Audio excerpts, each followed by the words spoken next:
infrastructure is crumbling this evening as the Nintenbyte Podcast continues its unprecedented rise. In cities across the globe, fans are rioting. The Pentagon has issued a statement describing the Nintenbyte Podcast network as a pixel-based prophecy. Some say the rise was foretold, others say it's just a really good podcast. We're talking twisted nipples, milk, and a sock puppet who doesn't talk. It's dangerous to go alone. Watch this. Welcome to the Nintenbyte Podcast, bitch. That's right, ladies and gentlemen, you're watching the greatest Nintendo podcast ever! Yeah! Is that a Joy-Con in your pants, or are you just happy to see us?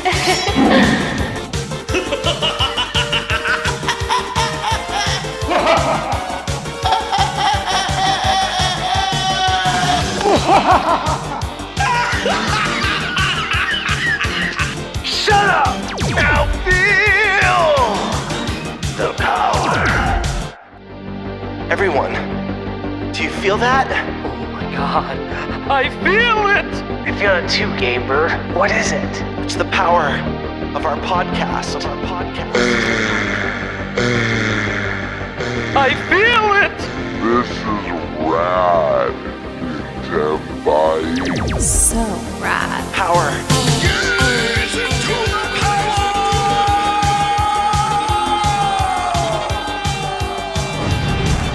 Now bask in their glory. I'm Nintendo Prime. Oh baby.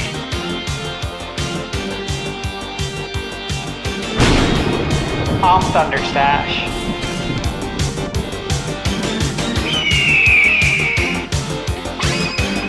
I'm Gamebird Classic.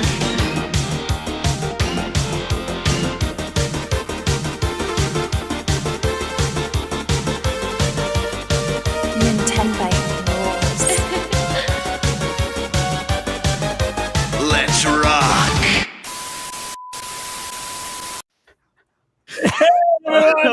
Welcome to season 1 and the greatest podcast intro that exists in all of the internet. Welcome aboard, perfectly encapsulating the personality of this show. Oh man, we got a big one for you tonight because, guys, it's a Switch 2. This ain't a mock-up anymore, baby. It's the real deal. It's the real deal, baby. Look how loaded that is. I got Mario Kart, Cyberpunk, Tears of the Kingdom Switch 2 Edition, and Split Fiction all right there on the front. What is happening? Oh, man. It's an exciting time. And we got to talk about it. We got first impressions to get into today. We got some other stuff going on, such as, well, some weird things like GameStop just ruining systems. Why? I feel so terrible for those people. Anyways, we have a lot to get into. So let's go around the room and introduce. Let's start with our guest for the first episode of season 3. She had no idea what she was getting into. Sky Sword Alyssa. Hey, I'm happy to be back. I'm excited to talk about Switch 2. That intro was hilarious. I'm sitting here laughing my ass off. I was worried there might be too much milk for you. Oh, I love milk. More milk, the better. We can put it in the thumbnail because I watched it earlier because I'm like, I got to keep going. I got to see the rest of it. So I watched it. Oh my God. And the thing is, there were things I didn't catch the first time. Mm-hmm. So it's even funnier the second time. Oh, great. We got Paul Gale Network. How's it going, everybody? It's exciting. Thank you for having me here. Hell yeah. We've reached the end of the countdown, you know? I know. Now everyone's like, what's next? I have no idea what's next. Tomorrow, Paul's like, -1 days until the... who knows? Paul has his own plans. I don't know what he's doing. The Spice Lord. You know, one of these days, you just got to do the sock puppet and just not have your face on camera. All right. What's up, Eric? No, just enjoying that intro. Oh my God, I've seen too much. Gamer, you did say you took milk to the next level. Yes, you did. Yeah. You should have seen some of the original edits my wife made me change. Oh, you need to send them over to us. You need to send them over to us. That might be interesting. Yeah. So there was the first edit, there was no milk carton. And it was us dancing with the waterfall of milk. And my wife was like, listen, People might not put 2 and 2 together. You guys are shirtless the next scene. I don't know. Hey. But I recommend too for people to some of the quirky stuff near like the opening when it's showing the TV and it's doing the broadcast at the end has some funny dialogue that kind of scrolls by in the lower third, just checking out some of that stuff. There's some references to the commercial that we used to roll and little every time I watch this, I'm going to see in there. I'm going to see something new. Mm-hmm. So obviously that was Gamer Classic, who was the creator of that new intro. How's it going, buddy? It's going, man. It is today's been, the shirt says it, bananas, dude. Switch 2 is finally here. I can't believe I've touched it, tasted it, and smelt it all in one day. And it's not even over yet. Yeah. We still got to talk about it. I mean, I smelled it. I didn't taste. I didn't lick a cartridge. Well, I did lick the cartridge. That's what I meant by taste. Any better than original cartridge? I have the Mario Kart 8 cartridge, and I sampled it. It didn't taste very good. I don't think babies will like it, personally. I hope they're right. Never know. I hope they're right. And then we got Thunder Stash Gaming. What's up? Man, it's been a very busy day. It's been a lot of fun. I have like no sleep. I slept for I think about maybe, when I say slept, I closed my eyes and just like lay on the bed, right? I think it was around maybe 1:30 in the morning after I got done recording the unboxing, converting the files, doing all that. And I was like, all right, I'm not going to edit. I'm going to go to bed. I tried to sleep. Literally, I just laid there, I think, for like an hour, maybe hour and 10 minutes. I'm like, I got to get up. I'm just waiting for the gym to open so I can go to the gym and then come back and work. So it's just been crazy, man. This has been nuts. What a ride. A lot of stuff to talk about. Let's get into it.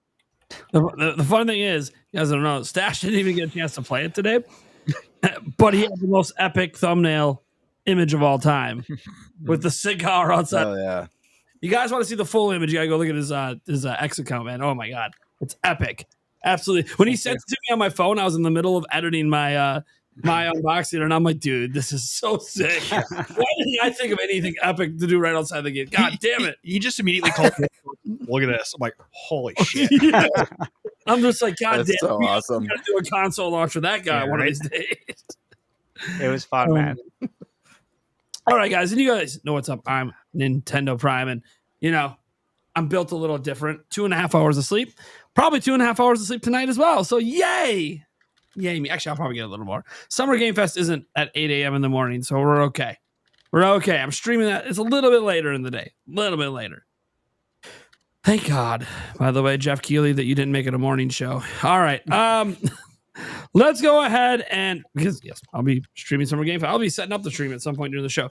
Let's go ahead and get into our topics. So we only have like 2 topics and we're kind of winging it because, again, all of us have been incredibly busy for one reason or another.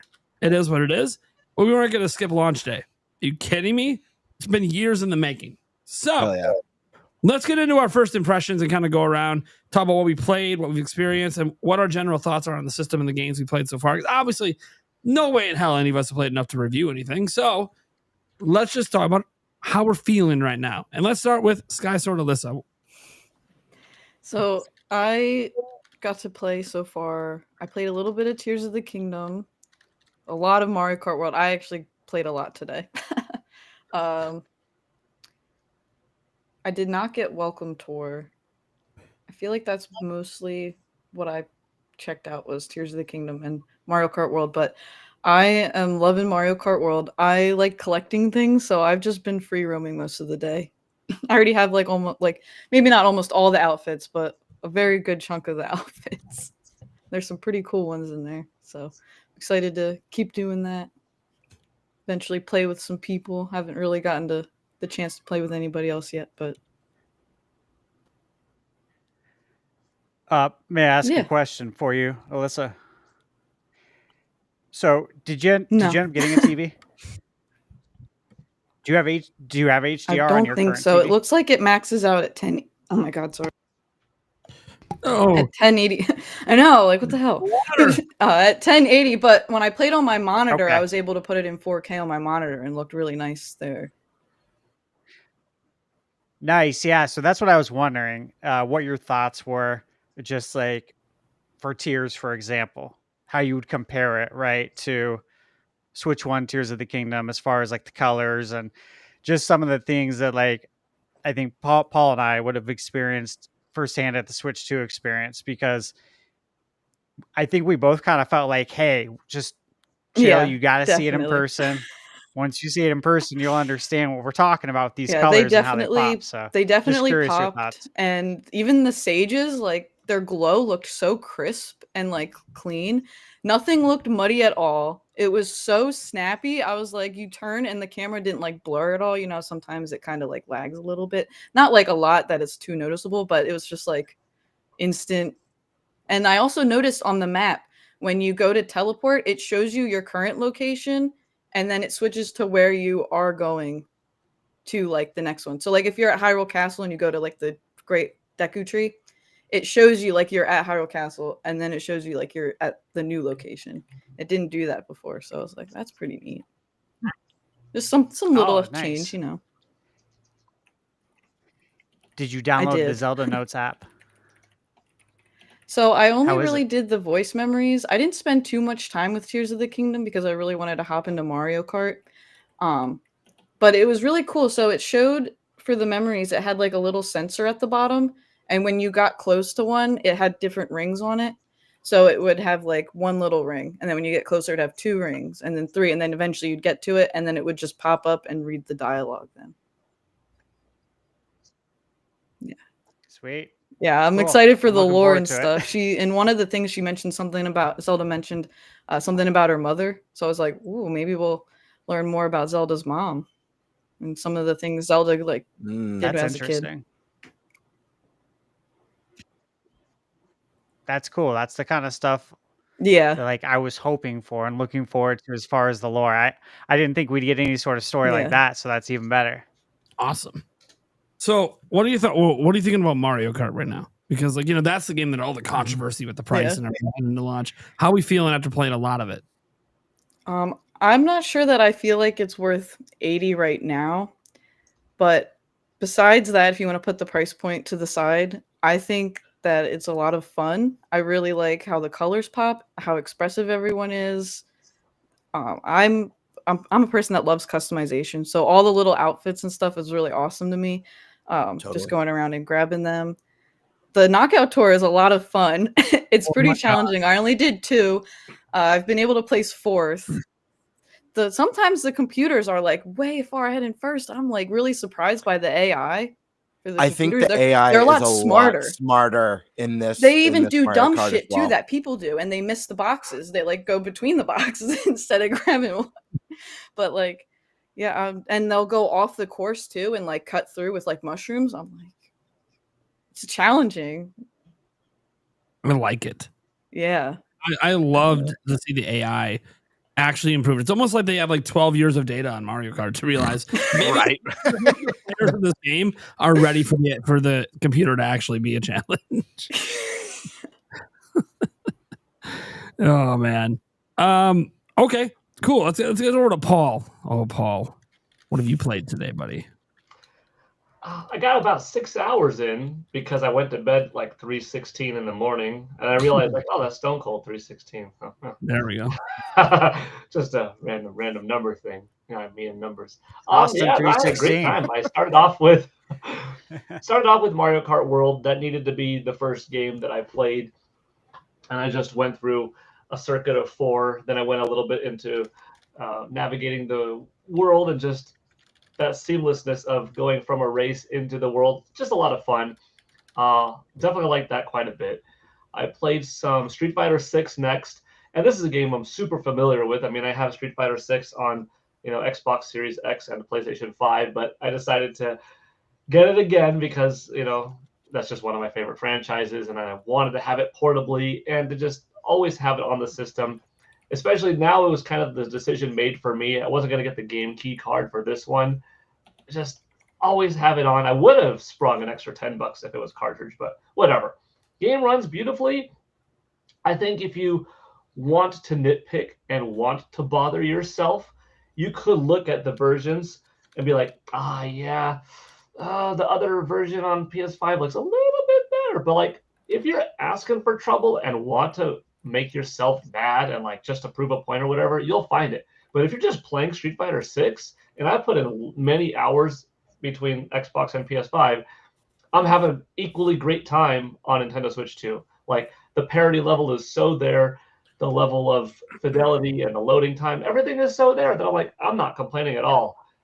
But like I said, if I were to switch HDMI ports and pause and stuff, like, you could see. But Street Fighter 6 was next. Loved it. I think Welcome Tour I downloaded next because I had all of these loaded to the account and then just downloaded it to the system. And Welcome Tour was surprisingly fun. I put in like 30 minutes of it. I can see why it probably is $10 worth of content, because it's not just walking around. There are mini games. There are a lot of little things to it. However, should it have been included? It would have been great. Should it have is another question. Maybe, maybe not. I think for what the price is worth it. I'm comparing it to Wii Play back in the day. You remember Wii Play? Yeah. It wasn't as big or as robust as Wii Sports in terms of graphical fidelity and 3D polygon visuals that were being manipulated. It was a little bit more simple of a game, but that was a fun game, Wii Play. Although, if I'm not mistaken, it got bundled in with a Wii Remote. It did. Yet, it was like a cost of a Wii Remote 40, Wii Remote plus Wii Play 50. Well, there you go. There you have it. $10 for Wii Play, $10 for Welcome Tour. So it was fine, and no tax. Actually, I got it at GameStop, and they had it for like 5% off. So $9.49 for Welcome Tour. I'll get a few hours out of it. It was fine. What else? Next, Fast Fusion. I liked Fast Racing RMX and Fast Racing Neo on Nintendo Switch and Wii U, whichever one was first. I forgot the exact title, but and this was great. I cranked the graphics up. I was like, let me see what this thing could do. Let me see what they could handle. And honestly, there is no bad way to play it, whether you're favoring performance or favoring visuals. That game looks great, runs fast, smooth, beautiful. Then I tried to play Split Fiction, but no one was awake at 2:30 in the morning, and you don't get a CPU co-op partner. It has to be a second person. So today after school, when my wife got home, my kids got home and stuff like that, my son and I played through, and it's a lot of fun. And the reason why I picked that game up is, even though it came out in March, if I'm not mistaken, the first exposure I had to it was at the Nintendo Switch 2 experience. And we had so much fun that I thought, I already waited a little bit. Let me just wait a little bit longer, get this on Switch 2. We'll have that portable experience and all that. And it's really fun game. I mean, very, very pleased with this. So I guess that's an easy recommendation no matter where you're gaming on. And then I played some Fortnite because I was curious. I had to see, how does Fortnite glow up?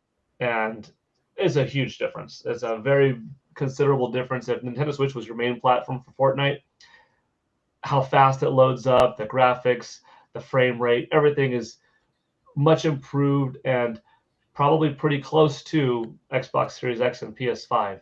And then, not to go too long, but I played a little bit of Wind Waker. I played a little bit of Tetris 99 and a little bit of like Breath of the Wild, Tears of the Kingdom.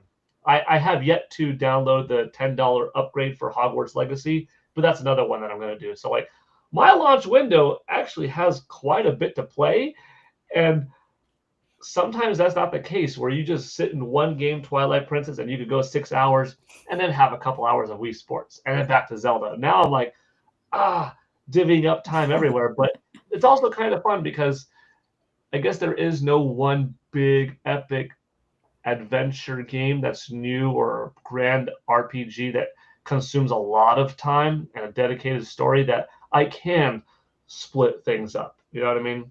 I guess like Cyberpunk 2077 would be the one that would be the biggest, well, obviously RPG story heavy game, but I already own it on Xbox Series X, so I'm not planning on double dipping, but I think it probably would be worth it because of the game I played at the experience. if you're new to Cyberpunk 2077, I think it's going to be worth it for a lot of people if you like RPGs and first person. Anyways, boom, that's my 2 cents. Oh, and to answer the chat, the Legend of Zelda movie comes out in 659 days. And the Super Mario Bros. Movie sequel comes out in 302 days. No, I'm not going to do a countdown every day, but I will give you periodic updates, and when I do, I'll send them over to Nate also if Nintendo Prime wants them. Yeah, that's fine. Just do I do appreciate for the Mario. Do a updates. monthly countdown for Mario. Like a monthly sounds appropriate, you know. Yeah. We'll see. But yeah, I'm loving it. Great system. I put on my screen protector. Oh, I already. It's in my room, in the living room. But I got my GameCube controller in the mail today. So like, oh, that's so dope. Same. That was a Yeah, me surprise. too. I was not expecting to get I that knew it was today. coming Me soon. either. So I got it today. I picked up the camera today. I have yet to interact with anyone on the camera, but that's gonna be fun to do. The camera, like, it's a nice little compact thing.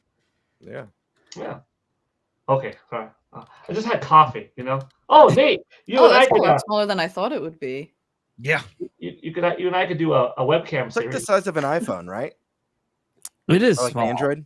We could have Nintendo fans. Nate, you and me. Oh. You have Nintendo fans? What about the size of an iPhone? Sure. One thing I haven't tested yet, I haven't plugged it into my computer to see if it works. I'm sure it does. Because like, here's the thing. I did do one voice chat today. It was really random. It was some person who, I don't know, I think one of my members or whatever, just they saw me online, so they game chatted me. And I was in the middle of my live stream, and I'm like, sure, I want to test game chat. Hi. That's pretty cool. You know, the camera feed, and I'm like, okay, yeah, it's as bad as it looked before. It's not like it's a 1080p webcam, but you're not getting 1080p out of it. It's like 480 they're showing, and it's like 20 frames a second. But hey, you know, he could see my face twice on live stream and in game chat, so good for him. He got to see the high quality camera, and well, I don't think it's the camera's fault. I think just the way the game chat works is not high fidelity. I'll just say that. But the voice chat part was good, so that was good. And I think that's the way most people are going to use game chat anyway. It's going to be voice chat. So Sure. I didn't test out any USB headsets or anything though, guys. I know it's supported. I just haven't. I don't have one. I'm like, you figure I would, but look, most of the time I do voice chat when I'm gaming is on my PC, and I kind of have a better setup than. Yeah. You know, like, so I'm kind of retired for that. But I do. The thing is, I do have like a Bluetooth headset thing, but then it's weird because it doesn't work with Xbox. Because Xbox, I don't know what I'm doing with headsets, guys. Yeah. I'm literally like out of the loop with headsets. I feel like an idiot. So. Could have just asked me. I would have brought mine over. Yeah, well, I wasn't thinking because I forgot you had one. Yeah. Anyways, doesn't matter. Eric. Yeah. What'd you play today? Well, I mean, I know what you played, but tell the people. You pretty much already told them already. I played some Tears of the Kingdom while Nate went and picked up his kid. And I defeated Lionel. That was fun. Went into the forest. There was absolutely no lag, any. It was freaking awesome. And I mean, the load times in that game are like half, if not less than half of what they used to be. It feels so instant, so smooth, everything like that. And then I played a little bit on my own Switch while Nate was messing around with Knockout Tour, some of those just in free mode, and I just was messing around, just kind of doing whatever the heck I wanted to. Then Nate had to step away, so I played some of the Knockout Tour for his stream, and I ended up taking second on one. And then immediately the next round, I got crushed by a gigantic cow with like 3 feet to go to make it to the stop. And now I ended up in 22nd. I'm like, really? I'm from Wisconsin. If anybody the cow should love, it should be us. But they love me. So that's pretty much all I've played today. But I was watching Nate play a few different things. He'll let you know what the heck he played. But yeah, I was watching him on the stream play it, and Man, this thing it's impressive. Watching him not lose a knockout tour because he lost to the internet but not to the CPU. Yeah. That was so frustrating. I saw that. Oh, Okay. yeah. So Eric, what are you thinking about Mario Kart so far? That's obviously the big launch game. Yeah, no, it's the little bit I've played with the free roam. I did a couple of the PE challenges that I kind of like. They're just challenging enough that you don't feel like, oh my god, this is baby, but they're not over like this is so goddamn hard that I'm gonna rip my hair out. At least the 4 or 5 of them that I've done, they've just kind of been. It takes me maybe 3, 4, or 5 tries to do it, and it's like, all right, cool. Now I understand what's going on, and then it's and then it's like, okay, cool, yeah, this is awesome. I picked up a few of the different costumes, just because I was, just trying to see what they do. I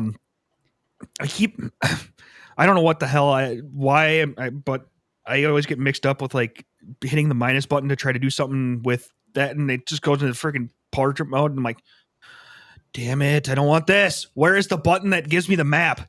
Why is it not minus? No, it's X. All right, why or Y, whatever the hell it is. Why is it? I don't know. Well, because it's a different team than the game you're used to. I know, but it feels like it's freaking should be minus, and it's the whole game industry doesn't uniform what buttons for map. Yeah, they should. Hey, if you got that pro controller, you can map the buttons. There is that. Yeah. No, so I was trying to figure out how I could do. I just figured out a little bit of like switching characters on the map, things like that, and it was fun. I mean, the knockout tour is crazy good. No, it's kind of crazy how butt clenching it is right before the goal. It's like, did I make it? Right. Okay. Yeah. So that's kind of where I'm at with it. I'm having fun. So I have a feeling that free roam might be a little bit scary because it's going to be probably a lot to do. But it's one of those things that I'll slowly make my way through it. All right. So he'll beat it in 4 years. Oh yeah, pretty much. And by then there's DLC. Yeah, right. Some more shit to do. Yeah. Game Bird, what did you play? All right. So are we doing kind of like deep dives right now on everything, or is this just a brief overview? It's kind of a brief overview of the games we played and what our thoughts are. We'll save hardware for a little later and stuff. Yep. Okay. Cool. Because I got a lot to say about Mario Kart, but I'll be quick and I could jump more into it later in the podcast. But the games I played today were obviously Mario Kart World. That was pretty much like 90% of what I played. I got my GameCube controller today, which was a huge surprise. So I didn't get to spend too much time in there. I was trying to kind of do as much as I could today. That way I can chat about it tonight. So played very little bit of Wind Waker. Looks beautiful, runs beautiful, silky or buttery smooth. You're going to hear me say buttery a lot. Mm-hmm. Buttery is a term that I think applies to the Switch 2 in many ways. But buttery smooth, crisp 4K visuals. Seeing that game, it looked like, I don't know, playing it and looking at it, I'm like, this would pass as like a new release, like just like a modern release. The art style looks so good. Played a little bit of Soul Calibur 2. Just as good as I remember. Looks beautiful with the 60 frames and the 4K. Did a few rounds, played a few different characters. Lots of fun there. So I'm looking forward to dive more into that one later once I've gotten my fix of Mario Kart. I got the update for Fantasy Life, The Girl Who Steals Time. Played a little bit of that. What I can say is the visuals look a lot sharper, a lot crisper. Huge improvement to the frame rate. There was a little bit of frame rate issues. Nothing that like deterred the experience too much on Switch 1, but they definitely cleaned it up with the update on Switch 2. So that was really nice. Looking forward to playing more of that game. I also played some Yakuza 0. I tried it out with the English voice acting. It's fantastic. And the main character, Kiryu, is actually voiced by a YouTuber now, Yang Ye or Yang Yao. Yeah. I'm not sure how you pronounce the Yang Ya. I But never knew anyways, how to pronounce it either. yeah, he voices Kiryu, which is really interesting. It's a little jarring. I think he does a fantastic job, but it's jarring. The Japanese voice work is so good, and I'm so used to hearing the character in Japanese that it's just jarring. But it's really cool. I'm probably going to stick with the English voice acting for a second playthrough, just because the game is a lot of reading. It's, there's a lot of dialogue in the game, but man, it looks great.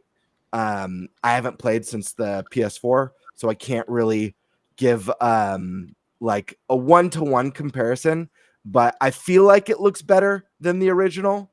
It plays really smooth. Excited. That's probably going to be my main game that I'm playing outside of Mario Kart right now. And then I played a little bit of Tears of the Kingdom. And again, first thing I noticed was how buttery the game is. It is buttery smooth. 60 frames of glory. The colors pop. The image is sharp, like Skyward Sword Alyssa said, and like Stash has said, and Paul, even from their experiences at the Switch 2 experience. Seeing and experiencing is believing with this one. You can't really, yes, you can see the difference in the YouTube videos, but really experiencing for yourself really sells the whole picture. And I am really looking forward to playing more of that and revisiting that world and just playing it with the, those added features, getting the deeper lore, getting that buttery smooth experience with those vibrant colors. Oh, another thing I want to mention that I noticed, because I did check out a few Switch 1 games. Obviously, Fantasy Life was one of them. Games that don't have the patch. 100 Line Defense Academy, load times next to 0. And these are not games that have the update patches. This is just the tech performing or letting these Switch 1 games perform at higher speeds and reduced load times. Really nice. But yeah, I played a lot, mostly 90% Mario Kart though. Nice. And I gotta say, Mario Kart World, I played exclusively. I had a buddy from out of town visiting. I played exclusively local wireless multiplayer, and so I didn't get to play anything on my own. Knockout Tour, friggin' phenomenal. Obsessed. That's what we mostly did. We did, I want to say, like 2/3 of the Grand Prix Cups. So most of them. I didn't really get to do much free roam. I didn't do any of the POW switches or anything like that. We were just going through all the knockout tracks. I think we did all the knockout courses except for the final one.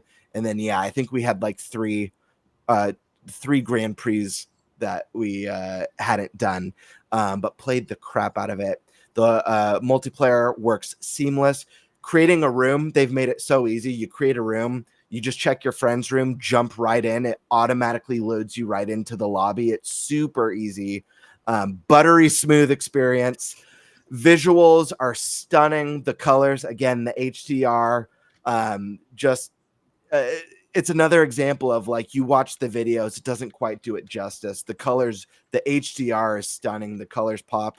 The first thing I noticed right away with Mario Kart, sorry, I'm going to go on a little Mario Kart rant because I just played so much of it. The first pro that popped up right away is the music is friggin' phenomenal and the best in the series. Oh. They had like ska version of the Mario Kart 64 music from like the Penguin World and stuff like that, and just big band jazz. The tracks are so good.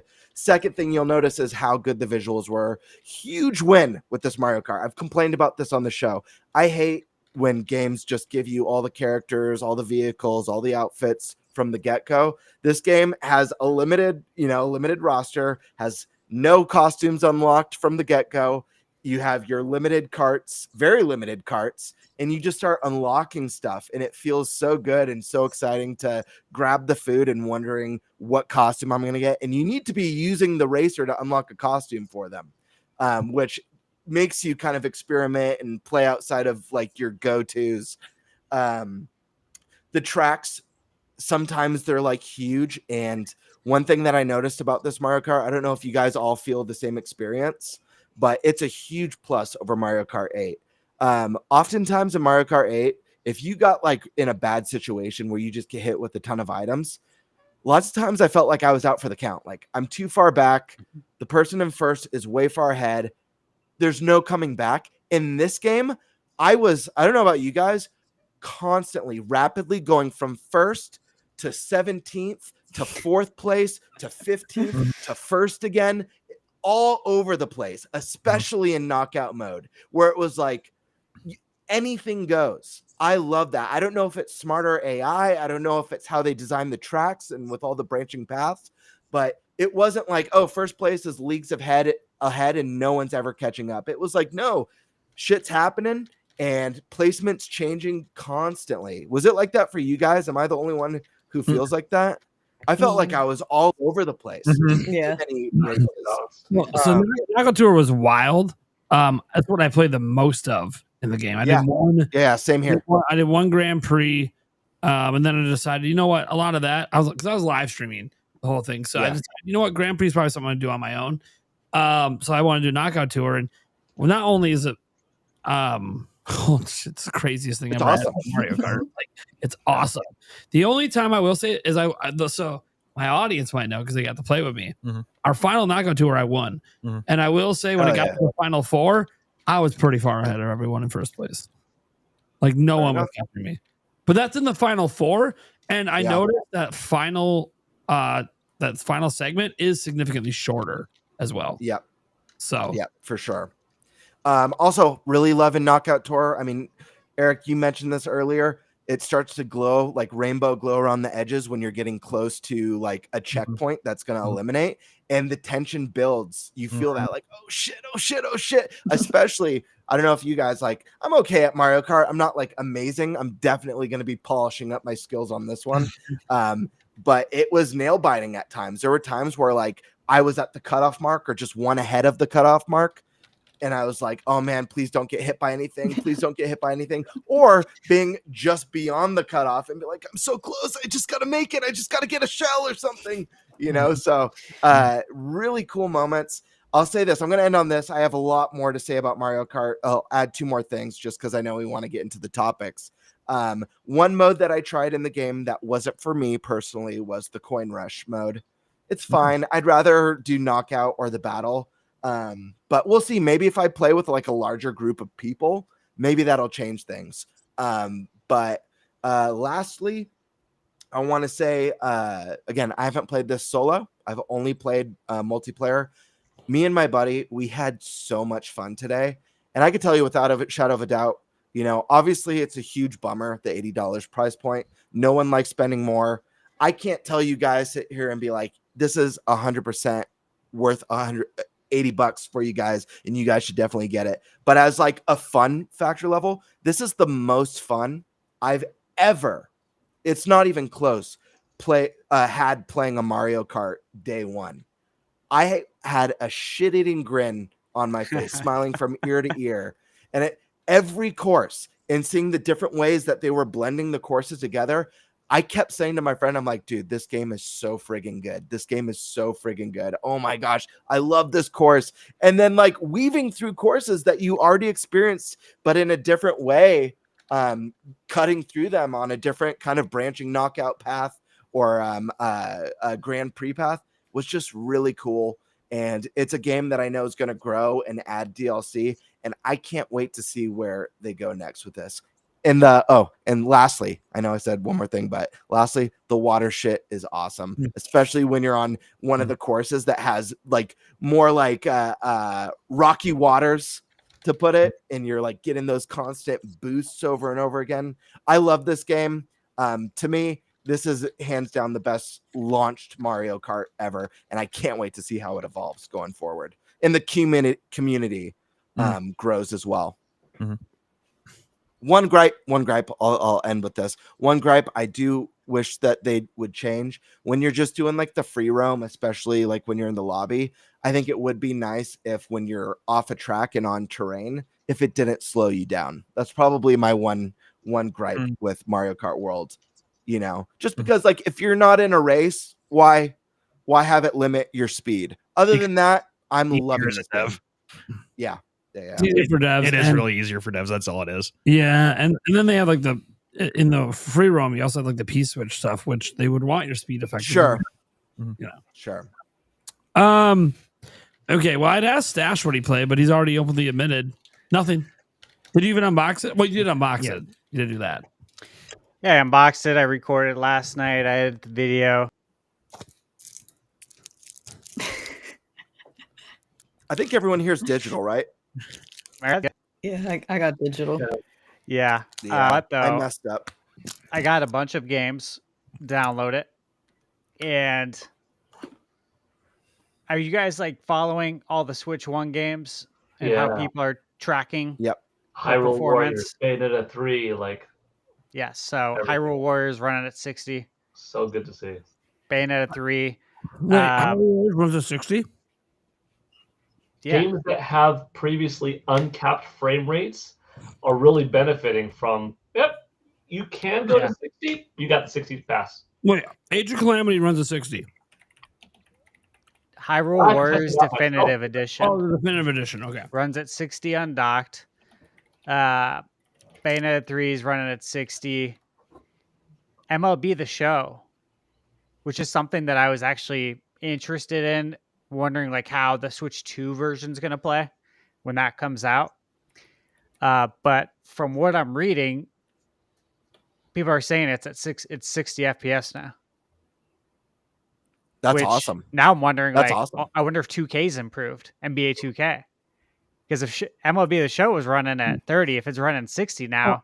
NBA 2K is going to definitely be 60 now. No, I mean the Switch 1 version. The Switch 1 version's running at 60 now. MLB The Show. Okay, Things like Mortal Kombat 1 now that I'm thinking about it. So MLB The Show, that was capped at 30 on Switch 1, wasn't it? Yeah. I never played it on Switch 1, so. This is what I'm saying, though. The Switch 1 version that they're testing, people have tested it today, saying it's running at 60. So now I'm wondering if like the Switch 1 version of NBA 2K is going to run better. Because there's a lot of games that are capped. A lot of games. Like I have a list that I'm working on.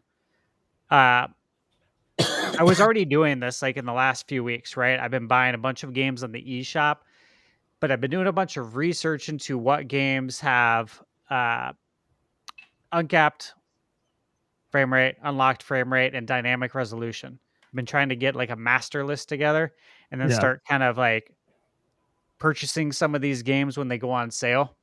Yeah. And I've actually got quite a few now. And that's like, I'm looking at my screen. That's what's been installing, just downloading and all day. So many games that I'm going to be testing out.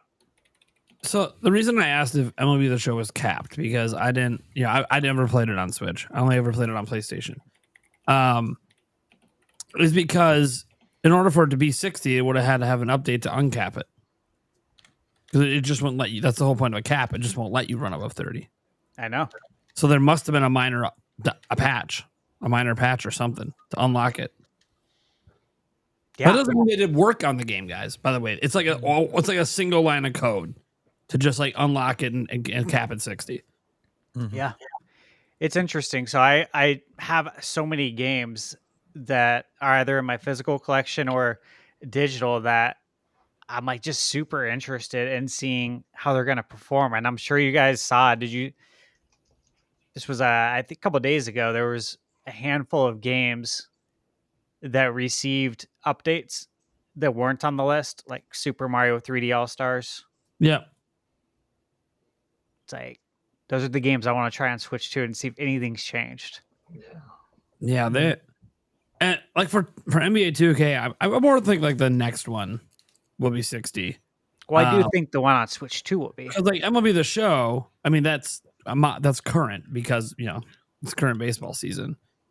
Waiting a whole year for a 60 FPS update would be crazy when it's literally popular right now. Whereas NBA 2K, I know those NBA finals are going on. There's actually a game being played right now. But we're kind of at the end, right? So we're sort of looking forward to that next NBA game. I'm curious, Madden. I'm a big Madden guy. I really hope it's 60 and feature parity, but I don't trust EA with anything. I think it'll be 60. Based on what we've seen already, I think it'll be 60. I mean, when we're getting codes in a box from EA, I don't trust. I just don't trust EA. Right. Yeah. They Hey, remind you that you can Nobody does. have free. Yeah, you can't trust EA with it. Nobody trusts EA. Oh, They, we're gonna and they earned that. yeah, we're gonna be bringing Madden over. It's like, okay, yeah, and let me Right. know if it's actually a feature parody one. Oh, it's over, but there's no crossplay. Oh, what a shocker! Because it's not feature parody. Who knew? Anyways, we'll see. We'll see. Cool. So yeah, Stash didn't get a chance to play anything yet today, but he's documenting a bunch of stuff and looking forward to finally getting to play. So me, pretty much everything I played was on live stream. I did not play off stream. The journey was unbox last night, system transfer, edit the unbox, go to fucking bed.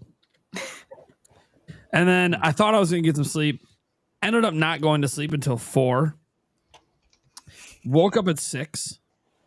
And then live streamed at 8. So, yeah, I'm running. I'm here. So I gotta ask real quick, because it sounds like it was like this for a few of you guys.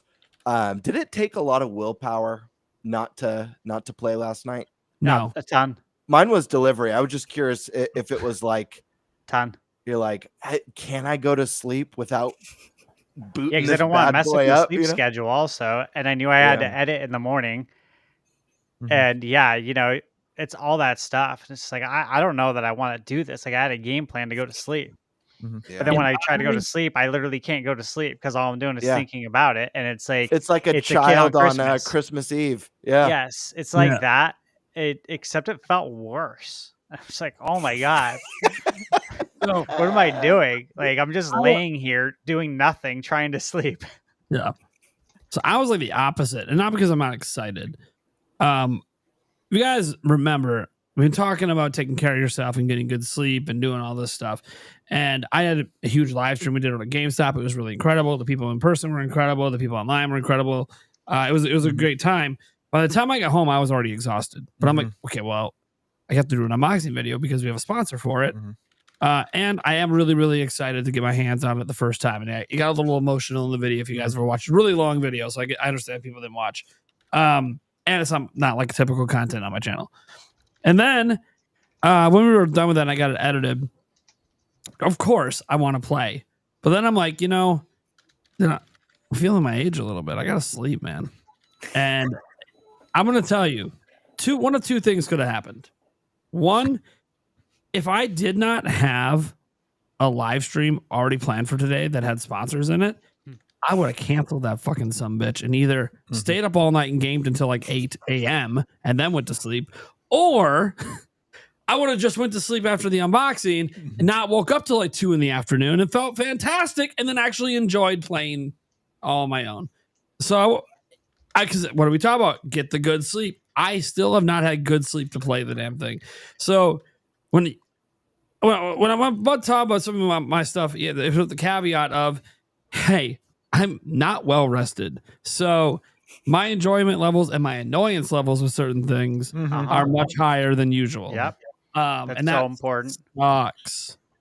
It really sucks in some aspects. Now, I played a number of things today. Mario Kart World was obviously one of them. Spent most of my time with Knockout Tour because I knew how annoyed I was getting with certain things. And I'm like, dude, if I go into the free roam mode and I'm bored in like 2 minutes, I'm going to be, this is the worst fucking mode ever. I'm like, no, okay, I'm not even giving it a chance. And I know I'm not going to give it a chance today. I need excitement, instant excitement, or I'm done. So Knockout Tour, instant excitement. Didn't have to worry about it. So that was kind of like how it went, like Tears of the Kingdom. Okay, well, I didn't get to play a ton of it. Now, I want to be clear. I still have not put it on the big TV behind me. That's the nice TV with the good HDR and everything. It was on this monitor, which has HDR. I use that term loosely. I would not call it HDR. It's pretty bad. So I couldn't even notice like colors popping or anything. The biggest thing was, okay, yeah, it's higher resolution. And you could definitely tell when you're looking at the big Vista shots, like, okay, yeah, I can actually make out things easier. And yeah, performance. 60 FPS, pretty much locked 60 FPS. I don't know. I didn't do FPS counters, but it was very hard pressed, especially if you're used to playing it on Switch, to really notice any drops in the game. But there's a number of other games I got into. I still haven't gotten to Yakuza yet because I haven't installed it yet. Because it's probably still downloading games. So we got Cyberpunk. Oh yeah. Check it out. Again, I was having a great time until I bugged out the menu and couldn't turn on mouse mode. And it bugged out to the point that it was like just making this really annoying sound. Yeah. And apparently how I triggered it, guys, was I switched from the Pro controller to the Joy-Con so I could use the mouse mode, and the menu didn't like that. And so it bugged out. So that's a really easy bug to trigger. I don't know. I'm not saying people switch controllers in the middle of games often, but I will say I've had a number of times that like, hey, battery dies, I'll go grab another controller.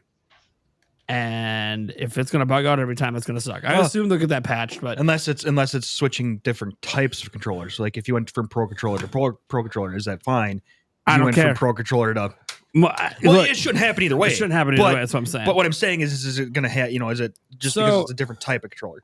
So, anyways, and that really annoyed me. And again, it's one of those things that it probably wouldn't have bothered me so much if I had proper sleep.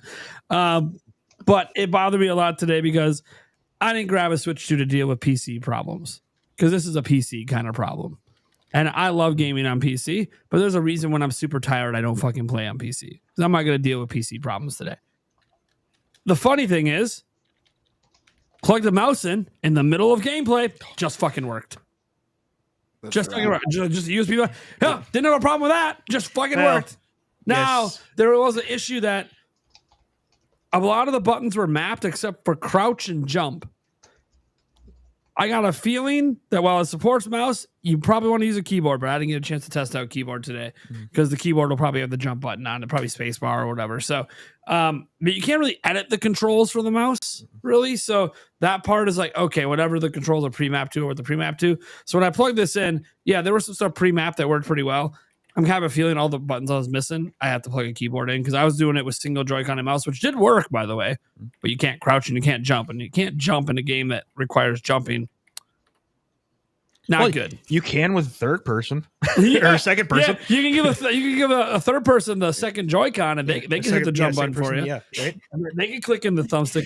Yeah, no, he was playing with the mouse and the other Joy-Con, and I took the one Joy-Con and I was jumping and crouching for. So it's a new video game challenge. Yeah. A new challenge, a new way to play together in Cyberpunk. You guys didn't even know Cyberpunk's a co-op game, a co-op one person on screen experience, right? Anyways, it was neat though that plugging this in just worked. Obviously, it's going to be game dependent on supporting like USB mice. We know USB keyboards are supported; they're technically supported on the Switch as well. What I'm excited for is the mouse updates supposed to come to Fortnite this weekend. I'm very curious if that's also going to come with a keyboard update, because it would be kind of sick if I could just bring like a mini mouse and keyboard and just start clicking heads on the go in Fortnite everywhere. That would just be awesome. I don't know. I'm going to give it a try when it comes out. Because I have a feeling that could be the same issue. Like if they don't include a way to map buttons, that I'm going to be missing out on a few things. But obviously, the mouse one with the Joy-Cons is fine. But we'll get to that in a little bit. So Cyberpunk, I had a good time. I will say, looked fantastic. For a moment when I was playing it, I'm like, oh, right, I'm on Switch too. This looks really fucking good. This is like not a kind of game you would expect to see on Nintendo and actually look this good. So it looked incredible. Had a good time. Accidentally had a dick appear on screen. Shit happens. It's that kind of game. It's Cyberpunk. Especially in that create a menu. Yeah. I'm like, lost for like 60 hours in the create a character. Yeah, I'm sitting there. I'm like, what happens when I turn on penis? Oh, hey, there's just a dick on my live stream. So let's make it a big one. Hold on. We switched. And all of a sudden it's like, it starts flopping around. I was like, what the That's hell? the real reason how Nate bugged out the game. Yeah. Yeah. Too big of a dick. Anyways, moving that mouse too quickly back and forth. There was even a vagina for a moment. I'm like, what is happening? All right, let's. I didn't know what I was getting myself into. All right, and no nipples. Yeah, I didn't know nipple thing. Anyways, no. So Cyberpunk, I had a good time with it. I jumped. The thing is, I don't have a lot of experience with it, so I jumped right into the Phantom Liberty stuff. And the reason I did that was because that's the stuff that's not on PS4. So I wanted to see what that looked and ran like. Got in a massive gunfight. It was fine. There were definitely frame rate drops, but it was fine. So yeah, very, very, very playable. And I'm excited to see if they somehow, if they get, like a year or two from now, if they can get it quite to 60 FPS in performance, that would be sick. But really, really had a good time outside of that bugged menu. Let me see if there's any of these other ones I played here. Tears of the Kingdom, obviously played. It's kind of funny. So I have the Switch 2 edition. Everything's on the cartridge. Still prompted me to download the Switch 2 edition. And I kept going, why? Why? Oh, because I left my console overnight. So it downloaded the digital version of Tears of the Kingdom. So the digital version overrides the cart. So it just ignored the cart. Like it wasn't even in there. It was just playing it as a digital game. Which is fine. I'm sure if I go delete the digital copy, then it would work. But I whatever. I just let it download. What do I give a fuck? You know, I only bought it because I wanted the box that said Switch 2 edition. So I had one of every box type. That was literally the purpose. Why not buy Split Fiction? So I got the box on the bottom that says digital download code. And I'm never buying another one again. So don't take this as a sign I'm going to keep buying them companies. Never again. But then I don't know what happened because I have Yakuza and Bravely Default. I didn't need 2 game key cards. Yeah. But you know, couldn't get this one pre-ordered, so I bought Yakuza, and then I got the GameStop. They're like, "Hey, you know we have 1 copy of Bravely Default." I'm like, "Give it to me." Then I'm like, so hard to get. I know. I'm like, I'm not even gonna play it. Why did I buy it? Damn it! You're not gonna play it at all? No, I beat Bravely Default. I have no interest in playing it just because it's in HD. Doesn't interest me at all. I love the Bravely Default system, but I don't know. I don't replay games that I already beat. I already know everything gonna happen. Like I'm when I play RPGs and stuff, story. If I already know it, I'm good. That's just the way it is. Like I'd rather play an RPG I haven't played before and get a new story. What about? I want to ask, what about an RPG with like multiple endings, branching storylines, and stuff like that, where it's heavily choice driven? Do you ever go back and play that? I'm just curious. Sometimes. It's pretty rare, and I'll tell you one reason why it's pretty rare. RPGs also take a shitload of time. Sure. Like to sometimes get all the endings, it could be like 4,000 hours, and I'm like, I can watch it on YouTube. Yeah, I can literally just see what the endings are. Yeah, I always found it so weird when there's like an RPG or an action RPG that comes out, and people find out it's like a 40 to 50 hour game. People look at that as like a negative. I think it's perfect. And I'm always like, dude, I'm stoked. Well, first off, a lot of the 100+, not all of them, of course, that there are exceptions, but a lot of 100+ hour games have a lot of like shitty filler, you know, and a lot of like, I don't know, more isn't always better.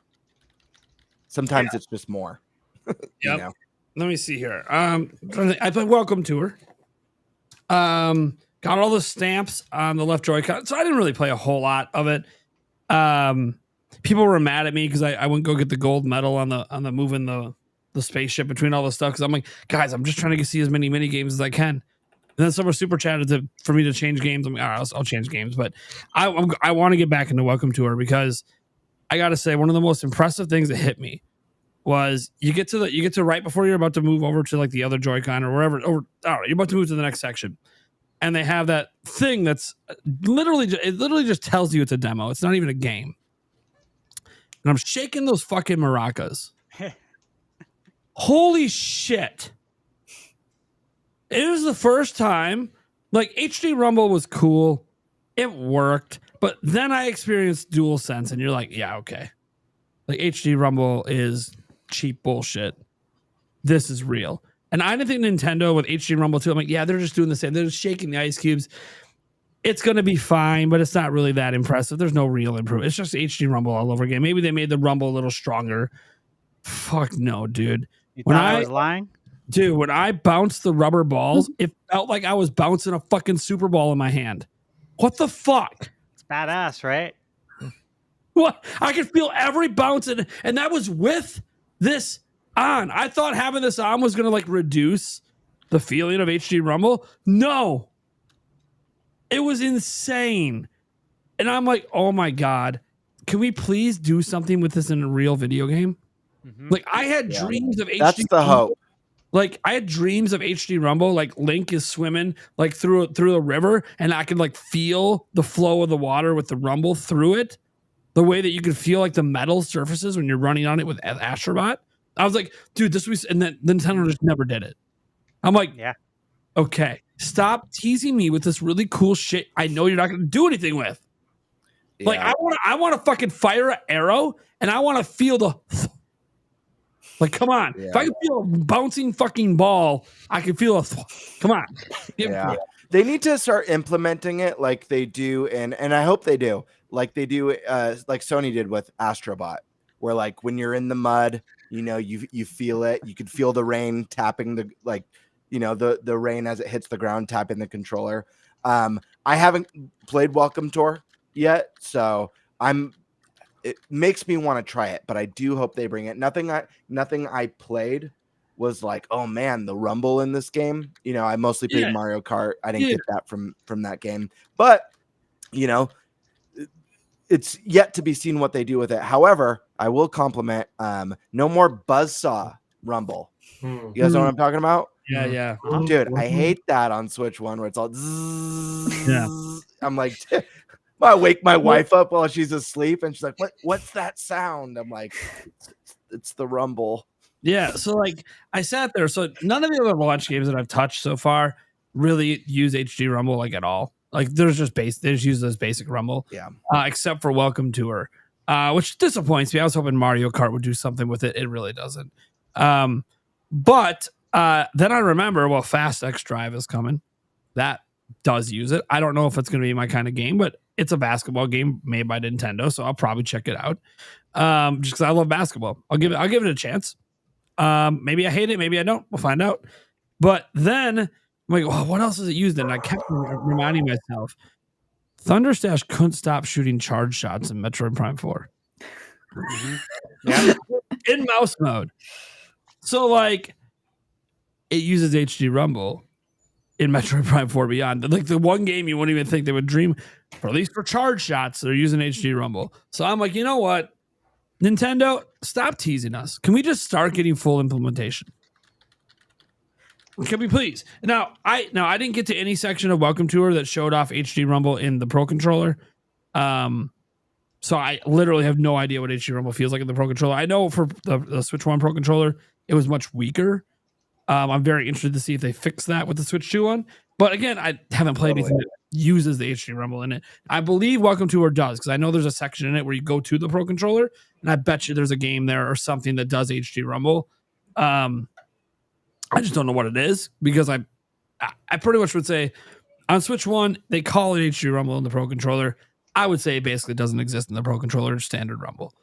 I'm very curious if they fix that on the Switch 2 version. But again, it doesn't matter if the games don't use it. That's the problem. I'm talking about this really cool tech that just isn't used. Like PlayStation uses their tech.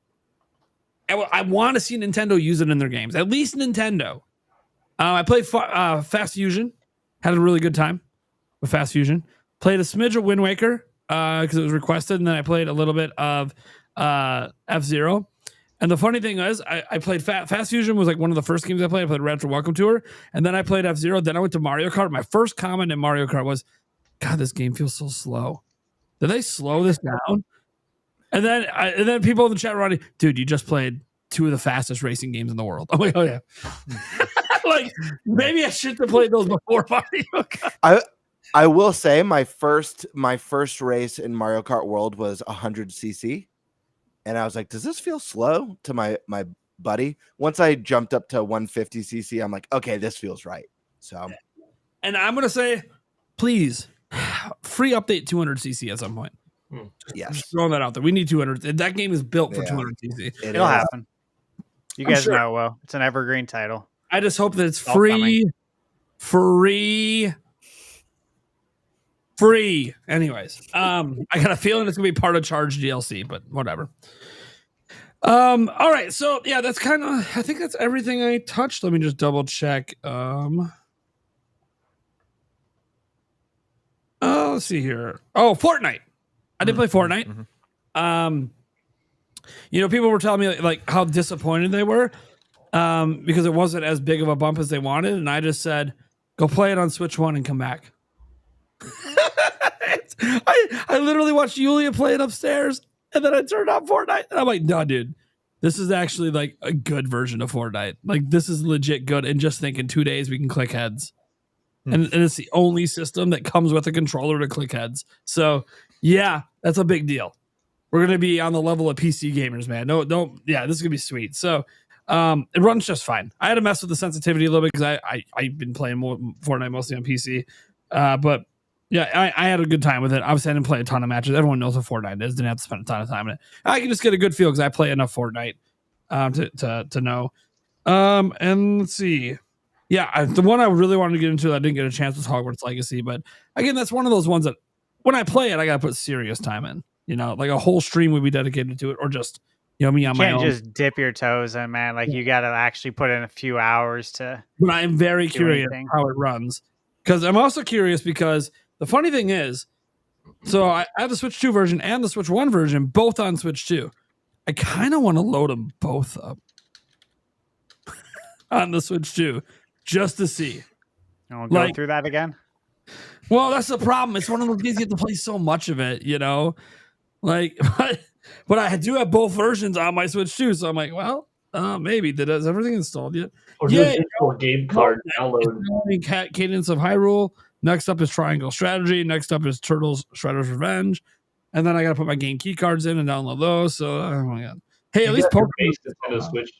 You have your base Nintendo Switch running Hogwarts Legacy, and right next to it, your Nintendo Switch 2 running Hogwarts Legacy. And just especially in handheld mode, easily. Stick around, experiment. That's what I did with Fortnite today. My son was on the Nintendo Switch 2. I went on my file on the base Switch, and I was like, "Oh, look at this difference! Look at this difference." By the way, I'm the only one that. Well, tell me if you've done the same thing, because I'm the only one that had this happen to them. I did the whole system data transfer over, and much to my delight, when I was done, everything was still on my old Nintendo Switch.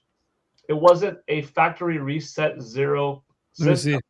All of my Nintendo Switch games were now the same games are still there. Yeah. Everything's there.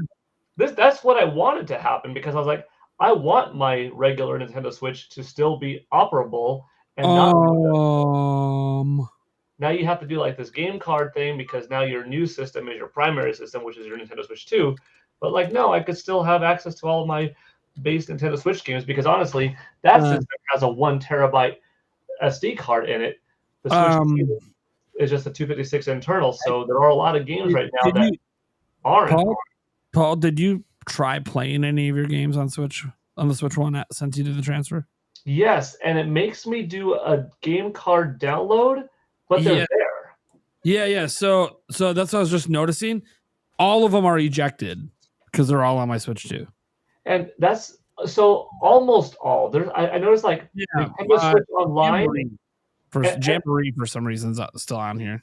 NSO stuff is still there. Like you still have access to your Tetris 99, your N64 classics, all that. Because it's a sub. Yeah. But then you could also play, like Splatoon 3. It migrated over to Nintendo Switch 2. I was like, I have the digital version of Splatoon 3, so I was like, game card download. I'm like, Splatoon 3 is back on my regular Switch. And Nintendo, it's just nice to have that. We need to have a conversation. Now, I don't care about this application because I keep uninstalling it. My kids keep putting it back on. Why is YouTube ejected? It's on my Switch 2, but it doesn't run on Switch 2. So why is it ejected? Literally, YouTube's installed on my Switch 2, guys. Mm-hmm. Doesn't work. Well, why is it there? Leave it on my Switch 1. Like, come on. You're tasing me that I can watch my YouTube videos on my Switch 2, and I can't. Don't do that to me. I'm trying to watch Paul Gale shorts over here. Mm-hmm. I need to watch the launch countdown on my launch Switch 2, damn it. Right. Anyway. Hell yeah. No, everything's still installed. It's just, you just bring the card back. And that's what happened with Mario Party earlier today. And I noticed that, like, it wasn't a 14-day borrow thing. So I like that. That, like, right. Kind of like a mix of the old system with the new system. So that was kind of neat. And because it's basically just treating this like it's my secondary Switch now, which is fine. That's fine. I mean, it is now my secondary Switch. I'm so sorry. This is Zelda Special Edition as a secondary. Ah, jeez. Anyways, it makes me kind of sad a little bit. Okay, so that's like all the stuff I played. So let's before we do any deep dives on games, like we'll go the Mario Kart for sure. We have to deep dive. Like we have to get into deep conversation on what we like, what we don't like. We can even touch on the price if we've already sort of touched on it, but like, hey, do we think it could possibly get there? Or I want to know you guys' thoughts on the hardware. And I know Paul Gale doesn't have a lot of time, so I'm gonna have Paul Gale start on the thoughts on the hardware because I think you said you had the camera, probably have a Pro controller. I'm assuming. Yes. Obviously, we all have the Joy-Con. So, how do you feel about the hardware itself? Very good quality pieces of plastic put together. I thought that Nintendo Switch 8 years ago was a pretty premium piece of hardware that Nintendo released. I mean, it was slick. It was just simple, elegant. It was like the Wii of their handhelds. You know what I mean? It just looked nice. This is definitely quite a significant leap forward. The kickstand is nice and sturdy. You feel like you could hold that and grip it as a carrying module. The Joy-Cons really click in with some force, and I do appreciate the magnetic pull. It doesn't feel flimsy at all. It's like, no, this is pretty locked in there. The release on the Joy-Cons, in my opinion, very solid, very sturdy.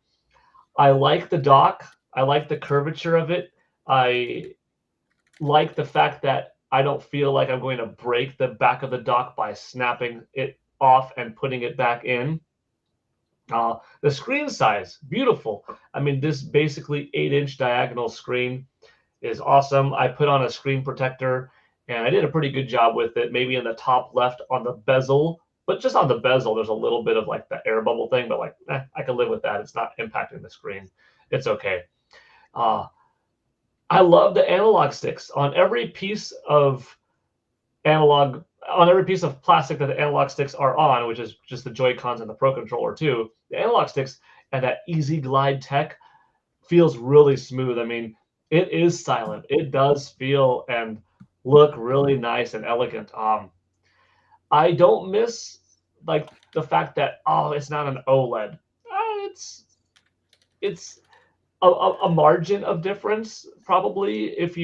Probably we will eventually get an OLED model Nintendo Switch 2, I imagine, and then it'll be like, oh, that does look better. But honestly, now in terms of brightness and clarity on the Nintendo Switch 2 versus my Nintendo Switch OLED model, no complaints. The screen is plenty clear, plenty bright. The screen is so crisp at 1080p that I wonder and hope that Nintendo has another semi-attempt at like VR, but maybe instead of a Labo VR contraption, just make a little bit of a plastic headgear kind of thing to hold on and throw the Nintendo Switch 2 in, because you're instantly going to have a better quality screen at 1080p that could go up to 120 frames per second, 120 variable refresh rate than the Nintendo Switch's screen, which was 720p and significantly less powerful, because there you have a VR device that, of course, it's not as in-depth as the higher-end tech. It is just basically using that, screen tech with the mirror reflections and whatnot to do it. But everybody instantly has a motion control device that would be connected to their head that has multiple axes of movement, and the two Joy-Cons in their hands right away. And all you need to do is just sell a $60 game and have that game come with the little strap and a little box, kind of like Ring Fit Adventure. Boom, you've got a lot of access to a nice VR game. So I think that would be pretty cool to see. I'm not like a huge VR guy. I could see the Trojan horse effect of this is how you'd get a lot of people to have it.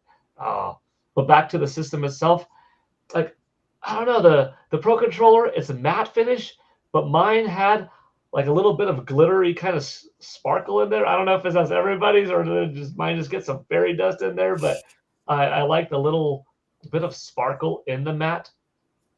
I also saw online some pretty cool news for the customization folks out there, where seemingly it's very easy to just pop off the face of the Pro Controller. So for alternate colors that you can just stick in, if you want a solid blue, a solid red, a solid whatever, that's going to be pretty easy to do. So I like that. I haven't used the camera yet, but the camera,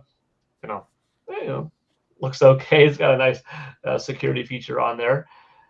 Geez, what else can I say about the system? It's very sturdy, very nice, and the Pro Controller, it might become my new favorite controller ever. Time will tell. I have to put my hours through it, but it's ergonomic. The plastic is good. It feels nice. The rumble, like Nate was saying earlier, it does feel pretty significant. I even am a really big fan of the basic Joy-Cons in their Joy-Con grip, because I felt like I didn't need to, but I really preferred the Pro Controller over the Switch 1 Joy-Cons in their grip. Like, it was just so much more ergonomic. But there's something about the size and the curvature of the Joy-Con 2 grip that I'm like, dude, this feels as good as a normal controller, pretty much, having the new Nintendo Switch 2 Joy-Con in that grip. It's just closer in comparable quality to the Pro Controller 2. And that Pro Controller 2, first default controller to have the back pedals, which I haven't utilized yet, but just everything on there is high quality. And the GameCube controller, to touch a little bit on that, it's the first time Nintendo has released a wireless original model GameCube controller, not a Wavebird, which is slightly different in terms of the overall feel and the looks. And I love it.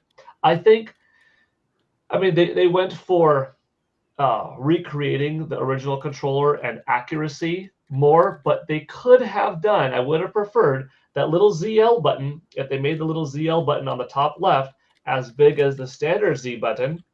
I agree. And they made the two analog sticks have the ability to click in, you would have a controller that many people would choose as their default controller for all Nintendo Switch 2 games, because then you have one of the most ergonomic, comfortable controllers ever in your hand that has every modern function, which is clickable sticks and 4 pure shoulder buttons and not just like 3 and kind of one little one. So like maybe slightly missed opportunity, but maybe they do something else later on, like a Pro Controller GCN style, and that's a whole other controller. I don't know, but I love the controller too.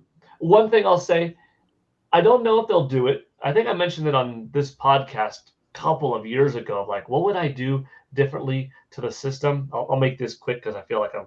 You give me a thing. I'm deep diving on this. Maybe they could still do it, but if not, this is a future idea that I think Nintendo should do it. I like that the dock shows more screen area, but I don't know if they'll utilize it the way I envision, because I was hoping that the dock would be a little bit shorter even on the front.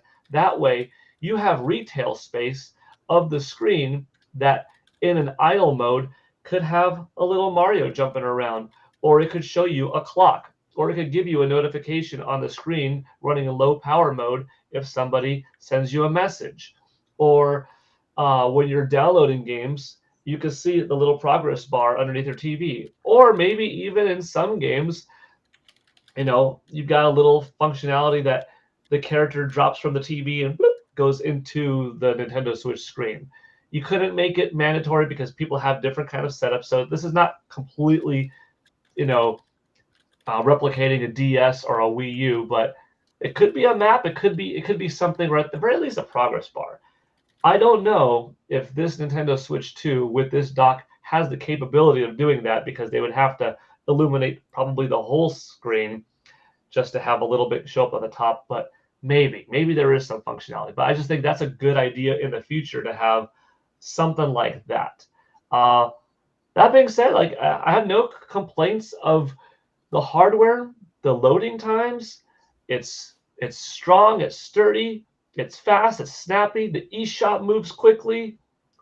Plastic feels good. I didn't taste it like Game Bird, but but there's still time, Paul. There's still time. Nice, smells nice, feels good.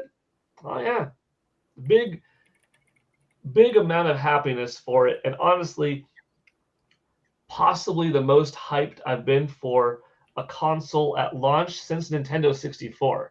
And I've been there for all the launches. But N64 was a different thing. I mean, as a kid in the 80s and 90s growing up, that was that paradigm shift. That was huge. We different and big for a very different reason. And kinesiology being my background and movement being my study, I was like, I could see this being big. But then like the other systems, you saw the hope for Wii U, you saw the hope for Nintendo Switch. I have the confidence in Nintendo Switch too, because this is coming off of Nintendo's best generation. This is coming off of the best Nintendo. Their peak Nintendo, in my opinion, was Nintendo Switch.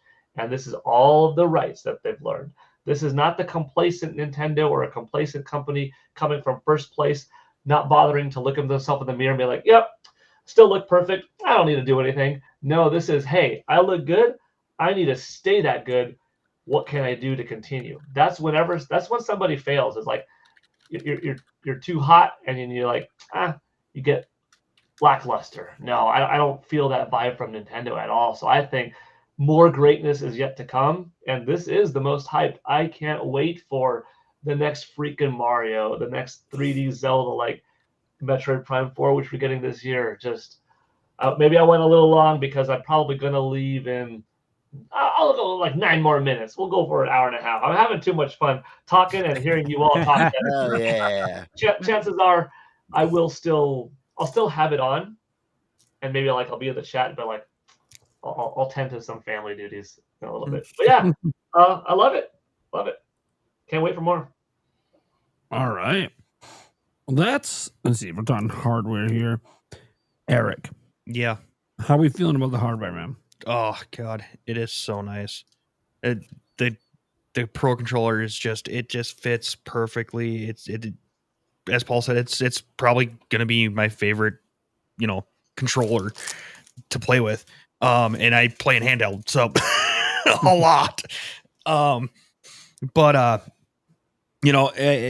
everything just seems to glide.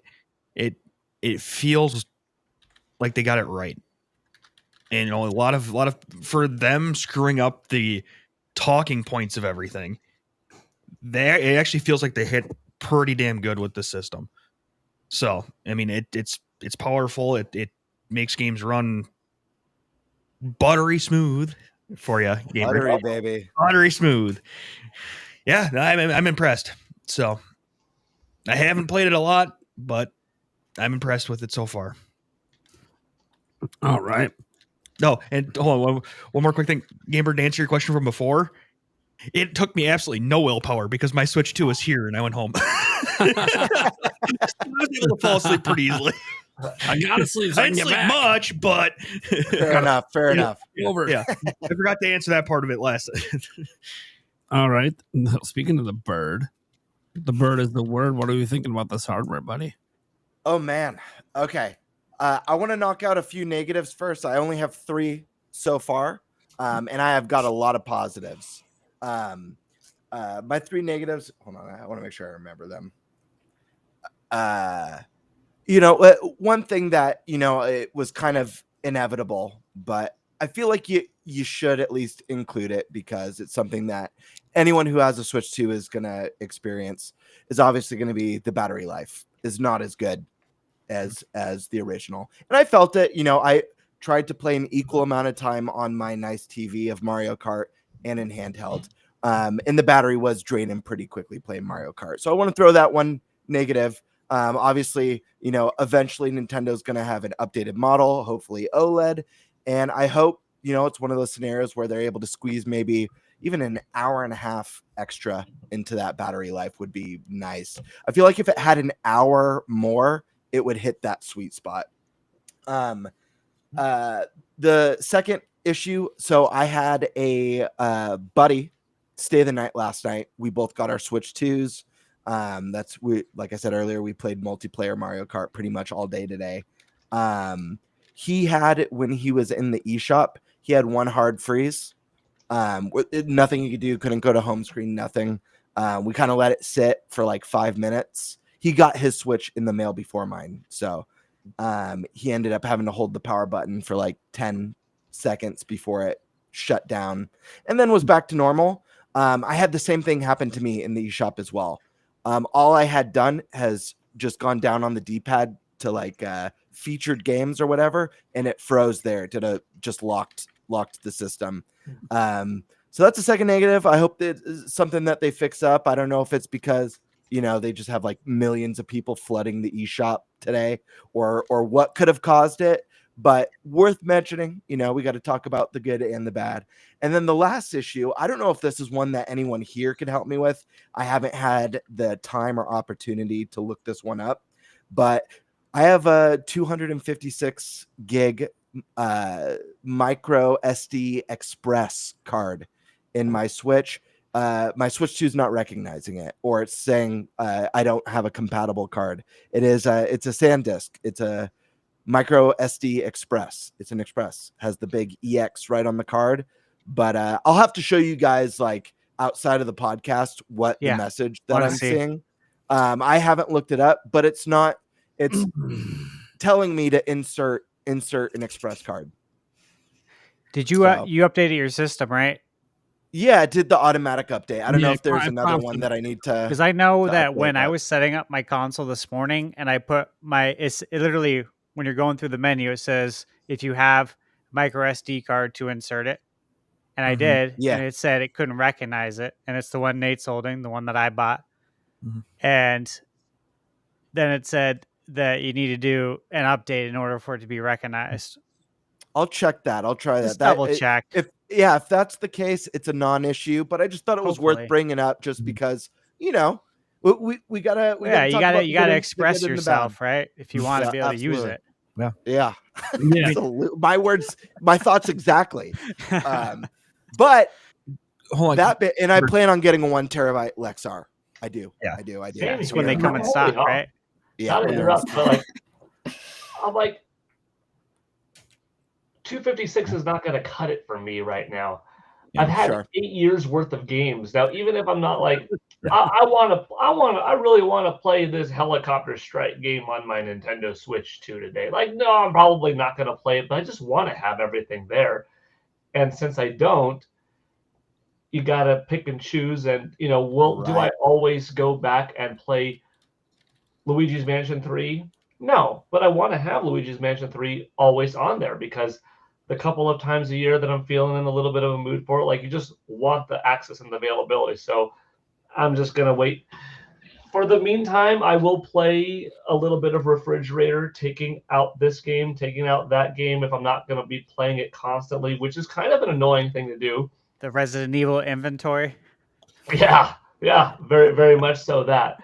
Actually, I already got the message this morning, cannot download the following, because I'm like, oh, gosh dang it. So, wow, it already hit like in one day, because, and that's the thing. Sorry, I hope, Gamebird, I hope you're done with that whole thing, because I'm still going, but you've got limited time, Paul. So if you want to share, please share. I feel bad because I you're did not good. mean to. I meant to. No, you're good. You're good. I promise. Piggyback off you, and then now I'm like interjecting too much. I'll try to make this quick. That's no worries. We just won't have you back on the show. I'm just kidding. Get out of here.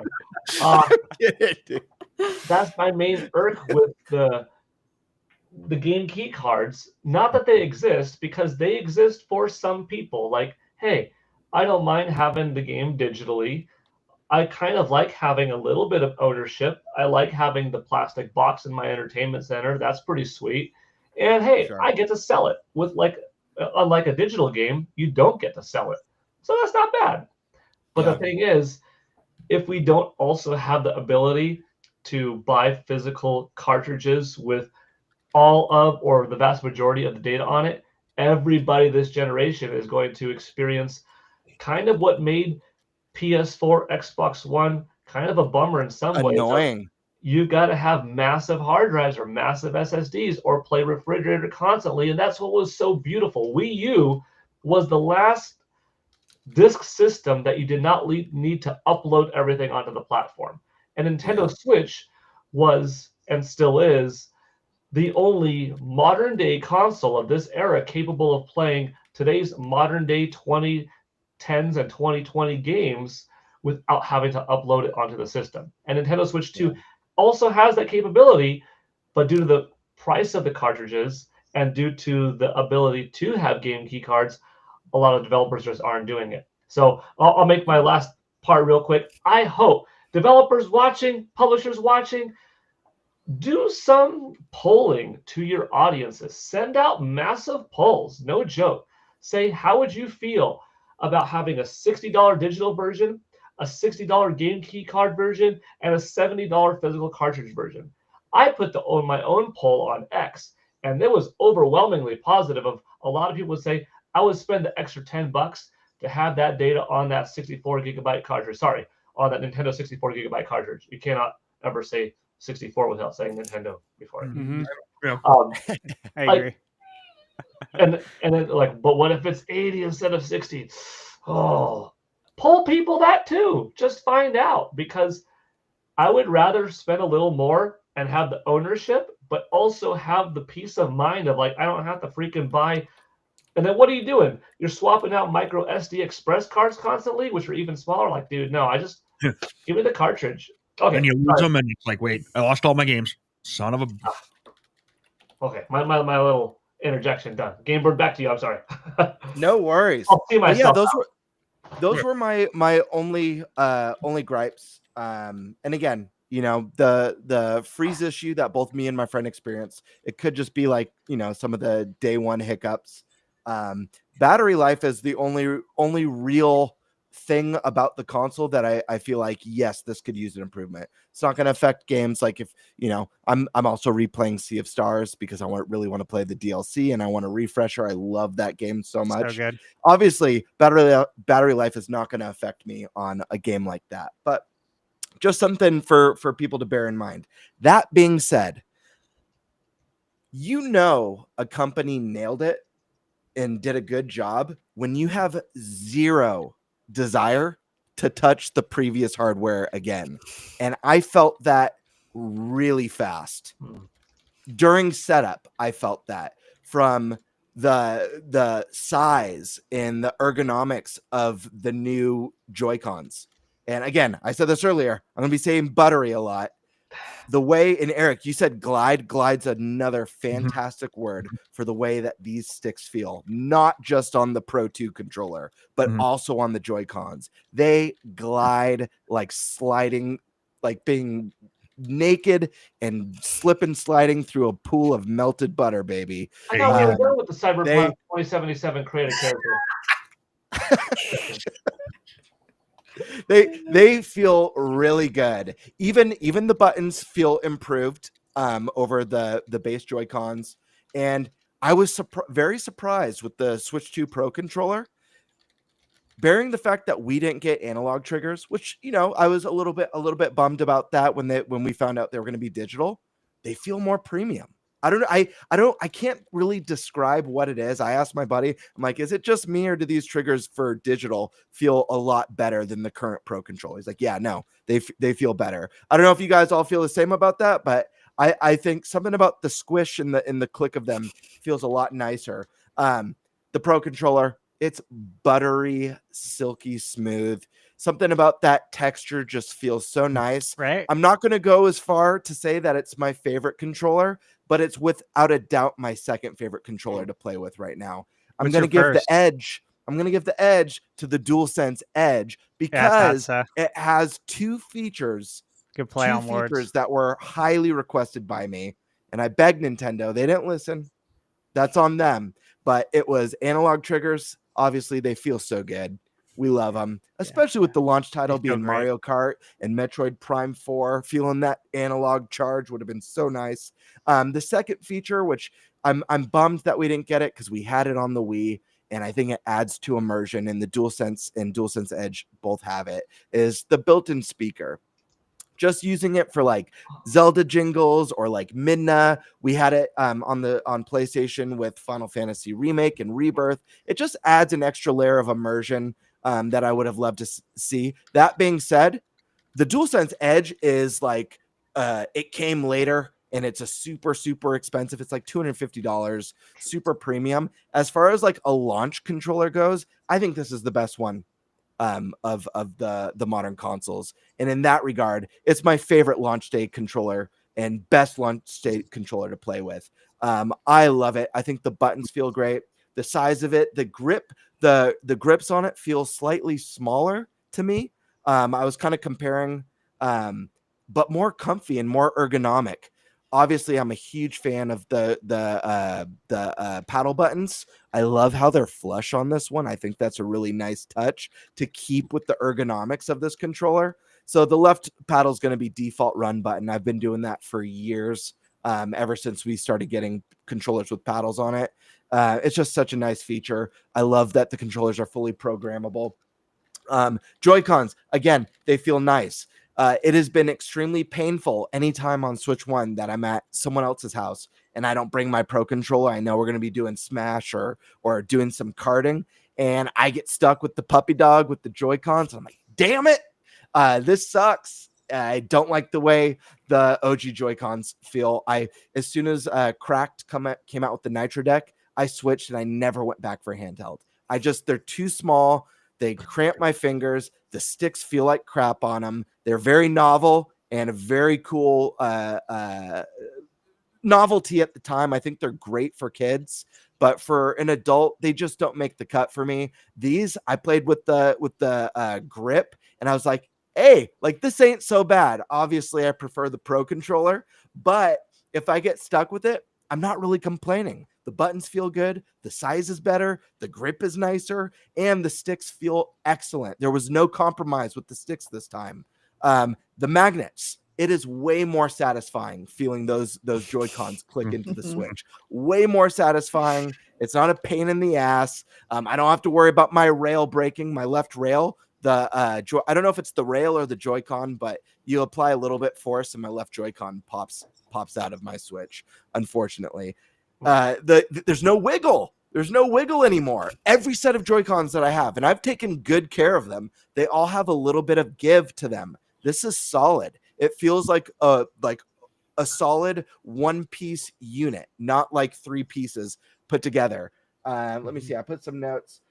Feels amazing. Definitely the Pro Controller has more heft. It feels more premium. Let's see. It made me feel like I never want to touch, like if I don't have to, I don't want to touch the OG Pro Controller. I just want to use this, and I want to give the OG Pro Controller to friends and family. Let's see. The hardware, just looking at it, the pictures, it's one of those things where it doesn't quite do it justice. Setting up the Switch 2 with the Joy-Cons and laying it down is a much sleeker and beautiful system. It looks more modern. The matte black is really nice, but the colored accents give it that extra flair and pop that I love so much. I could have done with, some of the colored symbols on the buttons, but the system's beautiful. The original Switch looks more like a toy than this that looks more like a premium modern piece of hardware, and I love that so much. The screen is bigger and absolutely gorgeous. We've all mentioned it's a bummer we're not getting the OLED, but man, that HDR pops and it looks good. I did half my time in Mario Kart in handheld, and I was like, dude, this screen is so nice. Can I just say something? Nice. Yes. All the things that everyone said that tried to call bullshit on that I said in all my Switch 2 experience videos, everybody is saying it today. Everybody. Yep. Dead on.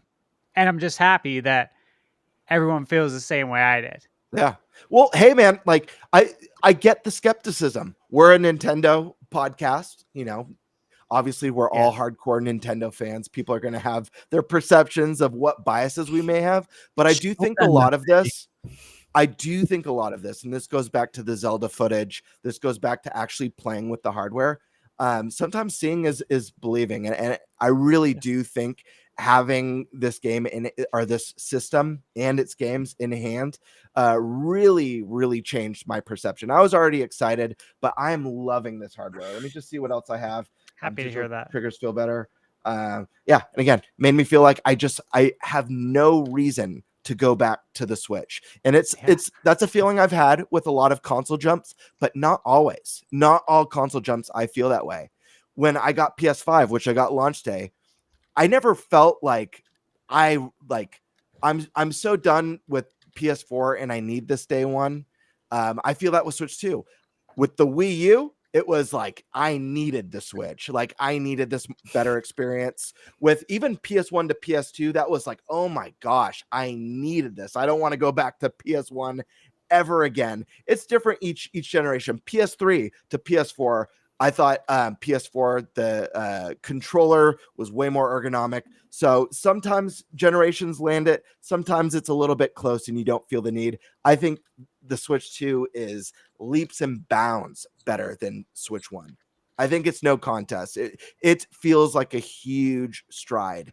And we're in the early days. Like, you know how it is with new hardware, whether it's a Sony machine, an Xbox machine, or a Nintendo machine. As time goes on, the games and the experiences and the visuals get better and better and better. So this has been a fantastic day one. Again, I probably put 6 to 7 hours on Switch 2. So these are early thoughts. You know, new complaints might come up over time. New praises might come up over time. Time will tell for that. I will say, if I had to give one complaint to the hardware, and it's only because I have an OLED model of the Switch 1. The only bummer with the screen, it's not the OLED for me. I think the HDR is beautiful. I think people don't hyperfixate on the OLED. The HDR is gorgeous on this thing. The colors pop. It's sharp, beautiful 1080p. The one gripe I have with the screen, and I think it's a bigger deal, is the bezel. Get rid of the bezel, and it's perfect. That's my only gripe. Custom mod it, baby. Yeah, or custom mod it, which I'm way too scared to do. If there's we also anyone know why about trustworthy. the bezel, and that's because of the magnet. Yep. Sticks in a little bit. Yep. No. But yeah, that's my only gripe. It wouldn't be that it's not OLED. It would be that there's a bezel. And I would love to see that because the screen's so beautiful. Give me the full landscape, baby. All the real estate. Yeah, they did that. So when they do the OLED or bigger model, that's the selling point. Bezel gone. Sky Swords, Alyssa, hardware. What are we feeling? So yeah, as Gamebird said, you want to talk about buttery. I see why they did that so much in the promotional stuff. It's like, yeah, it's so satisfying.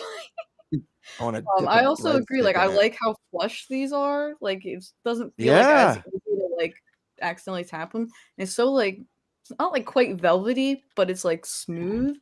I saw Nate over there touching it and listening to the sticks. No, it was because one thing Ash was talking about how everything he said was right. Well, the one thing I haven't seen people talk about today was how he said there was something different about the way the material feels, and I wasn't thinking about it today.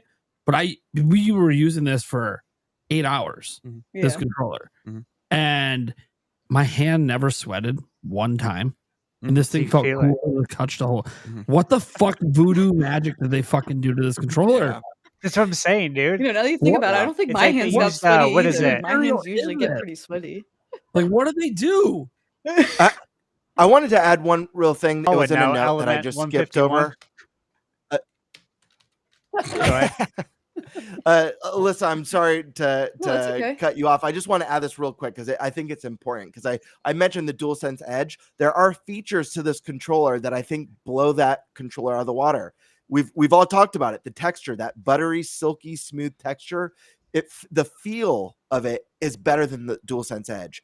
The ergonomic placement of those paddle buttons is nicer. You're not going to accidentally press it in. It's got to be a meaningful press. And lastly, and most importantly, the one thing that gives this, no pun intended, the edge over the edge is the fact that it has a 40-hour battery life, and the DualSense Edge battery life is ass. But the DualSense Edge is a bitchin' controller.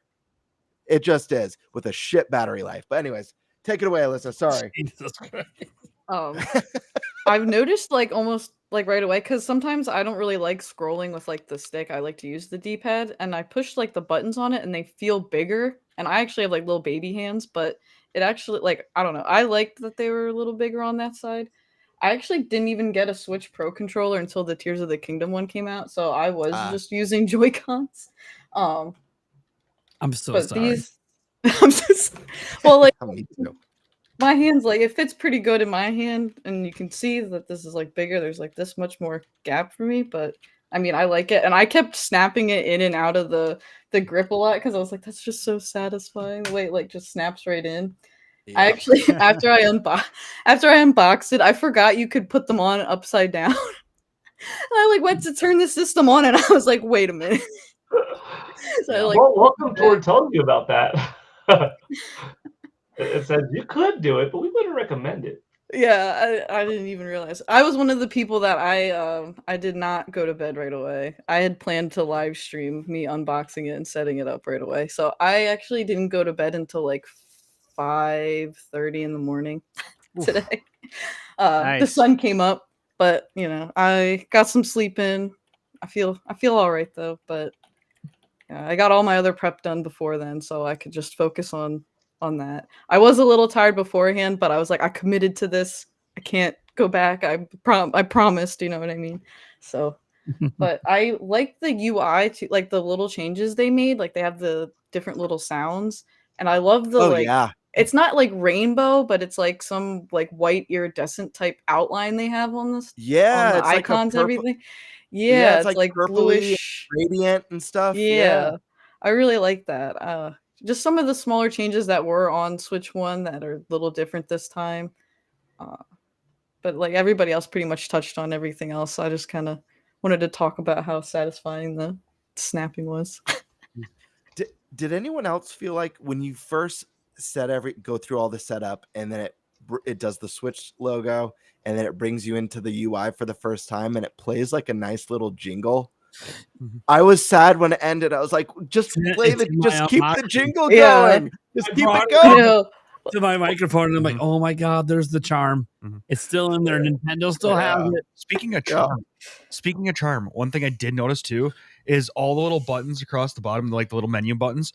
Like the one that really actually I love a lot is the gear, because it sounds like the settings gear. Because when you like go into the settings, it's like a little ratchet that goes instead of like a little pling. Each one has a little sound. Yeah, they're different, and it's just a awesome little touch that you wouldn't think of. And all of a sudden, the first time I went into the settings, I went, wait a minute, what the hell was that?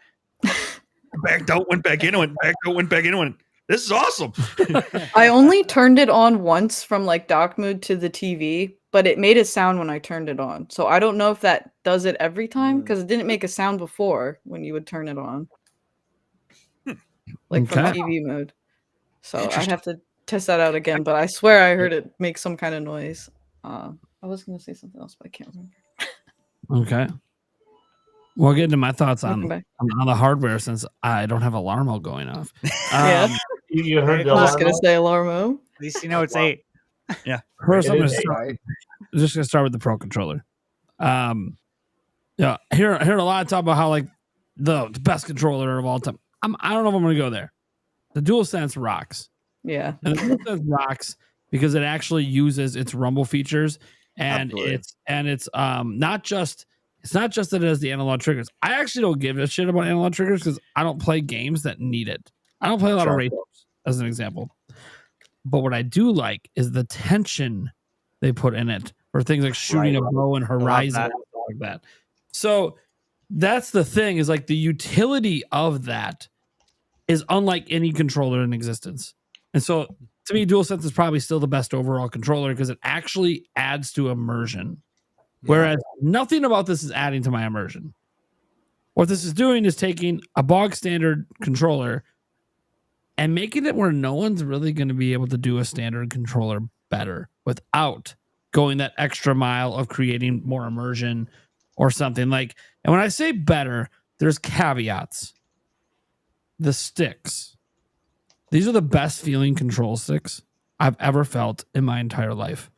And I don't know what they did. They talked about the silence. I don't really care about the silence. It's pretty silent. I mean, they're still inaudible. Like, I can hear it now when you're hitting this. I can still hear it hit the side, but it's the quietest I've ever seen. But or ever heard, that's what I should say. But that's how smooth they are to move. Again, someone's probably already torn it down and I just haven't seen the video yet. But they did something to these sticks that no one else has ever done before. And my caveat is, if it's still like the same sort, like if they obviously did something different, but if it's somehow still the same core mechanism underneath it all, they're going to have drift problems like I had on Switch 1. So I'm leaving that as a caveat because it's early days. Like, if we could still have issues with these sticks down the line that we don't know about yet. Again, someone might have already torn it down and seen what tech it is, because we can determine what these are. Like, we were debating before, are they Hall sensing sticks? Are they not? Are they some other type of tech? Well, it's right here. I can take it apart and find out. I just don't want to break my Pro Controller because I don't want it to buy another one. But someone else has probably already done it, I'm sure. I just have to look online. I haven't had a chance to really look at what anyone else is doing because I've been focusing on me. So I want to keep that caveat on that these are the best sticks I've ever used in my life, but we don't know about longevity. Okay. But God, they feel good. And you would think it would just, okay, cool, that's the Pro Controller. No, because they did the same fucking voodoo magic on the goddamn. These are so smooth. What are we doing? Mm-hmm. What did they do to these controllers? Now, yes, these are obviously lower profile sticks, right? Mm-hmm. So they do feel better on the Pro Controller, absolutely. But they're equally smooth. It's close. Yeah, I think it's pretty close, to be honest. It's impressively close. I'll say that. Yeah, these are like twice as tall as the Joy-Cons, and that's where you get that additional travel with it, like a standard stick. Mm-hmm. That's really the big difference. Now, I have some grips on mine I got from D-Brand that actually massively improved this even more. I didn't even realize. I usually hate thumb grips. Wasted some money to me. These ones are really good. I don't know what the hell they did. I didn't even put them in my video, like when I was advertising them. I didn't even put the thumbsticks on because I can give a shit.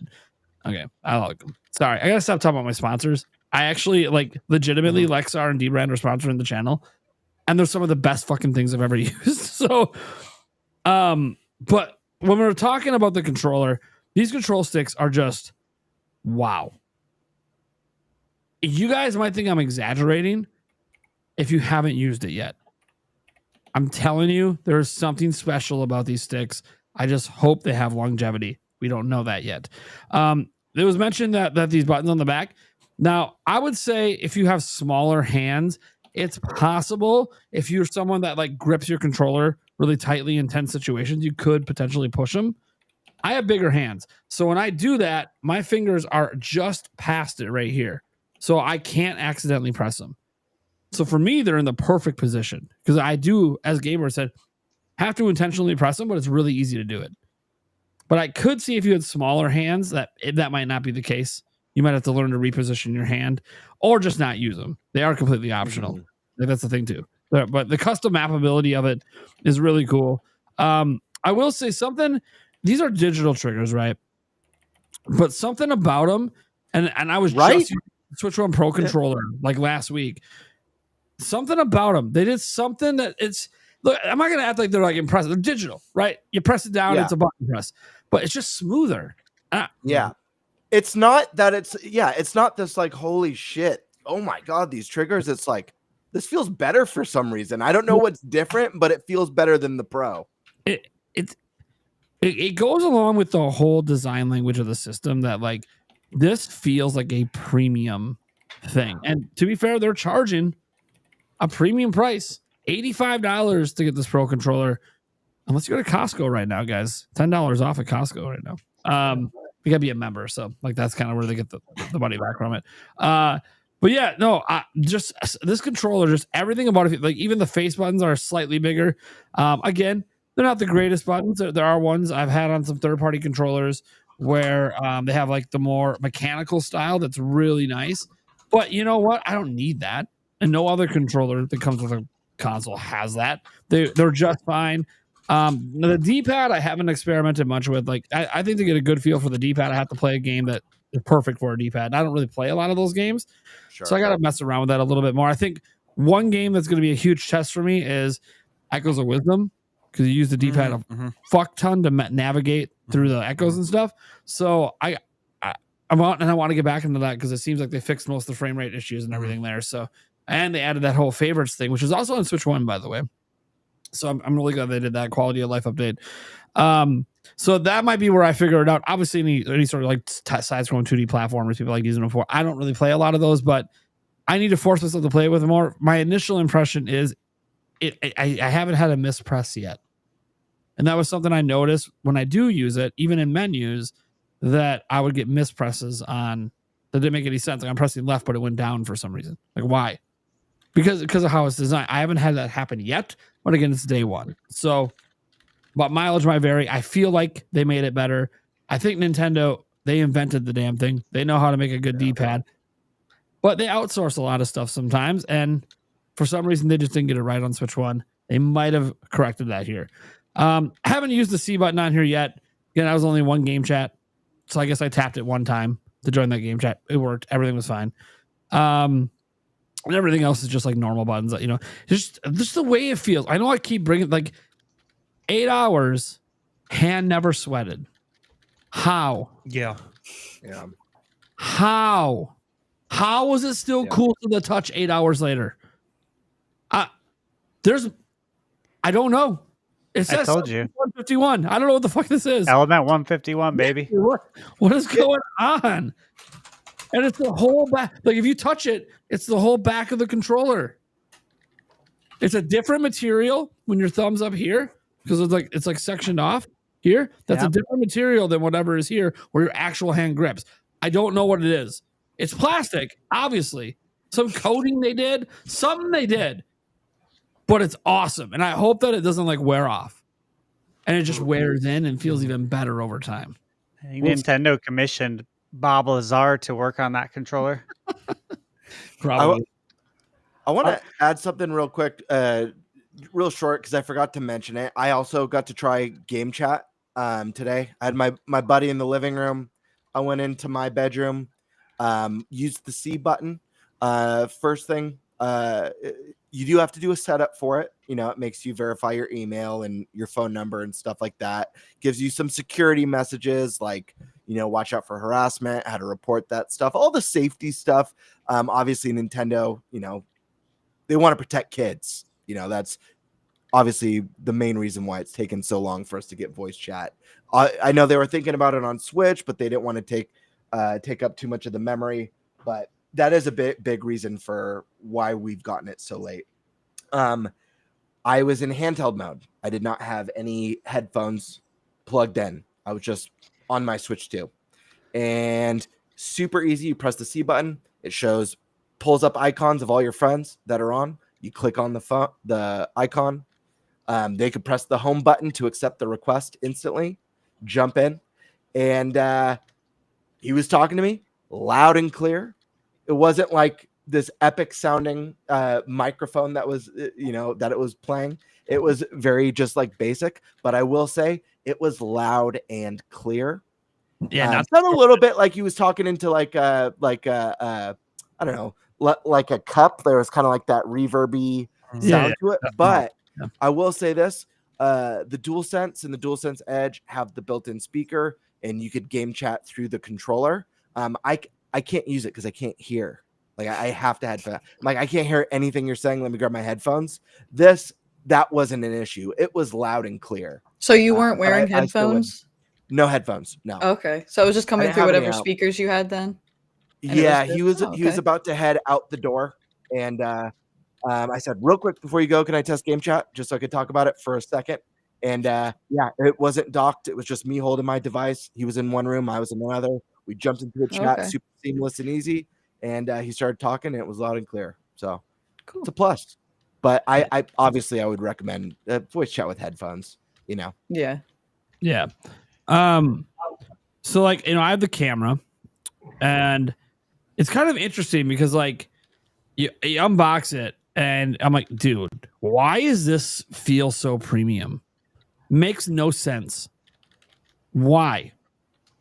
Like the stand, the bottom, this, and then you get to the top, and you're like, oh, okay, there's the cheap part, the plastic. They use plastic up here. Why? I don't know. Maybe for the flexibility, because it does have like adjustments here. And it does have, you guys can see it. See, it's got the quick twist. Turn it off for people that worry about the privacy stuff. So that's cool. And I I gotta say again, my experience with the camera is one, you don't need it. Let's just be clear. As a ton of people showed today, you can plug in any old USB thing into a USB port or the USB-C port and use pretty much any webcam. The Switch will just work. So you don't have to spend $50 plus to get the official Nintendo one. I just wanted to have it just to see what it was like. Again, I did use this in a game chat, and on my end, yeah, it wasn't like 30 FPS. It was laggy, and there was no gameplay in the background. And I got rid of the AI background removal, which was doing a shitty job anyways. Now, I will admit, I think the reason the AI background tool was doing a shitty job, the camera was sitting like 1.5 feet from my face. This is meant to sit by your TV, and you're meant to be like 6 feet away or more. So it was in a pretty tough situation with me having a microphone in front of my face as well to really for the AI. So I don't want to say that's a really good AI background test. But I just wanted to turn it off to see if it would improve the frame rate, and it didn't. So, and that was without gameplay. So it's not just like the gameplay that looks laggy. No, it looks a little laggy with the video chat as well, which then makes me feel like. Did you try it, Nate? I'm just curious. Did you try it where it was just like the box at the bottom with your face, or did you try it where? Because I know I think it was on the Mario Kart Direct. This is what I was curious about because this is actually more fun to me when they showed it's like the little avatar circle with your face above like your cart. Yeah, that to me is more funny. Yeah. And I'm curious if that runs smoother since it's a smaller image and it's not taking up that big chunk of the screen. I didn't get a chance to try that out, so I don't know. I'm going to roll, by the way. Before I do, I don't think I'm going to put this on X, but this is going to be a podcast treat. Although I might. But some of you have already been reading in the private chat because I like to be accurate and I like to have more than one source. Mm-hmm. And I know if I'm wrong, everyone online on X is gonna blah blah blah blah blah. Even though vast majority of the time when I post up this kind of information, I'm spot on. But it looks like within the first 24 hours, it's being estimated that Nintendo Switch 2 will have generated about $1.5 billion. And that means that no fewer than 3 million systems Nintendo shipped out on day one. If this report is correct that I just got. Mm-hmm. So that's a pretty significant amount. If it's real, if that's accurate, 3 million in day one worldwide, that would be... It's an all-time record. That would be an all-time record because if you went 1.5 billion divided by 500, you would have 3 million flat out. But there's a $450 model. So if you did that, you would have like 3.3 million. So if you average them out, you have like something like 3.16 million units, maybe, if it's like a 50-50 split or something like that. But it looks like... Yeah. And that's just day one. That's not including the whole launch weekend. That's day one. Like, I think the record was what, 4.21 million by PlayStation in 3 months. I forgot the window, but they hold a record. Now, my own projection months and months ago was 6.5 million in the launch window. Yeah. We'll see how accurate that was, but we'll see if this is accurate today. And like, I just got a little nugget. So it's a podcast treat, but it might be wrong. Like I said, I like to verify this stuff. I like to have more than one person telling me. That's why I'm like not super confident, but for what it's worth, it looks like, unless if this is absolutely BS, it looks like it's a very strong first 24 hours, which shouldn't be too big of a surprise because we've seen the lines, we've seen the tweets and the engagements, and gaming is bigger now than before, and Nintendo has been stockpiling, we know, for a long time. Yeah, the ramped up manufacturing for this one. And they're building off of the success and the knowledge that they came from a strong generation, so they're going into this one strong. They have developers and third parties and publishers, being supportive of them early on this time around, then coming a little bit late to the party for Nintendo Switch. So I tend to believe this number, but I will look at more because I have a feeling if I put this up, I'm not trying to just get clicks for the hell of it. I want to put up accuracy. I just don't know yet. So, and clip this though. if we hear from Nintendo tomorrow, record-breaking 3 million sold, and what you heard it here first. I also think I remember. no matter what, Nintendo next week's going to say something about launch weekend. They don't brag all the time, but No. they do sometimes. When it's Best and when it's like all-time record-breaking, they usually say something. They could wait for the next investors meeting, but you know. I need to learn more. But anyways, I'm gonna go. I made it past my hour mark, past my hour and a half mark, because you're all fantastic. Chat's fantastic. Everybody here, great. I'll be watching on the side though. Thank you, Paul. You have a good rest of your day and weekend, man. Take it easy, Have a Paul. good one, everybody. Take care. Good night, Paul. Bye bye. Good night. Do we lose Stash too? I didn't plan for Stash to just.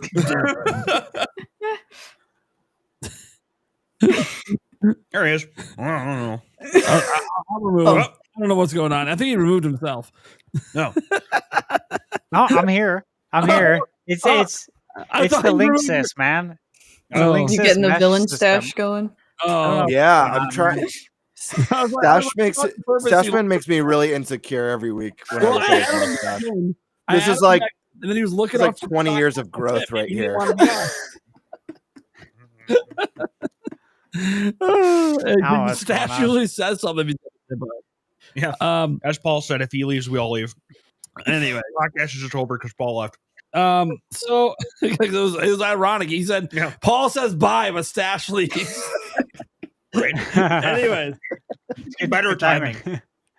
so just to talk about the camera, I think this is a neat little camera, but I'm starting to understand why like people are making fun of the Piranha Plant one and the other one that's only 480p.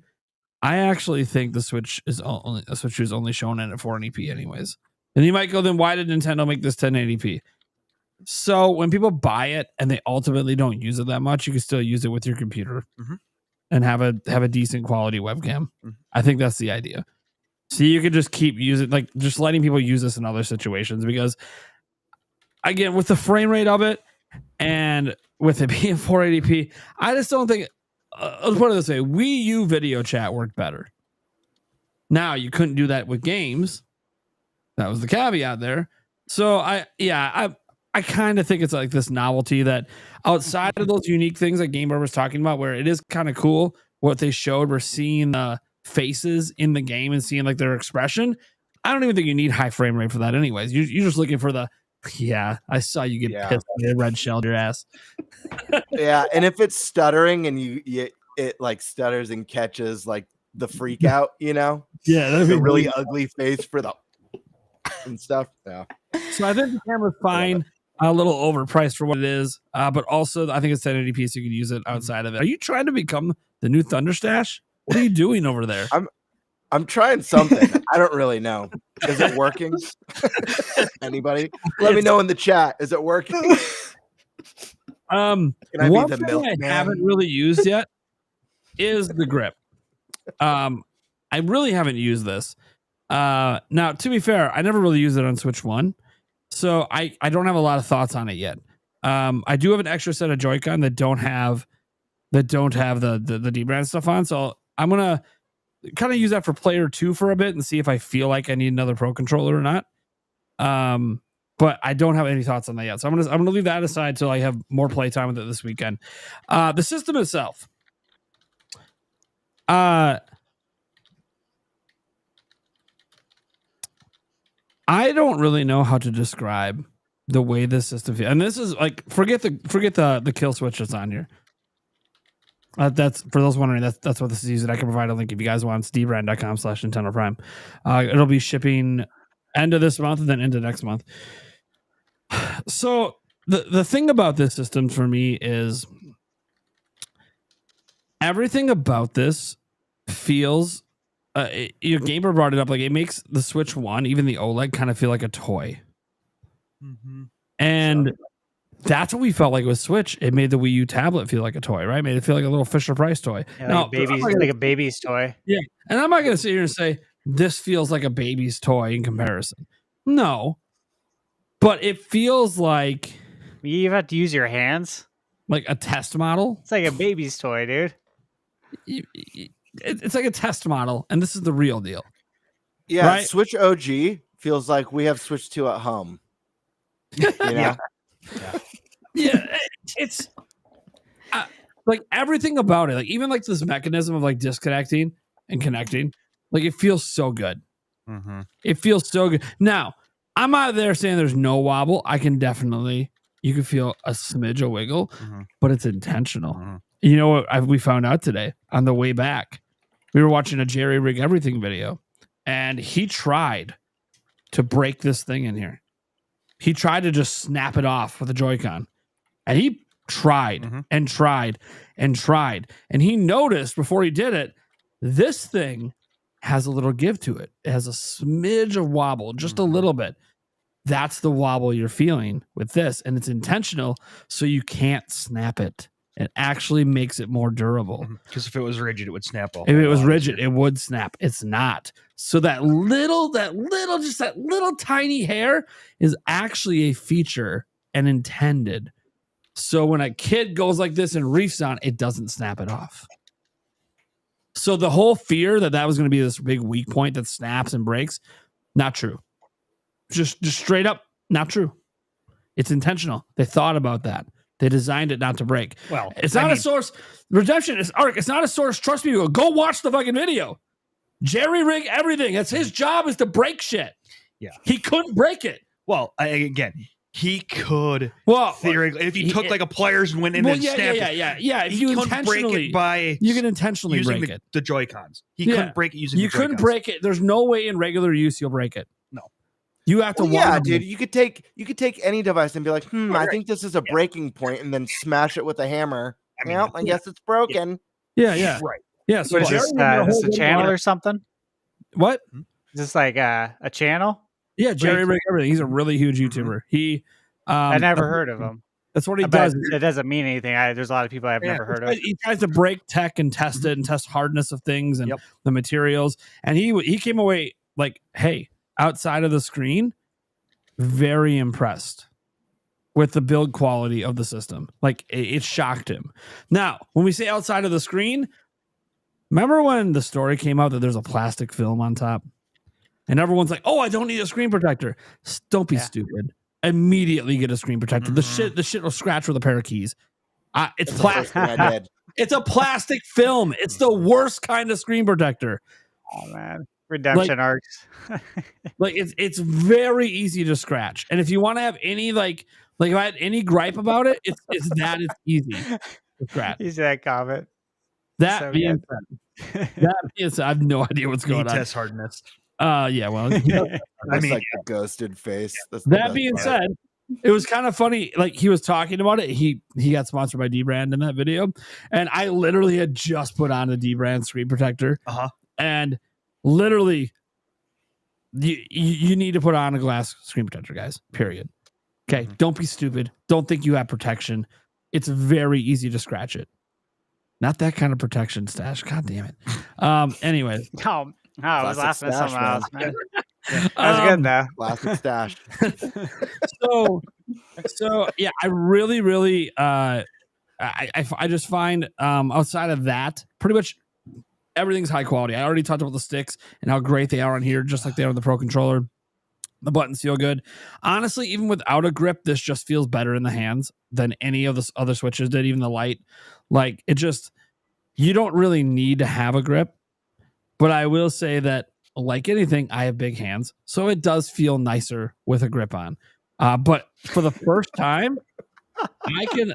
Stash, what's going on tonight, man? I'm losing it. It's that cigar he had last night. It's doing all sorts of things to him today. Feel a bit woozy. What did you put in that cigar, Stash? Was that a custom roll over there? No. That was a Perdomo 30th. Weird. I'm just checking over there. But no, everything about it just feels premium. The bezels are kind of a thing. You know, that it's like when you come from the OLED, you're like, oh man, those bezels. More so the ones on the right and left. The top and bottom, you can see the bezels there. The top and bottom's not too bad. The right and left are like twice as big. Now, I'm sure a lot of that is because of the mechanism. in there. They needed like a gap for the mechanism, but also screen technology is like paper thin. They could have did. I know it's edgelit. That's been proven a long time ago and got double confirmed today. But honestly, it's so much bigger than the other screen, and it looks so good that honestly, I really don't care that much. And I think obviously there was an excuse there for, hey, when we make the bigger model, we don't actually have to make it bigger. We can just get rid of the bezel, and now it's an OLED or whatever they decide to do. One disappointing thing, and this was confirmed today as well, and we've already knew this, no VRR, even on a G-Sync monitor, doesn't work. Sucks. I tested it myself before my live stream today. Because I have a G-Sync monitor, no VRR, even with a G-Sync. So there is like a known handshaking issue between DisplayPort 1.4 and HDMI 2.1 over USB-C. It's a known issue, but not one that in theory couldn't get fixed one day. It just hasn't across the tech space yet. So I'm thinking that could be the issue and might get patched in the future because after all, we can update our dock. That is the thing. There's no update for it yet. I tried. There's no update yet, but you know, unlike the Switch 1 when they added the update dock with the Switch OLED, which was clearly meant to be a Switch Pro, but it's not. So there's no reason to update the dock. I think there will be updates to the dock firmware in the future, and they might be able to get VRR working someday, consistently. Anyways, to be clear, VRR over DisplayPort to HDMI over USB-C can be done. It's just so finicky. So like, there's just a lot of issues to iron out with it. It's not just a Nintendo issue. It's actually like in the tech space. It's a well-known problem. All right, setting that aside, everything about it just feels. I don't look. I'm a Nintendo shill, right? Should I just go all in on it? It feels perfect. Yeah. I can't think of anything I would really change. I mean, even with like the plastic screen thing, I was always gonna put a screen protector on anyway. I ain't risking scratching the fucking main screen of my device. Dude, the iPhone also has like Gorilla Glass or whatever the fuck they put on. I always put a screen protector on anyways. I ain't risking scratching that fucking thing. This thing's worth too much money. So like, you know, buy a $10 screen protector. Who gives a shit? You know, and a lot of them these days are lifetime warranty. Breaks, they'll just send you another one. Yeah. So, you know, as long as you're using a reputable company, you know, it's going to actually be around for a while. Maybe don't try AliExpress and think you're going to get that warranty. Yeah. No, you know, Temu. I don't know if the Temu warranty policies are going to be the best for you. But no, everything I have touched, like it's actually kind of weird because the thing that feels the cheapest is the dock. Like the dock, it's just because like I can ham sandwich and squeeze it together, and it's just like very plasticky. Yeah, ham sandwich. Have you never made a ham sandwich and squeezed your bread together? What are we doing? Not like you have. Oh, I'll do it on stream. Please don't. See, look at this. Watch it. See this? Yeah. Look at that. Look at that. Yes. Yeah. This is cheap ass plastic. Everything else feels so premium. This feels out of place. That's like the one weird thing about the dock. It does its job. It's fine, right? Yeah. You put it in, it goes to your TV. You're not meant to think that hard about it. But I did notice like immediately that this just feels like a really cheap piece of shit. It just feels that way because the materials used are not nearly as premium as everything else. And to be fair, that's the right decision because the thing would be more expensive if they use more premium materials. And for something that's meant to plug in and it goes to your TV, they don't need to do anything crazy with it. But it just felt weird because this stupid thing from D-Brand feels more premium than the dock itself. Yeah. I don't know why. And this is just like a 3D printed plastic, but I think it's just like the finish they put on it. Yeah. All it is plastic with like a cable, right? There's nothing like that fancy about it.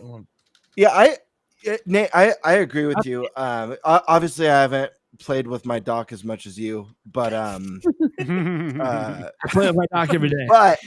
But what I will say is, I agree. I think it's like the one area where it doesn't necessarily feel more premium. Obviously, it's got the vents now for the fan and stuff. Although I did, when I did remove my Switch 2 from the dock, it was quite warm. It's almost as if the fan of the dock doesn't cool the Switch like Nintendo said it did. Yeah, Who knew that? it was quite warm, to be honest. But I feel like the dock is one of those areas where, I mean, it's the dock. It's what you put your Switch in so you could play on your TV. It's not that big of a deal. I would have liked to see the dock. I think it's an upgrade from the last couple docks that we've gotten, but I still think it would have been nice to have something that looks more sleek and matches the style better of the actual Switch 2. I mean, even coloring the logo, I think would have added to the appeal instead of just having that black logo that kind of blends in. That's hard to see. And I think it doesn't help that the Switch OLED dock feels more premium. Mm-hmm. Yeah, it's a lot thicker. It's thicker. It feels more solid. It's heavier. Yeah, and even though it's less featured. So I think that that's the thing, is that coming from the OLED, like this is the one thing that just feels less premium, and it's fine because there's going to be a bigger OLED model one day and it's going to have a more premium dock. We know they're trying to save money, so I'm not really mad about it, because again, this is just meant to sit on your TV and you just use it. It was just something I noticed, because like when I'm grabbing this stupid camera and it feels more premium than the dock, I'm like, what are we doing? It's like the least useful of all your things. It's fine, guys. I know I'm trying to nitpick, because the bottom line is this fucking thing is fantastic in every sense of the word. The speakers sound amazing. The microphone, all it has to be is usable. It's usable. People don't sound distorted with it. It's just a little echoey, but what do you expect for a microphone that's not next to your mouth? Like, it's going to be echoey. That's just the way it is. Stash is over there like, yo. I'm just trying to figure out what this has to do with the dolphin. Well, nothing. Why are we talking about dolphins? Einhorn Finkel. You keep saying Echo. Echo the dolphin? Echo? Yeah. Cue the crickets, everybody. Do you have a crickets on your sandboard, Nate? Hey, No. I'm just trying to figure things out here, man. Finkel is Einhorn. Einhorn's Finkel. Absolutely. Hey, Nate. I just want to let you know that this is how I feel right now. Okay, I did this. Okay. I guess. So you come Down for loser. I'm in a town full of losers, but I think. Hey, man. But I think Echo I the like Dolphins it. Hell coming yeah. back this year. Makes sense that I thought you were talking about. Anyways, just to round it up, I think the hardware is fantastic. I think the screen is fantastic. The HDR, I mean, it really pops on here. And Nintendo, can we not wait till it's in consumers' hands to see dark mode in the future? Can we just stop pretending that everyone likes light mode? Now, more people like light mode than I realized. But come on. Would it kill you? Like one commercial, have dark mode be the only thing shown? Would it kill you? Not just when you're showing off that there's all the other modes. Just in general, marketing material. No, because then that might imply themes. Wait a second. Yeah. Which, if you watch the intro, Nate loves. He loves themes. I love themes. Yeah, It was one of his top loves. I had to include it because I know how passionate he is. About I that. forgot one last thing. Mouse mode. Mm-hmm. Mouse mode. I did not get to try mouse mode, so I'm curious your thoughts, Nate, and yours too, Alyssa, if you got to try it. So I used it a little bit in Cyberpunk. I use that obviously in the menus and stuff like that, because I literally just take it off and just start using it. I will say it definitely is more sturdy when you do put these on. For once, I might actually use these. Where I didn't really use them on Switch 1. Oh, they make the buttons bigger. They still felt like shit, so who cared? But this actually made it more stable, which is not something I expected. But to be fair, it's perfectly usable without them. Like, you want to go back and forth, you totally can, because your hand is ultimately going to determine if it falls. But one thing I want to point out, Eric, is that we're still idiots. Oh yeah. Okay. Yep. So, how this goes on, right? Yep. We know it has a little slot at the bottom, goes on like this, right? Snaps on. Yep. And we're like, oh, we just pull from the top like this and it comes off. Yeah. Yeah. But the intended way to take it off is the same way you take it off the Switch. You push the button. Watch this top part. Watch it. What button? The button that we use to take it off the system. Huh. See, pops up. That's the way it's meant to come off. You know. So we're actually just yanking off the mechanism when really we're probably breaking down the plastic in there. You know, and we should be pressing the button meant to remove it. So to let you know that we're still idiots. Oh, yeah. And it was the number one liked comment on our unboxing is that you guys are stupid. Press the button. I mean, fair enough. I was trying to press the button. Hold on top.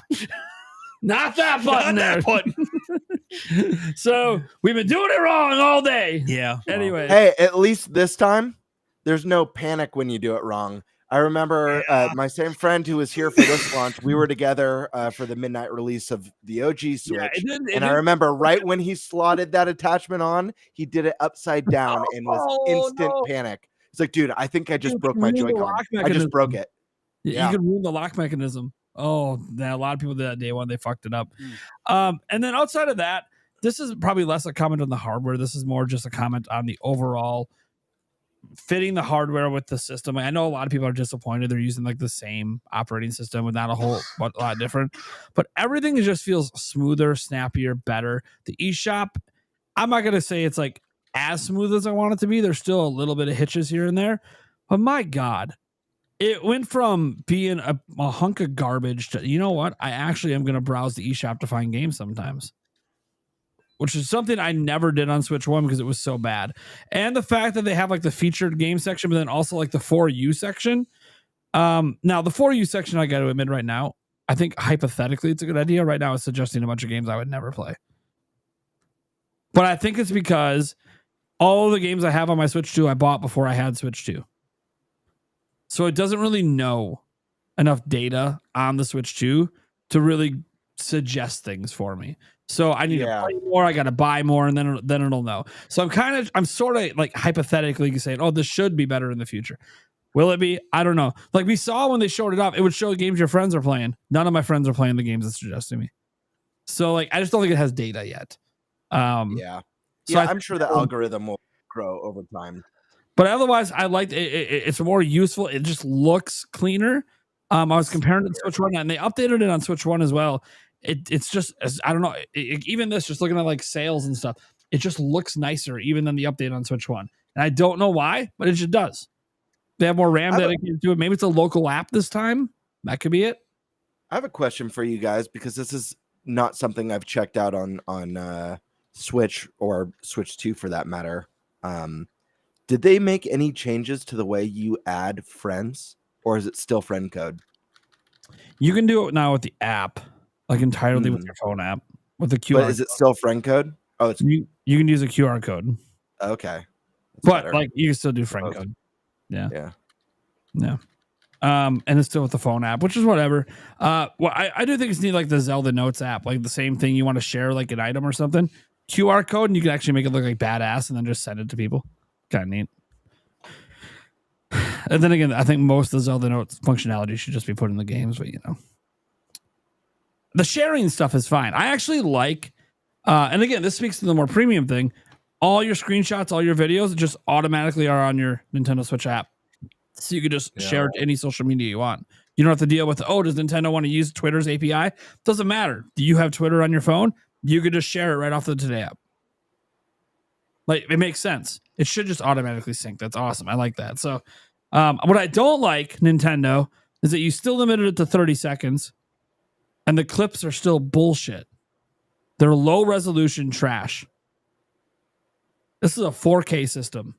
If I can't do a 30-second 4K clip, what are we doing? What's the point? I want to show my friend how amazing Tears of the Kingdom looks in full HDR 4K 60. No, it looks like a 720. Looks worse. What are we doing? It's an image. What are we doing? Yeah, I agree. So I don't know. That's something that would be a nice update. So again, I just want to point out I am in love with this system. But just like with Switch, I had some complaints, and I have some complaints with this as well. And that's okay. You know what it's called? Maybe I'm not as big of a shill as you think. No, I fucking am. I fucking am so excited. Oh my God. I can't wait. I can't wait till I finally get a good night's sleep and I don't have like summer Game Pass going on and I get to plow like 12 hours in a row. Mm-hmm. Plow. Oh, right up in there. I want to add something real quick. I'm glad you mentioned summer this game. I'm gonna. The funny thing is, I used to I'm thought it done. was intentional every time. Yeah. Yeah. I got to figure out how to turn this off. Yeah, Man. it's in the app. You Gestures, can turn it off. I Yeah. literally know what camera you use. Yeah. But I want to add this. It's slightly off topic, or no, it's completely off topic. But we last week we were talking about our Summer Games Fest predictions, and I made a prediction for Summer Games Fest that while this might still be at Summer Games Fest, I predicted it as a Nintendo announcement, and this game got announced. And I was super shocked. It was in the State of Play that just happened. If you guys remember, when we're going over predictions, I said, I have a feeling we're going to see the new Suda 51 game, Grasshopper Studios, for Switch 2 at the Summer Games Fest. His new game, Grasshopper Studios, looks really good. It was in the State of Play. Fully expecting it to come to Switch. Suda loves Nintendo. Great relationship there. We've gotten all the No More Heroes. This game, if you guys are a No More Heroes fan, and it comes to Switch, it looks rad. It looks like the spiritual successor to the game. Really, really cool. Cool. But let me get the stash. I got a prediction right. So I tossed stash at the end because, like, bottom line is he didn't really get to play it today. Yeah. But as he said earlier, everything we're talking about, besides maybe me talking about the stick of the camera, he pretty much said all of this already.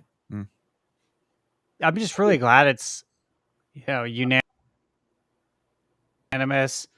I wasn't bullshitting. There's no reason to be like. I play all the consoles. So for me, like on my YouTube channel, obviously I had all of the console warriors come out to play. It's like, bro, do you look at my channel? I review games on every console, man. Well, If it's crap, I'll say it's crap. Sorry, and- there was a new system launch. My bad. Wait till the next PlayStation launches. There'll be a shit I'll be content on there. that. Yeah, I buy them all, man. I'm a connoisseur. I love video games. This is literally what I love. So it's just good to see that everyone is enjoying it and that everything checks out, right, man? And, like Gamebird, you mentioned earlier about like Cyberpunk. And that's just another thing is that this is a launch title. What are the games going to look like in 2 years, 3 years? What's it going to look like when Retro does it and it's not a Switch 1 version for Switch 2, like Metroid Prime 4, Monolith, right? What are the games going to look like? If we can do this right now, what's it going to look like when DLSS gets upgraded? Yeah. And I do what believe the hell is the next wholeheartedly Zelda that gonna we look are like? going to get a patch. We're going to get a patch on the dock. I have no doubts. We're going to get VRR. I have no doubts. Yeah, didn't they say in an interview that like they're not It'll rolling happen. it out down the road, VRR? I think so, They but have like a no comment on if it'll be there in the future. So they weren't like, oh, we're not going to. It's kind of like a guys, it wasn't an accident that it was on the website. yeah. They want it to be. What was wrong is that it's not dialed in. And again, this is an issue with this exact method in all of tech. It works, but not consistent. And the last thing Nintendo wants to do is launch something that people think is broken because it actually is broken. Like it doesn't work all the time. But they're like, well, why can it work? Because they're not doing a 1.4 handshake with your local screen on your Switch. It's literally DisplayPort on your G-Sync screen on your Switch. There's no handshaking, so that's why they can do it there.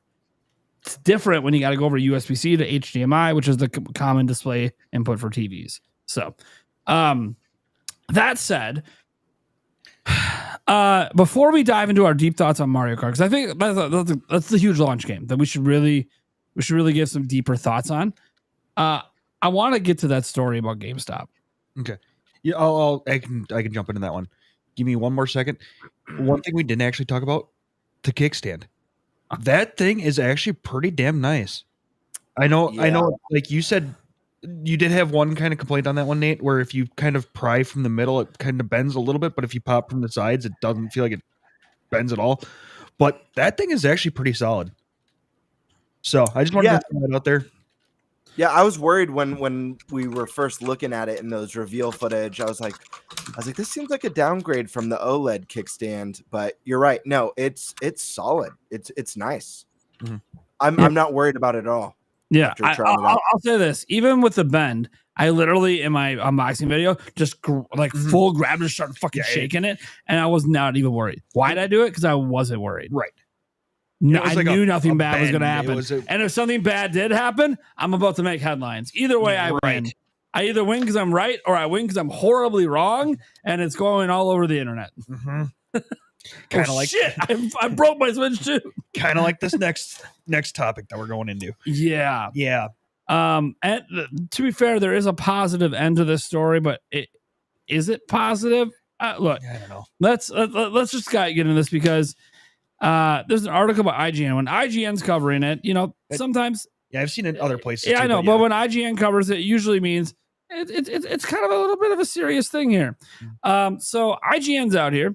So Nintendo Switch 2 screen punctures ruin launch day for fans due to store receipts stapled to console box. Oh man, did we get someone added in? No, it's Thunderstash. What are you doing?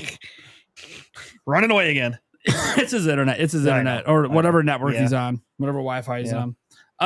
So this IGN article is wild. Mm-hmm. And because it's true, we've seen lots and lots of photos all day long. Nintendo Switch 2 owners are opening consoles with punctured screens, and it's not Nintendo's fault. Although some people are kind of blaming Nintendo a little bit. Well, I'll say this. The reason the screens got punctured is because certain GameStops were stapling the receipts to the box. Now, if you open your Switch 2 box, you'll notice it's a thin piece of cardboard, and then there's your console. Now, there's a small piece of foam, and the console doesn't move. Bag, and the console doesn't move. It's secure in there, and you could probably drop it flat on there, and nothing's going to happen. But it is thin. But I'm not going to blame Nintendo for this because nobody should be stapling things to your box. There was in this article, it did kind of make a point that they probably why are you putting it screen up? Put the damn screen down. Don't care. And then put at least a little bit of something. I don't in care. There. I don't care. So I don't care. Don't staple shit to my retail box. You're right. But there is, I would say, maybe a 2% thing on Nintendo. This is where you can call me Shield. I mean, don't staple shit to my box. I mean, yes. But from the photos that I saw, they looked like more. They didn't look like your typical like paper stapler. They looked more like the industrial type staples. God. That's just what I thought from the photos. I could be wrong. I'm not. I'm not a staple guy. Yeah, we'll get to the photos in the comments. No, I think it was a normal stapler. They just opened it up and then pushed it down. Yeah, that's what it looks like to me. And staples can be like that thick. So you got to think about how thick a material it'd have to be for that not to actually hit the screen. And even if you flipped it upside down, it would have scratched and put damage to the back. That's not good either. Better than the screen. But as I said, there is a little bit of a positive end to the story. But anyway, so the GameStop stapled the receipt for me and my friend Switch shoes to the box. And you're gonna get down here and you're gonna see stuff like this. And this is where before there's some right here too, but I'm gonna focus on this one because there's actually an update on this tweet. But you can look at it, you can see right here, you can see the receipt going down the box. So this GameStop and other ones, this one too, they physically stapled this to your thing. What's wild to me is they have a rubber band. Oh yeah. Why the fuck are you stapling when you're rubber banded it anyways? Oh yeah. And this happened to like hundreds and hundreds. I think there was like 4 different stores so far confirmed. It's like over 1,000 units. And let me show you. You guys haven't even seen the damage yet. Okay, there it is puncturing through the box, right? There it is puncturing through the plastic. There it is on the screen. You see these 2 little dots? That's the fucking staple. Went right into the screen. I don't think it's showing. Yeah, it's not showing. No. What do you mean it's not showing? No, it's showing. It's still on the... All right, hold on. Yeah. I got it. I mean, you could see it, but not well. No, right here. Right here. So, what I was trying to show is, you go back here. There's the rubber band. There's the rubber band. There's a rubber band. So why are we stapling? Rubber band makes sense. I'm fine with that. It does no damage to anything. No. Rubber band makes sense. Cheap. Well, also, real quick, if you're going to staple to the box, which you shouldn't be, there's people who like boxes as collectibles who are collectors and want to keep their stuff pristine. Absolutely. So, like, You think like GameStop would know that? I have like all my console boxes still, both PlayStation, Nintendo, and Xbox, even though I've only owned 2 Xboxes. But I have all the boxes. I got my DS boxes still. I keep them. They're in my game room. You guys can't see them from this angle. I've got like my games and stuff like that on this side. But like, don't do that. People like to keep their packaging nice. Secondly, if you are going to do it, why wouldn't they just fold it in half and staple it to the top? Why to the face? Why to the face of the box? I have not 2 saying comments that, as like, well. obviously, yes, there could have been better forethought into the packaging. I think that goes for every every manufacturer right now, every company. Dude, the PS5 box, which I still have mine. Mine, like the cardboard's so thin on it. It like I was trying to carefully open it without tearing the cardboard. It was impossible. There's a big tear on mine. So I don't know. Like, yes, they could have done more padding, and maybe they should have. When I opened mine, obviously my receipt wasn't stapled to mine. Everything looked nice and secure to me. This to me is just a really bad oversight. Imagine if you stapled a receipt to a game box. You could damage the game. Think about it. Like a PS5 disc box. Go ahead, staple the receipt to it. Ruin the disc. Yeah, I think it's more like. Listen, I think both sides could have done better, but I think like the fact of like stapling into someone's product is never a good idea, regardless of whether or not someone gives a shit about the box. It's damaging. I just don't think you should be doing it. Yeah. Can if I go and buy a watermelon, I don't want the clerk to staple my receipt into the watermelon. You know what I mean? Yeah. Why is it stacked like drunken Jenga? There is that. So this is the one. So is this what they did? So okay. So listen, I don't mind how it's stacked. We went to. So this gets into the larger conversation about launch and how it was handled. Oh boy. So like I think that this GameStop, what they did is they took everyone's stuff and they pre-put it together so they can get them in and out of the store super quick. That's why it's stacked this way. This is what you pre-ordered, pre-put together. Give it to you, get it out of here quick, right? Now, the thing is, GameStop has bags. They could have used bags. And they could have stapled the receipt to the handle of the bag. Every respectable business has a bag. We know they have bags. They gave us bags. Well, there's your problem, Stash. You said that is the problem. Yeah, you know what? That's part of the problem. My other comment is they need apparently training in video game collecting etiquette. You never staple anything. That's a bad thing as a game store. Yeah. As a game store. Like, come on, man. GameStop. I don't mind the rubber band as like a quick solution if you ran out of bags. Right. But the rubber band makes it so you don't need to staple the receipt. That's what I don't get. You already have the solution that doesn't damage anything. So I don't even like the rubber band. I'll be honest. I don't like either of them. Well, no, I don't like the rubber band. It looks like it's gonna tip over, man. You know, I don't like the rubber band, but I'd rather they do that than staple something through my box. How about you just hand it to me? Well, they could and just stack it like I'm bringing in like like a couple 12 packs of soda. You know, like when you go to Costco and you try and carry like 5 of them in. Just stack them all. Just stack them all in my hands, man. That's not as heavy. They should do like a Target for console launches. Just do drive up delivery, man. So have some carts. What I'm trying to point out is like they're trying to be organized because we had situations like Sumbro Nation where they didn't have things pre-done, and it took 45 minutes for like 20 people to get through the store because they didn't have the shit pre-organized to hand to you. My GameStop killed it. So did my Best Buy. Yes, it's all up to the managers not being dumbasses. Yep, that's how it always is, though. Yeah, anywhere you go in life, you can go to 5 different Walmarts. They're all ran differently. So, anyways, you can see it go through the box, you can see it go through the plastic, and obviously you can see it right here. Like, you'd have to zoom in. Oh God, maybe I can't zoom in. That's literally as far as it goes. If I zoom in, the picture gets smaller. Yeah, fair enough. So you can kind of see next to the France, Canada. Yep.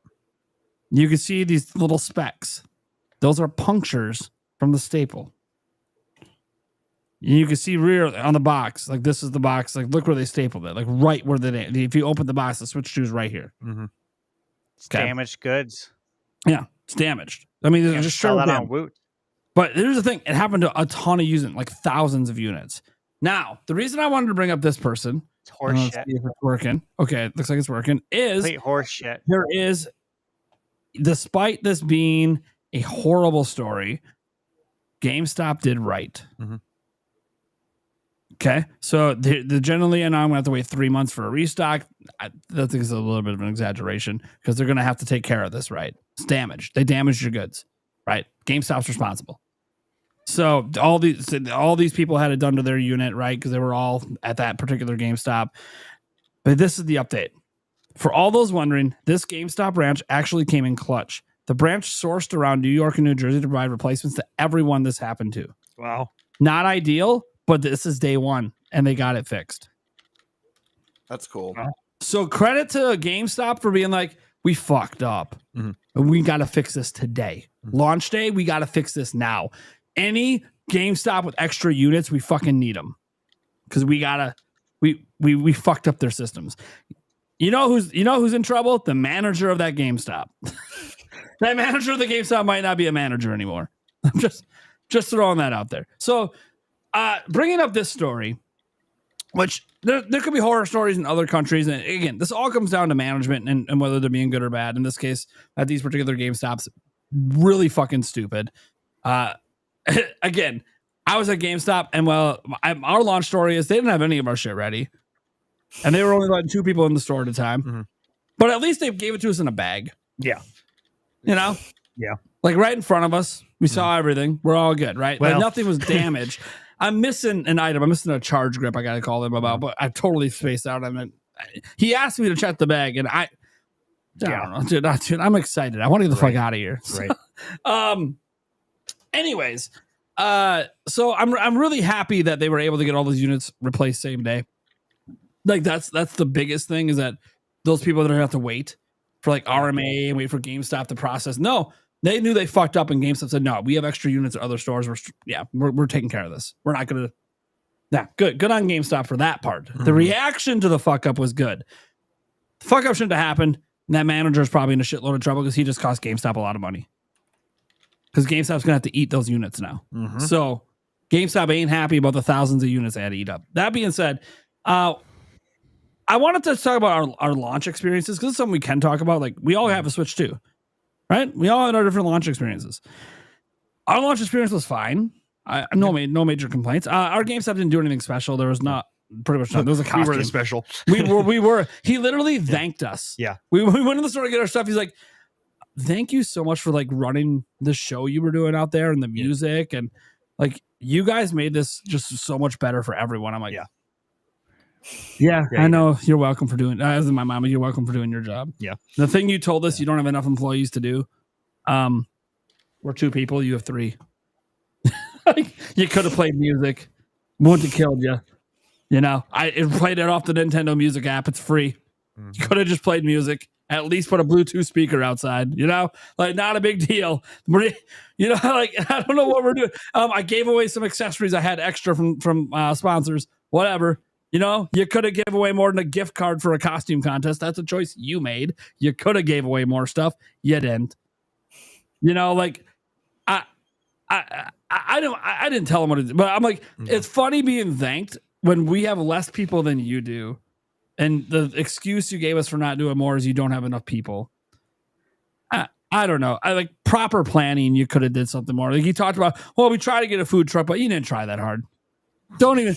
You emailed one company randomly, didn't get a response, and that's all you tried. That's the way I feel. By the way, I love you, man. I think you're a good dude. Yeah.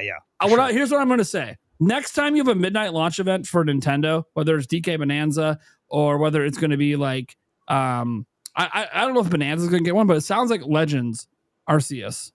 Not Arceus, sorry. ZA is probably going to because Pokemon's huge there. So it sounds like they're going to have a midnight launch for that. I was like, how about you just get a hold of me sooner and I can do the plans for you if you give me the budget. Mhm. You tell me the budget, I'll do all the planning because I'll be out there. I'll be live streaming it. I want my fans to see some cool shit. Mhm. Dude, there were parties going on. There were GameStops and Best Buys throwing literal like block parties with gaming tournaments and music and food. Some of the people in the chat, you guys were at those things. I was getting pictures and videos sent to me all night of people just having like the greatest launch. I've never had a launch experience like that. The best I got was a GameStop in the mall. They handed me a little gift bag with a Red Bull and a piece of beef jerky. That was for World of Warcraft. Yep. I'm like, wow, why can't I have the big party? Why am I the party? Because we live in small towns. So here's the thing. Obviously, he doesn't mind me streaming there. All the people, wait, they just let you stream outside. Stop it. yes, we were able to stream outside. Not only does he let it, he wants it because they want the attention. But more than that, that was our launch experience. It was mostly fine. We were the party. Everyone seemed to have a good time. We had kids dancing. We were making kids days with some of the accessories we gave away. And it was good times. Yeah. Adults were having a good time too. Yeah. So it was all good, man. It was a good experience, but that's because we made it a good experience. Outside of missing the charge grip and outside of like, I don't know. Blowing out a fuse in my car and then having to buy a generator. Yeah, we blew a fuse in Eric's car and had to go buy a generator. Yeah, well, I guess they didn't have any more fuses at Walmart. That Walmart was out of fuses. We're like, what? They're not out of four gas generators. I guess we'll get one of those. Yeah, right. What a shocker. Hardly anyone ever buys gas generators. You just have them ready and stock. Who knew?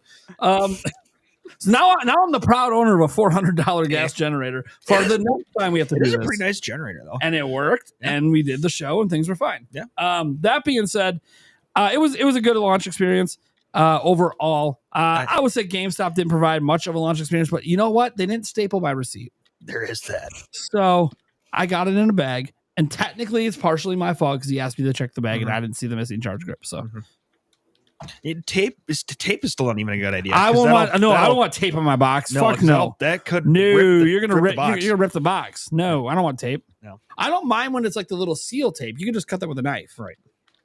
No, I don't want tape on my box. No. Yeah. No. That being said, no. Your guys' launch experiences. Yeah. That's what I want to hear. Like Sash, it sounded like you had a really good one. Yeah. It was a great time. We got there early. So early that nobody was there. Yeah. But at the same time, my GameStop, dude, they were as efficient as could be. This is like peak efficiency for GameStop. I've never seen them on this level before. And I was impressed. Yeah, I let them know too, of course. I let the whole staff know they did such a great job, the manager there. And basically what it was is that I had my pre-order receipt. And starting at 3:00, you just walk in there, bring your pre-order receipt. They do everything at the register. They ask you all the bullshit questions that they have to ask you, which we all know. Like, they have to do it. It's part of their job. That's what it is. Yeah. And as we know, a lot of times their hours are tied to that stuff, which sucks. I have zero interest, obviously, in buying it. And a lot of people feel the same way, but they got to do their job. So they get all that bullshit out of the way. Check you out. They give you a number. I got number 77. And then I just come back and they hand it to me. They handed it to me in a bag. They had cookies in there. They had bottles of water because, it's Arizona. So, you really need water. It's very hot outside. They had cookies in there, cupcakes, chips, all sorts of stuff. Of course, I was enjoying my nice celebratory cigar for the occasion. I got to talk with a lot of people. Yeah, there was people that know me from the channel and from the podcast, and Michaela was with me, and she's always like, "That's so cool." I'm like, "I know, it's kind of crazy." So it was nice to be able to like meet some people in person, and that just never gets old. And then we went to Best Buy. Cigars still lit, of course, because I smoke cigars in my Jeep. Why not? Crack the windows a little bit. It's all good. It smells good in there too. Went to Best Buy and same thing. I ran into some people there as well. And Best Buy, once again, like they knocked it out of the park. And you guys know, I have had a lot of mishaps, let's say, with Best Buy. And they killed it. Smooth sailing. Not only that, but like the staff too. The vibe was right. They were happy. Wasn't a bullshit smile. Like you can always tell that, right? You can always tell. Like people were genuinely happy in there and having a good time. Like, this is great, dude. Yeah. Hey, this couldn't have went any better. So we got there early. We had our chairs. We were first in line and everything. And the sun's shining down on us. It's 100 and something. I'm already sweating after like 45 seconds just standing there. I look at Michaela and the GameStop, I think the assistant manager, he was like saying, yeah, I don't expect anyone here until like 8:30 because we've pretty much checked everybody out already. So all people have to do is come grab it at 9. So we just went, we got pizza, had some beers across the street. And again, that's usually not something I would do during the week, but it was nice. It was nice. Nice change of pace. Got me off the mountain. People have a hard time getting me off the mountain, as they always say. So I had a good time, man. And obviously, lots of great conversations. I talked to everybody in line.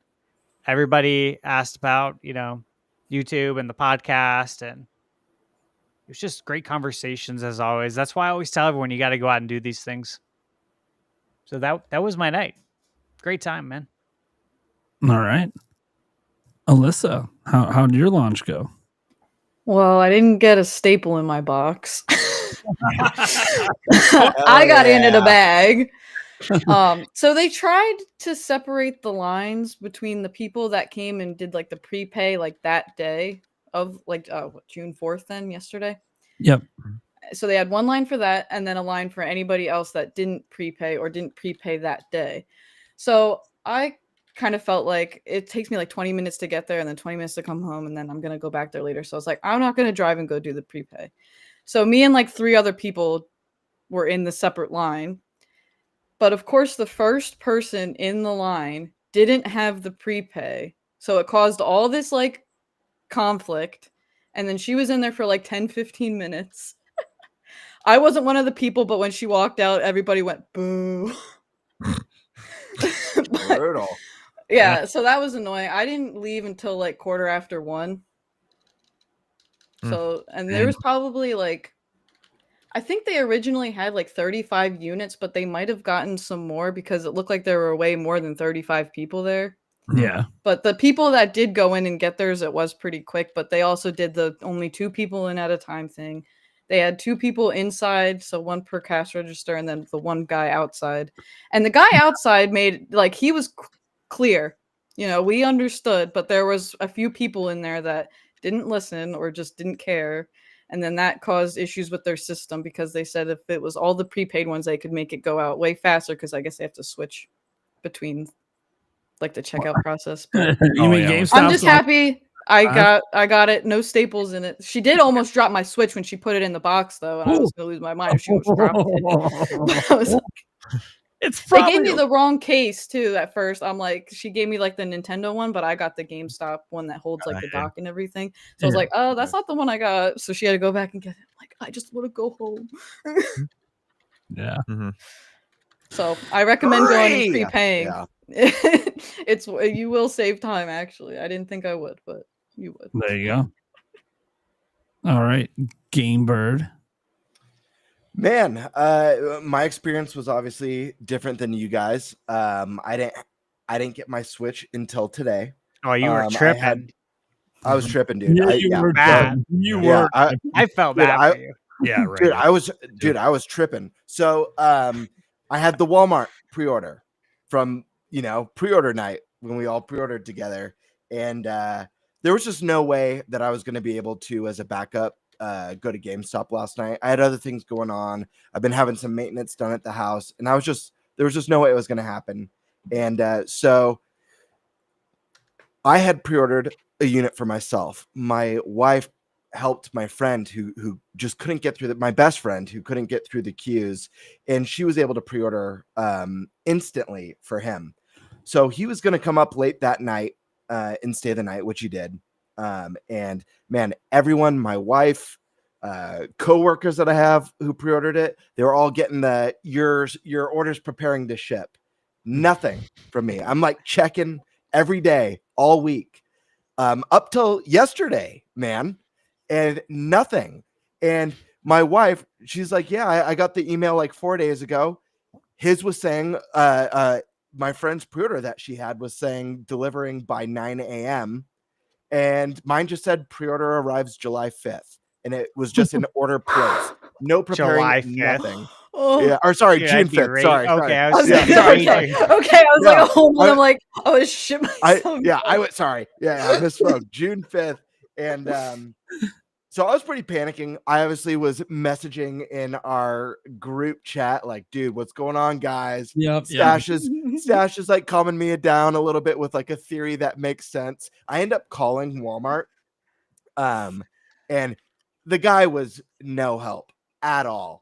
And like legit no You help. don't say. Telling them what's going on. I'm like, hey, I know a handful of other people who have ordered this item. They've all like days ago gotten the notification. Mine has no updates. Like, is mine coming tomorrow? And he's like, let me look at it. He's like, oh yeah. He's like, I see it says expected to arrive June 5th. And he doesn't give me any details outside of that. He's like, yeah, you should be good to go. I'm like, but I haven't received like any preparing to ship notification. And I'm like, what are you seeing on your end? He's like, yeah, I'm seeing that it's expected to arrive June 5th. I'm like, dude, this guy's looking at the same screen that I'm looking at. Yeah. Like, he has like no like extra information. I'm like, dude, are you looking at the same just like status as me on the app? Like, what are you looking at? And he told me, he's like, listen, man, he's like, I wouldn't worry about it. He's like, it should be delivering tomorrow, but like if it doesn't, you'll know. I'm like, yeah, duh. Duh. If it Of doesn't, course you'll I'll know know. if it doesn't, because I'll be sitting at the door waiting all day for it. So anyways, it's about 4:00, I think, when I message you guys, and I finally get the notification preparing to ship. I don't have like the time or anything. It's just the preparing to ship. And it wasn't until it must have been like around 11 p.m. I was checking all day. I was paranoid. It said expected to deliver 9 a.m. tomorrow. So I was super stoked. I go to bed. My buddy goes to bed. He's sleeping on my couch. My wife wakes me up at like 7:15 in the morning, and she's like, hey, your friend's console delivered this morning at 7 a.m. My eyes light up and stuff. I'm all groggy and I'm like, did mine come too? And she's like, no, not yet. So she's like, yeah. Why are you waking me up? What are you doing? Yeah. I'm like, has he been up for a while? And she's all, yeah, he's super excited, but he doesn't want to open it until you woke up because he feels bad. And he wants you to be able to not walk out to like set up Switch 2 that he's playing. He feels like he's going to open it till guy. Oh, and by the way, I got to give a big shout out to my buddy because I was letting him know as well that like, hey man, mine might not be coming tomorrow. I'm not sure what's going on. And he's like, well, hey man, you help me get a pre-order. He's like, if you want and yours doesn't come, you could just hang on to mine. And then maybe if you want to bring it down over the weekend. And I was like, dude, like, that's super nice, but I'm not going to rob you of your day one Switch experience and taking that home. That's your Switch. We helped you get it. Super nice of him. But anyways, I'm waiting around. We set up his. We're super excited. We're playing Mario. It doesn't even matter. Like, yes, I'm annoyed because it was guaranteed by 9 a.m., but we're playing Mario Kart and having a freaking blast and laughing. And of course, the occasional, I wonder when mine's coming, hoping that it still delivers. Ended up delivering around like 1 p.m. So I was stoked. Nice. And we just had fun. Again, we played like 90%, but yeah, it was an emotional roller coaster. The whole process from the wild pre-order night to delivery day, man. Dude. So Walmart pulled through, but you know, I do think that they should be careful about saying, hey, we guarantee delivery by this time, if it's going to deliver at 1 p.m. And I've had people like pop in chat and say like, hey, mine's not coming till tomorrow. You know, it's 5 p.m. Mine hasn't delivered yet. So Did you get Pringles though? No, I didn't get Pringles, but my buddy got Pringles. He got Pringles and Wow. a 20-ounce bottle of Coke. Yeah, Wow. makes They're late. Yeah. sense. They didn't give you. There's What the Pringles. flavor? What flavor is that? Chili? Hot ones is what Yeah. my buddy didn't want it. He Oh, you gave guys it to got me, some so I good did ones. get it. Yeah. Do you guys are you guys the Walmart premium subscribers? Because my wife is, No, and they I'm not. include it with his. No, so what? So here, they just here- didn't give it to me. No, no. So they No, just no, hate no, my no. ass. So, Yeah. so Yeah, pretty much. Walmart just hates you. No, so listen, I would have been even more pissed off if Walmart would have been my personal one. It was a giveaway one, so it was whatever if it didn't arrive on time. Mhm. But I got charged for it 4 times in the last week, so I had like $2,000 just out of my bank for no fucking reason. 4 times from 4 Walmart. times, yeah, 4 fucking times. Got it? Yeah, I got it all back yesterday. Did you have to fight to get it back, or did it just automatically come? It back? automatically came back, but it was yesterday that it came back. And there was no updates on my order that it was ever coming until 6:30 this morning. Yeah. I get Wow. one text. Hey, your unit's arriving at 7:21 a.m. I'm like, what? No, I at that point had not even like looked online yet. I was like, okay, my kid just got to school. I'm getting ready for the stream. And all of a sudden I'm like, oh shit, why is this bag so big? Oh fuck. They gave me some Pringles and some Coke, baby. Yeah. So I was asking around, and pretty much anyone that got the guaranteed 9 a.m., they got it. So anyone who I got didn't it, get it. yeah, yours wasn't guaranteed 9 a.m. because you got it at 1 p.m. They told me it was guaranteed. They lied. They told me. Should have been. Should have Should have been. got a free pizza. Yeah, right. Should've Oh, yeah, worked. dude. Should've. Turtle style, man. Free Yeah, Domino's. Anyone who got it 9 a.m. and earlier got this. It wasn't a premium thing. So yeah. Yeah, I do wonder if there is some sort of legal action I could take for the amount of emotional distress. Emotional damage of you delivered 4 hours late, Yeah, right. and I didn't get my Pringles. Right. Yeah, dude, I requested work off today in anticipation for a 9 a.m. Only delivery. 4 hours of I could work. have worked half and the day. You know what? Now I want a case of Pringles, motherfucker. Just don't get the beer flavored ones. Oh That god. might be a Wisconsin thing, but He bought like 3 different flavors of Miller Lite flavored Pringle chips yesterday.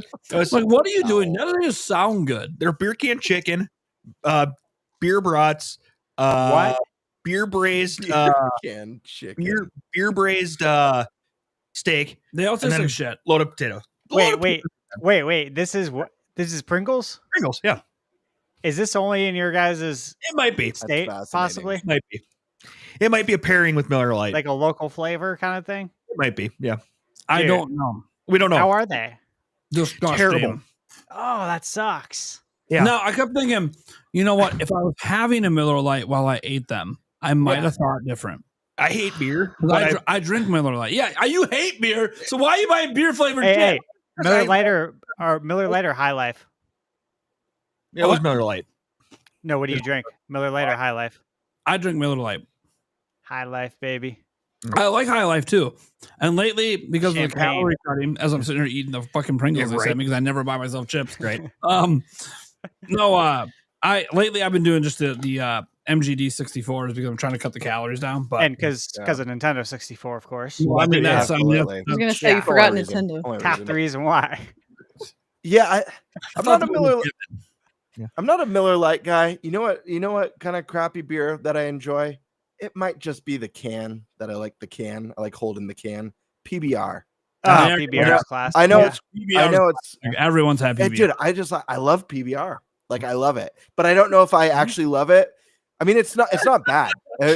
Considering like your basic American like lagers, it's actually not that bad. But the can's rad, dude. I love the can. It's iconic. What about maybe? what about Bud Ice? Bud Dude, Ice Bud isn't too Ice. bad, yeah. When's the last Bud time Ice you isn't guys too had? bad. What about the It's a Coors long time. Light with the mountain that turns the cold can. The cold can. You That's know all it's we cold. have here. Yeah, if it ain't I just Coors remember Light- those sick Van Damme commercials for the Coors Light. Do you guys remember those? Yeah. At all? Anyone? I drink Coors Light. I always said if it ain't Alyssa's Coors like, Light, what are you talking about? it ain't right. No, I drink Michelob Ultra Light on the little Michelob weenie, Ultra? but Okay. They make Michelob these Ultra's cool not like bad. There's not a can single ones beer that look we like a talk about bottle here that now. I won't drink. I'll drink all those beers. No problem. So Yeah, Stash, let's do. to sum up what they tasted like, it basically tasted like they took a bunch of potatoes, dropped it in a vat of Miller Lite, let it soak for a few days, No, don't and even then just like pulled them out and chopped them up. So it, don't even. so it don't actually tasted like beer. No, it did not taste. As someone who drinks Miller Lite, it did not taste like Miller Lite. It tasted like shit out of someone's ass. Okay, After it's been through the digestive system. I've got to throw something out here real quick. I know we've derailed, but I've got to derail a little bit further, only because Candy Cast was so successful. Alyssa, if you don't know, we talked about candy on a podcast. Oh, I know and about the chat Candy went Cast. wild. I So thought about getting some. Hell yeah. Damn oh my you, gosh. Stash. By the way, you fighter. We have a whole nother No, I want to ask this because I've always thought this is so bizarre. Listen, we've gotten really good, not us personally, maybe us personally, I don't know all of your guys' personal lives, but we've gotten really good at like emulating certain flavors with our snacks and candies, making them taste like certain foods, like pizza and pickles and all sorts of stuff. But there's one flavor that no matter which variation of snack that I've had that's this flavor, it's never tasted anything close to what this flavor is supposed to taste like. And that's ranch flavored items. Yeah. Have you ever had a ranch flavored chip like Cool Ranch Cool Doritos, Ranch. corn nut ranch flavor, anything with the sunflower seeds that actually tastes like ranch dressing? I Anybody? don't like 'Cause I've never ranch. experienced Yeah, that. why I I'm like anti-ranch. Cool Ranch Doritos. Fair enough. Cool Ranch Doritos, but in the retro bag. They hit Okay, different. 'cause They hit different. Listen, Cool Taking Ranch those Cool Doritos, Ranch they're Doritos, fine, but I get no ranch dressing taste from it. It just tastes That's like why a I unique like it. flavor. That's why I like it. I vomit when I have ranch dressing, but Cool Ranch Doritos are like my favorite chips. Wait, you don't do ranch? No, I don't vomit. do. No, I I literally projectile I vomit. could only eat ranch with one food. I only like it with one food. I don't like it with anything else. What? The only thing that I like with ranch is like fried chicken. So I have like if Oh, I have that's like a good, yeah. chicken sandwich or Chicken chicken tenders or chicken nuggets, I will dip in ranch or ranch with also buffalo. Oh, bomb. Oh yeah, Bomb. the buffalo mix. But But I will not put ranch on pizza. I won't put it on Yeah. French fries. I won't put it on it salad. I Nothing else. like buffalo, Just chicken. celery, baby. I like food with the side of my ranch, or with the I like ranch with the side of food. So, All right. well, hold on, Me Fleck, too. too. I went, Oh, how are those? I need to know. Eric, how are they? Are they good? They're pretty decent. and I then there- like dill pickle flavored stuff. I don't know So why. I not like cheddar chips. barbecue. It's good. Interesting. you haven't tried these ones yet. Nope. I'm still too not? busy. I'm too busy making the airhead the way it's supposed to be. Yeah, right. Oh, Airy. back on track. Airy. Yeah. Mario Kart. It's the word of the day. Ah! Back on track. Mario No, Kart. back on track with stories. Freaking, I had 2 days worth of Switch 2 stuff because last night I went with Nate and Oh, stuff I like know that. what you're talking about. Yeah. And then this morning I had all my deliveries from my 3 Switches delivered today from Giveaways. giveaways. Well, I went home last night after recording the unboxing video, whatnot with Nate, and I fell asleep a little bit and woke up and read a text. I'm like, "Hey, cool, my Switch is here." The Switch is here. So I ran down, opened the door. Well, the package wasn't at the door. I'm like, shit. What the hell's going on? So I panicked for like a little That's bit. horrifying. Yeah. And then I went and asked my dad, who was home, and I'm like, "Did you see this?" She goes, "No." I'm like, "Damn it, what the hell?" So I was like, I looked at the picture. I'm like, "Yeah, no." Called my mom. "Oh, that was yours?" I just grabbed it off the steps and just took it. I'm like, oh, Jesus Christ. She didn't even look at who it was for. She just grabbed it and put it in her car and drove to work. I'm like, really? I mean, at least it's safe and not stolen. But goddamn, give me a heart attack. You'll read the name of the box. Yeah, right. And then freaking I go down to get Nate's shit from Best Buy, and he only put my name on one of his fucking orders. So I had to call him. It was only on the one. The games were bought each separately on different days. So there was That's 3 weird. orders. That's weird because the games were together on one they order. were together because I put your name on both, so they put them together. Oh, okay, fair enough. And then so out of the 2 out of the 3, then he had put my name down. So I had to call him and I was like, Jesus, this is dumb. So, well, it does have his name. It kind of would make sense you'd pick it up. Well, right, but because it didn't have my name on I'm on some shitty Wi-Fi. I'm like, I don't know what the fuck's going on. Best Buy's website's crashing. Yeah. I'm trying to like switch it to your name. I don't know what the fuck's that. It ended up working out. But yeah, it did. Oh, wait, Stash. That's the proper airhead reduction for maximum I see flavor. that. God. Yeah. No, that's impressive, man. Yeah, that's what we were trying to get you to do. I still have to try this. I still have to try it. Well, Oh, no. It's good. It is good. Oh my god. This is how you eat airheads. It's the proper See, this way. is why we need you to soundboard the "Oh my God, I feel it." Did I keep that recording? I think I still have it somewhere. Anyway, Mario Kart. Yes. We'll end with Mario Kart, the Yep. big launch game. Gamer, you said you had a lot you want to say about it, so I'll let you go. Well, I want to let you guys go first because I feel like I went on for quite a while in the intros about it. So you guys go ahead and share your thoughts first, and I'll just jump into whatever's If you left want to over. Chash's thoughts, go watch his preview for Mario Kart from the Switch 2 experience. Yeah, Because he doesn't have any more thoughts. He haven't played it pretty yet. much. I love it. I love the knockout tour mode. It's everything that I said, and everyone's saying it now, which I'm very happy that everyone likes it because it's a very competitive mode. And the That's last where it's time at. Ash played, he won. And I want to note the last time I played, I won. We're on the same field now. Now, granted, I lost like 7 times before that, but I mean, we're also on the same team, too. That's right. Like, that's right. we got two winners on the podcast. I never wanted to play as the cow fucking ever. I come back to do the game, and we're already set up with a bunch of people on my stream, and he had the fucking cow. And of course, that's the one I win with. It's the one I win was the cow. I'm like, God damn it. It was because I had just gotten flattened by the cow in the previous race and knocked out. So the chat was going, everybody needs to be a cow because the cow took me out the last round before that. So I switched it over to a cow. Nate didn't even realize it, and all of a sudden he was racing with the cow and won. I'm like, this is stupid.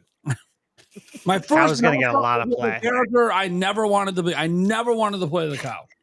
Ever. Not even once. Sad part is I told him, hey, I actually even brought him back to the character select No, screen. I thought you did select a different character. I sat down and I'm just like, all right, everyone's here, hit start. I'm the fucking cow. Granted, I was coming from a stressful situation with the kids, so I wasn't paying as much attention. I'm like, God damn. And then I won. I'm like, but dude, the win's a little bit tempered because I'm a fucking cow. All right. Stash, domination. Eric. Yep. What are your overall thoughts on Mario Kart right now? I'm as we enjoying stand today. Knockout Tour is freaking amazing. Goddamn cow flattened me. So that was hilarious and fun and butt clenching with the each time you go through the portals. And then I mean, it doesn't even matter what position you're in. I mean, you could be, in fourth, and it's still kind of like you can feel the anticipation build up as you're going through it. And even though you're safe on the first few, and it's like, because it just feels like all of a sudden you're like Gamebird said, you're first, you're in last, you're in the middle, it just keeps like bouncing around. And it's crazy. Yeah. So it feels like it's very well. The items are spaced out well enough that it feels really good. And yeah, I mean I've done just a little bit of open world. It was not too bad. It was pretty fun. I still have yet to figure out what the question mark blocks do. I've gotten like 4 of them in the first world. Well, first world, whatever it is. The bottom world by Mario there. So I don't have them all complete yet, so I don't know what they actually unlock or what they do, but we'll find out. And I did a couple P things, and like I said, they're just the right, at least the like 4 or 5 of them that they're just the right difficulty. So I personally, after doing Knockout and doing some Grand Prix, I think that I need to go play Free Roam next. And I'm saying this because I know Nintendo made this big deal out of Free Roam. I kind of feel like Free Roam's a tutorial. I suck at grinding. I suck at wall riding, and all that shit's a bunch of piece of itch quests. Yeah, the hardest part of the game for me that I'm like, I need to practice this. I need to kind of like figure out how to do it right is the charge jump onto rails and to do the wall riding. I have no problem landing on rails or going on like the little rail ramps that bring you up. Occasionally I had some pretty successful charge jumps, but I'm just not good at it. Occasionally I would like drift by mistake, and I'm like, I wasn't trying to drift to the side. I was trying to do a charge jump. I have not successfully landed a charge jump onto a higher up rail. We'll see with time and practice, but I agree. I feel like Free Roam is obviously there's little hidden collectibles and the P buttons, which I haven't tried yet. But I imagine that it serves just to make you a better player and to learn tracks, learn the secret routes, because the tracks are huge in this game. Like there are zones when you're going through the courses, whether it's Grand Prix or Knockout, where it's like everyone's clustered in and it's chaos and people are getting ran over and shells are flying. You're like, holy hell! But then there are also moments where the track is super open and wide, and you kind of see branching paths, and you see like grinding rails that go up to like other platforms where like we'd go through a track twice and be like, dude, I haven't even seen like those paths yet. It's going to take, I feel like this game compared to other games in the series, I feel like it's going to take a lot longer and a lot more time to really learn and understand the depth of each track and like the most efficient routes to take, because it was a lot of like, do I go left or do I go right? In 8 Deluxe, a lot of it was like, left or right is like who's above and who's below, but it's pretty similar, whereas this, it seems like there was a little bit more intricacies, but I don't know. There's a lot of depth here. I had no problem. I know some people were concerned about like the long straightways and the more wide and open, but there were so many of those tense moments where like everyone was clustered together, or where you all meet up, like you're in first and you're like, I'm crushing, and then all of a sudden like you didn't get hit by anything, but all of a sudden you're in sixth because people took a certain path or shortcut. I'm like, what the hell just happened?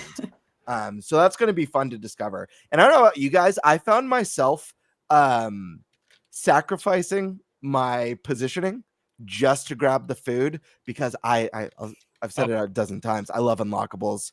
I love collecting and unlocking things, getting really excited for the new skins and costumes. And I've gotten some really good ones. I was playing Wario today, and at first I thought I unlocked a Spartan outfit, but then I realized it's like a play on the Road Warrior, but you have this ridiculous yellow like mohawk with a helmet and stuff.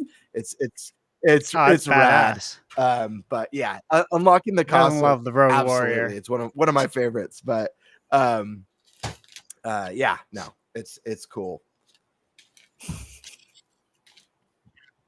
Yeah, I really like the outfits. I'm probably going to be Cowboy Mario. Yep. Because it's classic. We almost look alike. I live out here in the desert. I wear cowboy hats too. It's like it's perfect. It's a perfect match. Hell yeah. I don't know if I need to unlock anything else, but I will for the completionist's sake, right?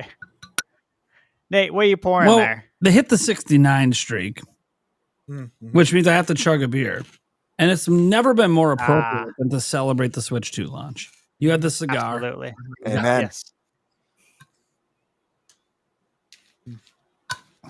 Yeah. I don't know. I feel like I deep dived my thoughts on the game. I mean, just to sum it up, music, phenomenal. Visuals, beautiful. The colors pop. I love the new animations. Yeah. I love how much character this one has. compared to all the previous entries, just from like the character gestures and the costumes. I love that they got rid of car parts. I kind of hated that it was like a pain waiting was for people happy to about that. customize their carts Yeah, and stuff. like And then once you trying to found do the like most, the meta builds and shit. yeah, Like, hey, and it's let's like just you race, always man. ended Let's up see who's better. and you always ended up with like a really shitty looking cart with like Yeah. really tiny wheels and stuff like that. And Exactly. I don't know, like the carts are really neat looking in this one. I mean, we unlocked this really cool motorcycle that's like this really shiny koi fish motorcycle that's so nice. I'm like, oh my gosh, this one is so sick. But yeah, the just the animations, the visuals, the music right off the bat.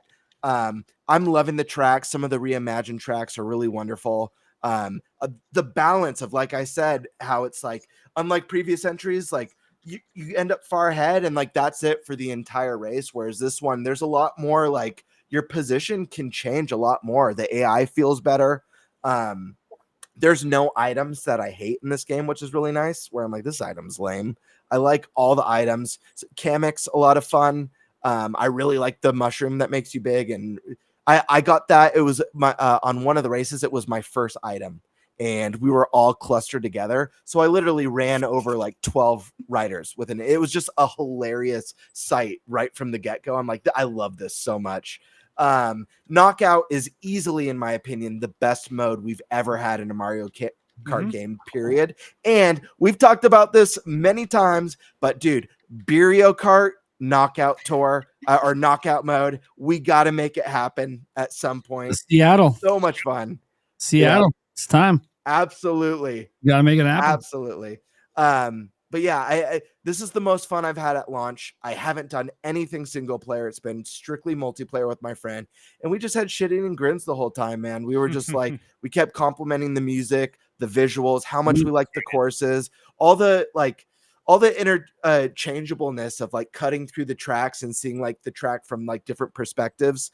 Just really, really cool. And it's a game that, like, Nintendo already hinted it's the tip of the iceberg, but one that I imagine if gets the amount of attention and love that Mario Kart 8 got, dude, I cannot wait to see what this game looks like in 5 years, 6 years, because if they add new worlds and it becomes more of like, it's a world's DLC or whatever we get, oh my God, it's going to be glorious, dude. It's going to be, guys. You put money on that. I agree, though, that it does seem like take it to the bank. It's like an acquired skill to try to like jump off onto the walls, because I've been struggling with that as well. But I've also been doing a lot of the free roam, and a lot of the missions do kind of like train you and help you try to figure out a lot of the mechanics. So I really like that. And like Eric said, it is kind of just like that right perfect mark of difficulty. There are some where it actually takes me like a good amount of retries to do it, but each time you like figure out, you're like, okay, so that's how I do that. Oh, I need to avoid that. I need to make sure I take this turn a little tighter. But I'm loving Mario Kart. I think this is the most fun I've had playing Mario Kart since like the Wii, but I was also a child and playing with my family. So it was like, yeah, so it's like very like nostalgic and focused, but this is like, I'm experiencing the like world and just driving around and finding all kinds of stuff. And it's really cool, like when you're racing and then like Kamek does something and you all turn into a character, and then all of a sudden it's like, hey, you unlocked this character now. And it's like, ooh, like even if I don't want to race as them, it's just like that feeling of like, oh, I got something. Like it's random and a surprise. And then you get like all these stickers and stuff you can put on your cart or your bike. The stickers too. So it's cool when you get one, you're like, oh, I really like that one. So then you like change it, you know? And I got to say too, like it's annoying to say that, like, we still live at a time, despite like how far games have come, where like for whatever reason, there are still like big games where it's really convoluted to join local online with a friend. And Nintendo's been guilty of that in the past. And to see it be so seamless and so easy, where we didn't have to be like, how do we do this? And just be so quick was just a really nice surprise. I hate when these sort of experiences are packaged with an apology, Like they just didn't quite nail it. But this one's great. And I watched my buddy briefly when I was, I had to step away for a little bit. Just seamlessly enter free roam from like the main menu. It's so cool. Like the UI just disappears and you're in free roam. Was like rad. That was like next gen, like super next gen feeling moment to watch that. Yeah. All of a sudden, like literally the main menu of the game is free roam that you're not controlling. You hit free roam, the UI just disappears and you're just cruising. Yeah, because all of a sudden I was in a tunnel. I was in a tunnel. I hit free roam, and my character just kept going straight into the wall. I'm like, wait, what? Am I? Oh, I might actually go. Oh, I'm going. Okay.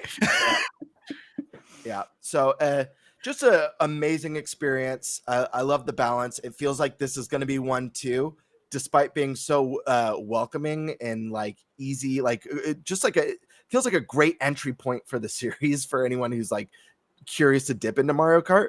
But it also feels like, oh wow, this one has a high skill cap, and I could see people getting really competitive with this. The only mode that I played, I didn't do versus yet. The only mode I didn't care for was Coin Rush, which again, maybe with like a full party of friends, it could be pretty fun, or like making it a drinking game. But finishing that, I'm like, let's go back to Knockout Tour or Grand Prix. Okay. So it's kind of interesting because I'm having a lot more fun so far with Mario Kart than I've had with Mario Kart in a long time. And to me, like Mario Kart 8 Deluxe is the best Mario Kart ever. And the thing is, we just had it for so long. So they're doing a lot of new things. I haven't tried out free roam yet, so I don't have a lot to say about it, other than I do think it's more of a tutorial mode, which happens. I'm not saying it can't be fun. There could be some cool Easter eggs and some cool stuff, but it does feel like a tutorial mode from what I've seen, which is why I haven't touched it, but it's also why I'm also worse than every person I race against at doing literally anything in this game that isn't from a prior Mario Kart game. So that's why I said I feel like I need to dive into it next. But that's the thing is, like, I did one Grand Prix and it felt good, man. I like the changes they made. I like it a lot. So I'm excited to like get to the Rainbow Road one and unlock that and see what that's all about. I know it's already out there, but I haven't looked at it yet. I'll do it for myself. And then, Knockout Tour. Everyone's kind of already said it, man. Dude, the whole game could just be Knockout Tour, and I'd be happy. I literally could be addicted to this for years and years and years and years. Mm-hmm. My kids haven't even played it yet. They've only done like versus mode and like normal. So they were playing a little bit. I'm like, okay, when am I gonna tell them about this Knockout Tour mode? Because it's fucking insane. It's insane. It's intense. It's awesome, dude. I love the 24 players, not just in Knockout Tour, but just in general. I love it. It creates chaos. And then even if you think you're like way ahead, like you look at the mini map, just wait. Someone's coming. Yeah. There's always someone. You're not, because like there are times in Mario Kart 8 Deluxe, like even when you're playing online, if you are just better than everyone, you are almost lapping people. Yeah. I don't think that's going to happen in this game. But in some cases, it quite can't literally, because you don't really do laps per se. Right. There are modes that have laps, but you know what I mean? Like, so technically, you can't lap them, but I don't think it's going to be that crazy. Like even when I won and I was like a pretty significant distance away from the person in third, that happened because when I entered the final four, I had two really fucking sick ass items that put the distance. Yeah. I'm like, like right before then I had a bullet bill right when everyone got fucking nailed by lightning. Yeah. And I just fucking boom. I'm like, this is hilarious. You build and then lightning hit at the perfect time. And then I think right before the last, I think the power-ups right before the last, like where it went down to 4, I think you hit a star. And then, or it was a star and 3 red shells. Yep. And then you just took off because, at that point it was like, holy shit. I'm like, if anyone gets past me, I got 3 red shells. Right. I don't give a shit. Yeah. Do you guys like the new animation and like the way it works when you get hit by the lightning bolt? I thought that was really cool. I was like, they changed that. It's nice. Yeah. And I don't feel like you stay tiny as long, but you all like stop. You don't lose your momentum. and all your items. Yeah, But it's a great change, and another amazing detail that I want to point out. I kept commenting how much I loved this. If you guys notice or experience this while you guys were racing, when you're on a road and there's incoming traffic and you hit a car head on, your car flips over and stuff, you like tumble out and then you go back at it.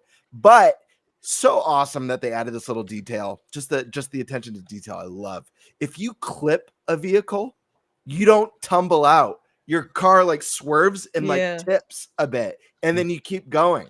There is a difference between clipping traffic and actually full-blown collision with it. And I thought that was just such cool attention to detail.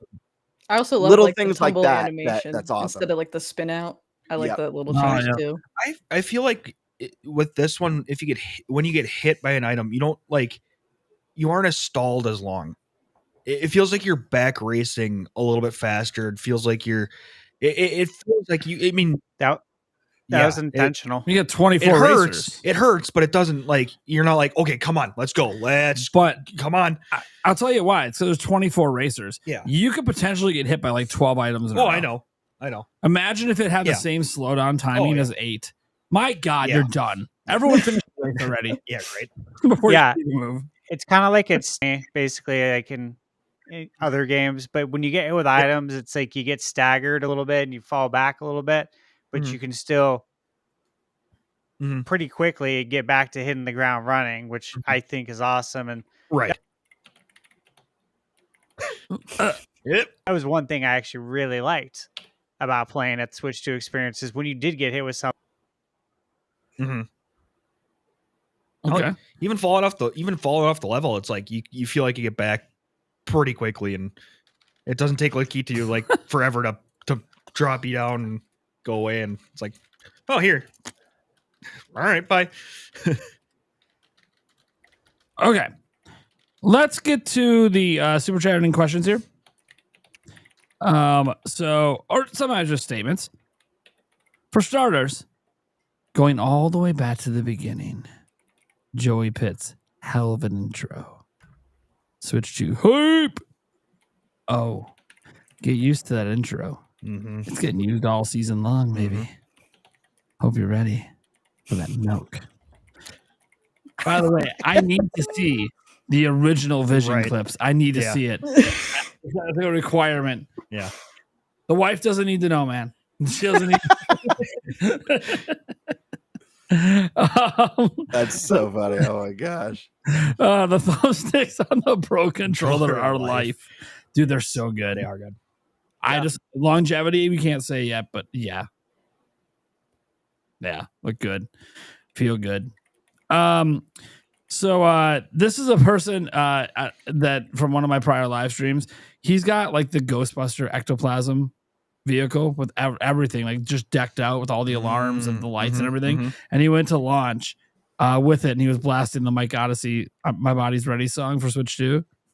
So he's just letting me know that on a future stream I need to show it. He sent me all the clips and stuff, so it's gonna be sick. It's awesome. I've already seen it once. Yeah, that thing is awesome. Yeah. The customary tradition. Bring back NFL Blitz and NBA Jam. Switch 2's the time, baby. New gen. It is. Yeah. Anything can happen in a new generation. Even Absolutely.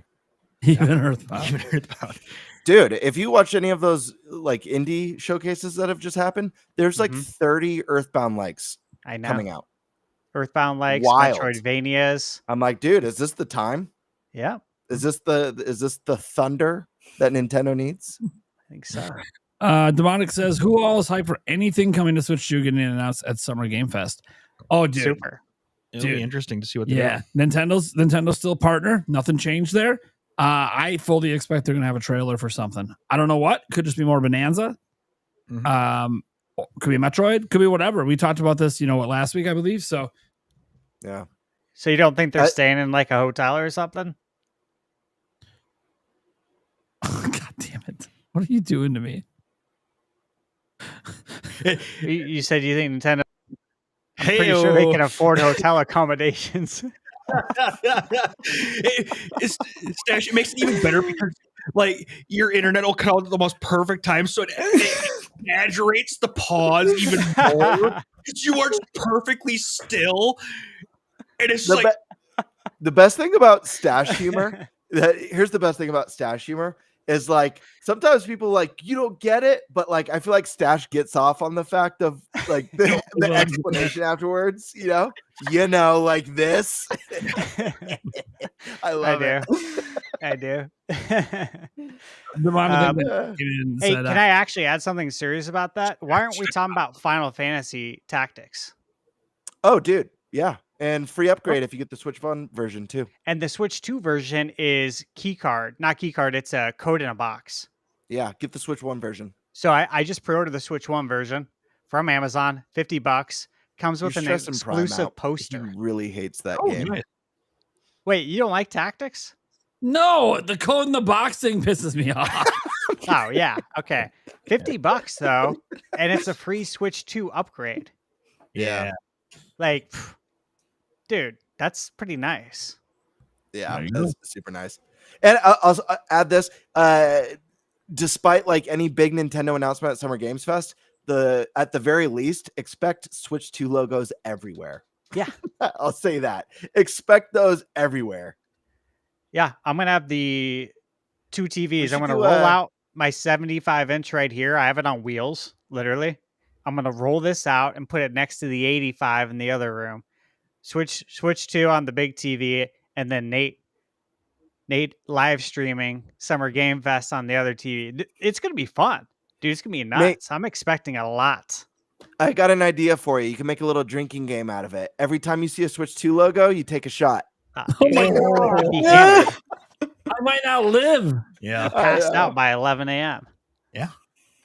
What time's Game Fest start, by the way? It's later. It's like 2 p.m. Pacific, so 4 p.m. Central for me. Yeah. Oh. I'm going live at 2 p.m. So cool. I'll be there. Hopefully I'm not too slammed with projects and I can watch while I work. Well, we'll see. I got a media blackout. Media blackout. All right. It took me over an hour to set it up because I did a system transfer and my Switch 2 doesn't have enough storage, so I had to delete all the games I wasn't ready to transfer yet. So that's something I wanted to bring up. Like we talked about the micro SD Express earlier. It was stupidly smooth for me. Yeah. Literally, you go to set up system transfer, and it said, "Hey, you should update do you want to update your Switch right now? You need to update it for to play your Switch 1 games." I'm like, "Yeah," and then it said, "Oh, do you have a micro SD Express card? Please insert it now while we update." I insert it. They did the update.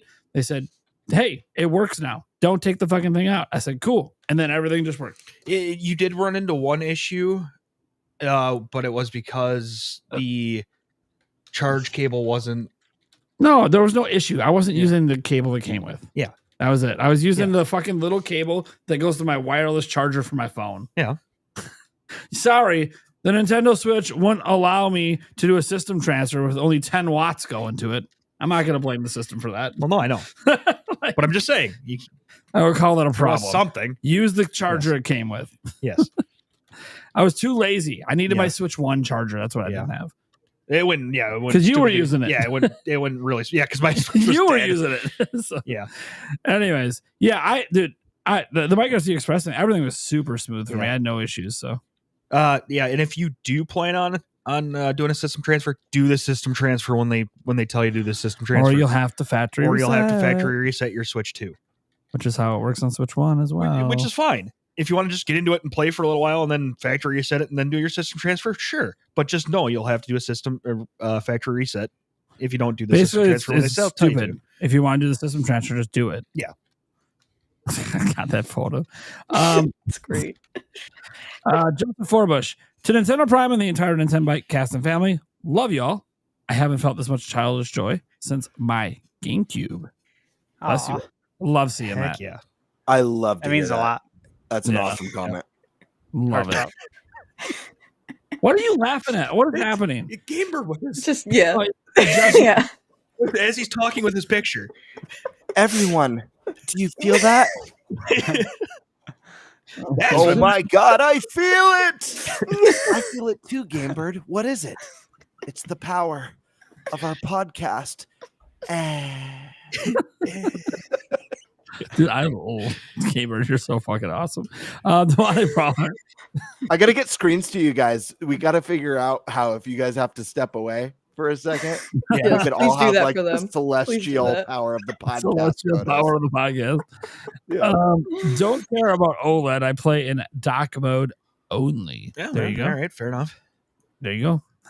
We need a merch too. Power of the podcast shirt. There we go. Oh, yeah, yeah. we do.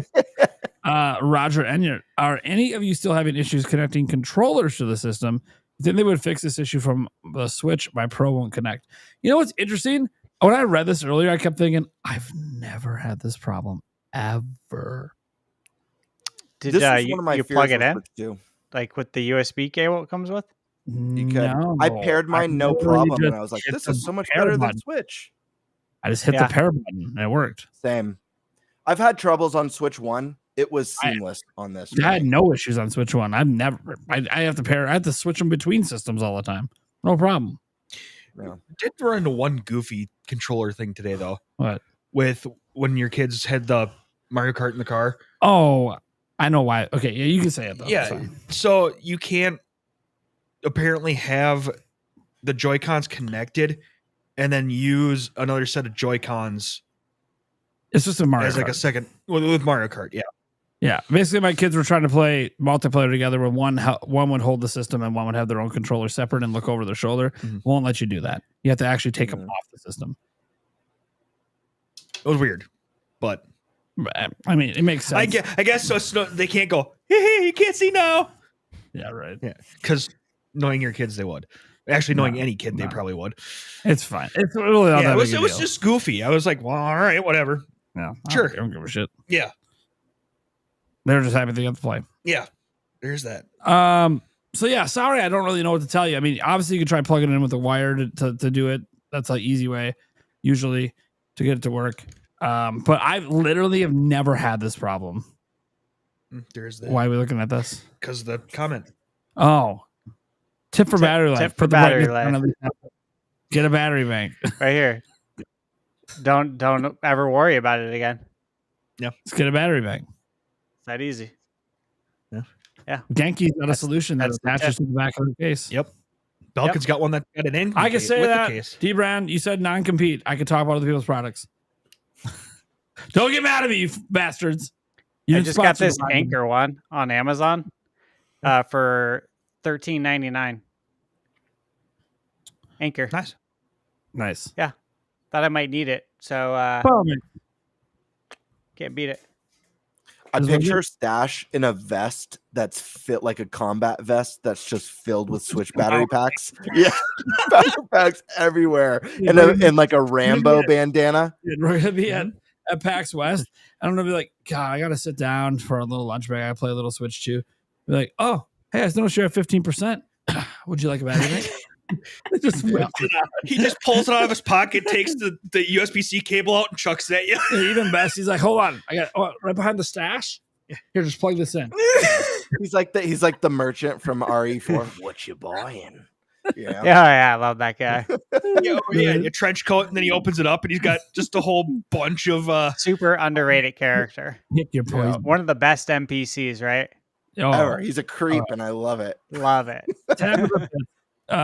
Possibility of Piranha Plant has a lower res because it can plug directly to the top of the handheld. Well, no. Plugging directly into the top of the handheld is just a connection. It's the same way you plug in the other controller. It's just because there's no reason for 1080p on the Switch because it doesn't do 1080p in video chat. pretty much. Yeah. Pretty much what Nintendo's resolution is irrelevant. I plugged a 4K camera in. Guess why it doesn't do 4K? It still gives you 480p every time. And you go, how do you know? I used to make videos in 480p long time ago. It's 480p. God, you're old. I am. Thank you. I still remember when 480i was a big deal on right? TV. Oh yeah. Me too. Interlace. Huge for Interlace, gaming. baby. Yeah. Huge for gaming. Big step up. Yeah. It was back then. Yeah. You think it was today? Like, God, that was trash. No, not back then. Back then it was a big deal. That was Same comment. Sorry, here we go. Nope, it's me, Lori. 3 of us played Mario Kart. Sorry, I just can't believe I read the name that way. All That's the way it looks like. 3 of us played Mario Kart World. Camera worked great. Chat too. Yeah, it works. Yeah, there's nothing wrong with it. Like Nintendo is going to limit. Like people trash like that it's low res and like lower frame rates. But the reason they do is because like Nintendo doesn't want it to affect gameplay. Yeah. Why does it have to be 4K for your friend's game? Who gives a shit? It's just meant to be fun. It's not meant for like live streams. Right. My portable power station is coming in clutch. There it is. There you go. Stash. Karkin, yeah. Karkin already knew. Yep. No worries now. Karkin's an avid podcast watcher. He's known all about the power banks. Advanced. Karkin then comes in. I only play handheld 95%. I'm still using my OLED when going out, and I'm playing Switch 2 and charging it when at home. Excited for future games. There you go. There you go. Sure. Your new portable system, you don't take it with you. It's all right. Yeah. That just means they haven't released the game yet that you have to play. And you need your Switch 2. Don't forget about the Discord DM. Yeah, I got you, buddy. I'll feature it on my next normal live stream, which is like Sunday night. Venatus, my body is ready to streak. That's where the beer came from. Thank you, buddy. Karkan then says, I keep on failing the P missions. How to go fast. Karkan, I can't help you with your P, okay? Get good. No, I'm kidding. Look. Yeah. Put the controller down. Get up and go to the bathroom. Yes. Or a diaper. I haven't, talked about it being a mission to go pee in a long time. Yeah. Unless you're saying like you don't have a problem getting there, it's just getting it out. Yeah. Look, there's lots of methods. You may want to check a doctor with that. There's lots of methods, but if I had to go over them on this podcast, it ain't the intro we got to worry about. It's the outro we got to worry about. Oh god. Next, Stephen Vaughn, and yes, if you want, you can share them. Obviously, yeah, we're gonna share them. Yeah. And our last one, Michael Lorenz. Hey, Nintendo Prime, you better not be too positive about the Nintendo Switch 2 because you know your favorite YouTuber. Oh no, it's Banana Boy. I do a full criticism of the podcast. Go for it. You mean the Banana Boy that claimed that he won't debate me because he thinks I'm just gonna yell at him? Well, he's literally yelling at me when I kindly asked him to have a conversation. What are we talking about? It's oh no, it's Alex on all his live streams. He gets like a super chat thing and he puts on a banana suit. I don't care. Put on a banana suit. Be entertaining. Yeah, whatever. Yeah. Oh, okay. Like he just shit talks to me all the time. And so I said, hey, do you want to? So I like multiple times publicly. I'm like, hey, we should have like a debate and a conversation about this stuff we disagree about. Oh, what's the debate going to be about, bro? I just thought you're just going to yell at me and try to get a gotcha. I'm like, no, I actually, do you not watch me? That's not what I do, but okay, cool. I was going to say, you just another one of them. Yeah, I debated a hater deal, and it's not what I do. No. But it's fine. He's ducking. It's cool. Keep ducking. And now I just guarantee he's going to talk about this fucking podcast. God damn it, Michael Lorenz. Stop drawing him in. Hey, wait. That just hopefully pushes more viewers towards the podcast. All right. Time to move on.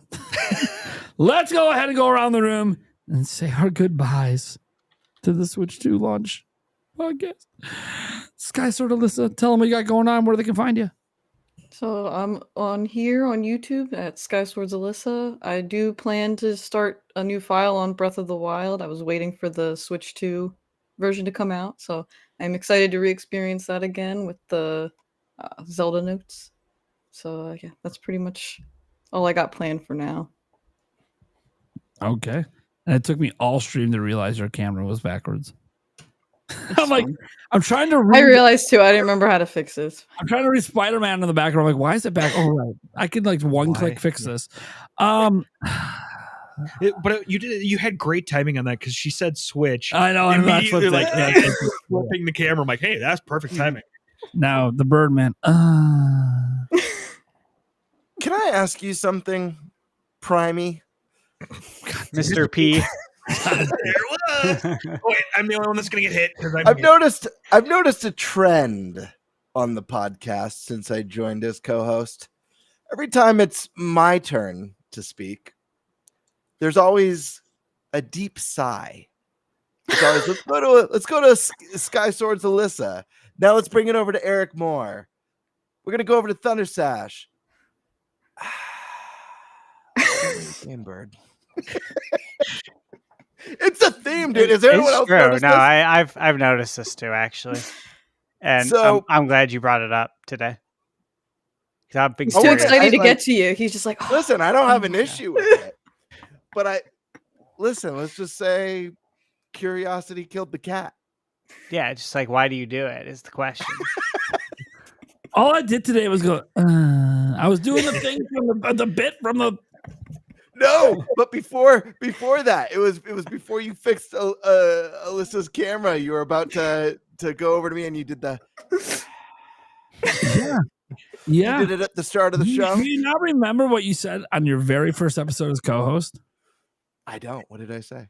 That you're the villain. I'm just trying to treat you like the villain that you want to Fair be. enough. Fair enough. Okay, that's all I wanted. I just wanted to answer. I enjoy it. I'm like, It all backfires, and I end up looking like the villain. So. I know. You I just know. end up looking like the Listen, asshole. you did it to yourself. Yeah. You did it to yourself, my friend. Dude, every issue of my life I did to myself. It is what it is. Anyways, how's it going tonight, everyone? I'm Game Bird Classic. Welcome to the Nintenbyte Podcast. Wait. Yeah. No, you guys can find me. Uninvited from Seattle. Shit. You guys can find me here on YouTube at Game Bird Classic. I make Nintendo content. Channel's been quiet. You guys now know why. I was working on a new intro. I hope you guys all enjoyed it. I was very self-conscious about this one. Everyone really liked the commercial / intro, and it was a lot of pressure. And you know, when you're making something like this, you're doing so many edits, so many changes. You're watching the same bit 1,000 times that, like, over the last week, I think I'd work on this with like zero smile because I've seen it 1,000 times, you know, except for like when I make a big change, then it's like for like the first, oh, this one's going to get them. But it was a ton of fun to make. So I hope you guys all really liked it. And the best part, I got to be honest, you know what the best part about doing both these videos is asking the crew for footage with like they get no backstory. Oh snap! Hey. So like, wait a second, we're talking about the intro with the pelvic thrust. Let me get back in on this. Yeah. look at the chat for a second. Pulls back. The best part is like them having no context and be like, "Hey, can you like send me a clip? Tilt your head back and just look like I had no idea. you know, like I was thinking like, that this like overwhelming force is taking over you." And then I'd reach out like, "Hey, like, are you okay if there's like maybe some pelvic thrusting in the video?" And they're like, "What the hell?" Like, I guess. And like, "Hey, can you send me an audio clip telling me that you're feeling it right now?" And then the other one then is, do you care if my wife's in the video? Because yeah, like, "Hey, it's okay if I starting to get a little interesting here. yeah. And so like Stash had one of the funniest. It made me laugh the most. He had a comment to one of the requests when he submitted me footage. He was like, "Dude, normally I would never film anything like this ever. It's out of character." He's like, "But I trust you," and that was like the coolest thing because I've only just gotten to know you guys over a few months, and I've done one really weird commercial for you guys. So to hear that, like, "Hey man, I would never do anything like this ever, but I trust you," was I don't know, that moment was like a big confidence boost. Like, hell yeah, the crew is in it. And I have not gotten to any weird abnormal request. I have not gotten any pushback. Not once. No. I got to give you guys props. Not once did anyone be like, "I don't really feel comfortable doing that," or "That's weird," or "That's not really my thing." It's been like, you got it. So I really appreciate that. Again, I hope you guys like it. And now that I'm done, I'm going to start putting more work on my channel, putting out some Switch 2 content. And I'm really excited. I don't know if I can say the game, so I'm not going to, but I got my first ever review code for a game. Nice. I'm really... Oh, hey, congratulations, dude. So I am really excited. It's a game that I've been really hyped on. Really excited to play it. and I can't wait to share my thoughts. And I'm looking forward to play it on Switch too. That's all I'll say. There you go. There you go. Hell yeah, dude. Making waves. That's what I like to see. Making waves. And to be honest, after I saw Stick Fix, I just knew. Trust the process. Yeah. Trust the process. He knows what he's doing. Listen, Stick Fix was and this is an honest thing, because this was like when I was first, like, you know, I'd been a guest a handful of times on the show, but like talks, like I was joining the podcast and I had this weird project that I had just wrapped up. And like, this was like a test thing about, you know, how like you meet people who are like nice, but how you click with people. And I know I'm a weird dude. I know I have a very unhinged sense of humor at times. And, you know, sometimes I'm like, I want to make comedy that's like not, you know, not the same type of goofy videos that every other Nintendo or video game content creator makes. For you guys to like see a video like that and not be like, this guy's kind of weird, or maybe you guys did. Didn't tell me. Like, I don't know about this guy. Should we bring him on? The fact I love that you guys video. like laugh and like bring on more. I was like, dude, these guys are homies now. Like, I feel like I've found such a rad group. So not to get mushy, I'm the villain. So you guys, honestly, you guys suck. And this has been the worst 4 months of my life. There you go. My channel's going downhill. Yeah. And when he's not telling him, he comes to Seattle, it's to end the podcast. He's putting a permanent end to it. No, anyways, dude, we really looked into you. Yeah. You know? Yeah, we did. And I kind of look at it like it's like Stash. I looked into Stash. Yeah. I took a shot on him. I just had him on a couple shows. I hadn't, you know, Eric and I talked to Andres Restart at the time. And I'm like, you know, this guy, he's got something that we don't have. He's got this thunder. You know, it's like he's got this thunder about him that is out of this world. And he's got a way he talks and this passion behind it. And I bet you there's more. Like, he's been on our show and had no issue with the weird humor I threw out there at times. Sometimes sexual. You know, and that's one thing I'll never do on this podcast. Come back. I just want to be clear. Yeah, never. No. Never. Did we talk about the cut from the show? How the pelvic thrust was originally supposed to be? The first thing is Anyway. Gotta love it. Feedback comes in. It wasn't. Hey, by the way, we're not the reason that the original vision for the pelvic thrust got cut. Just so everyone knows, we have never said no to him. No, true. We approved it.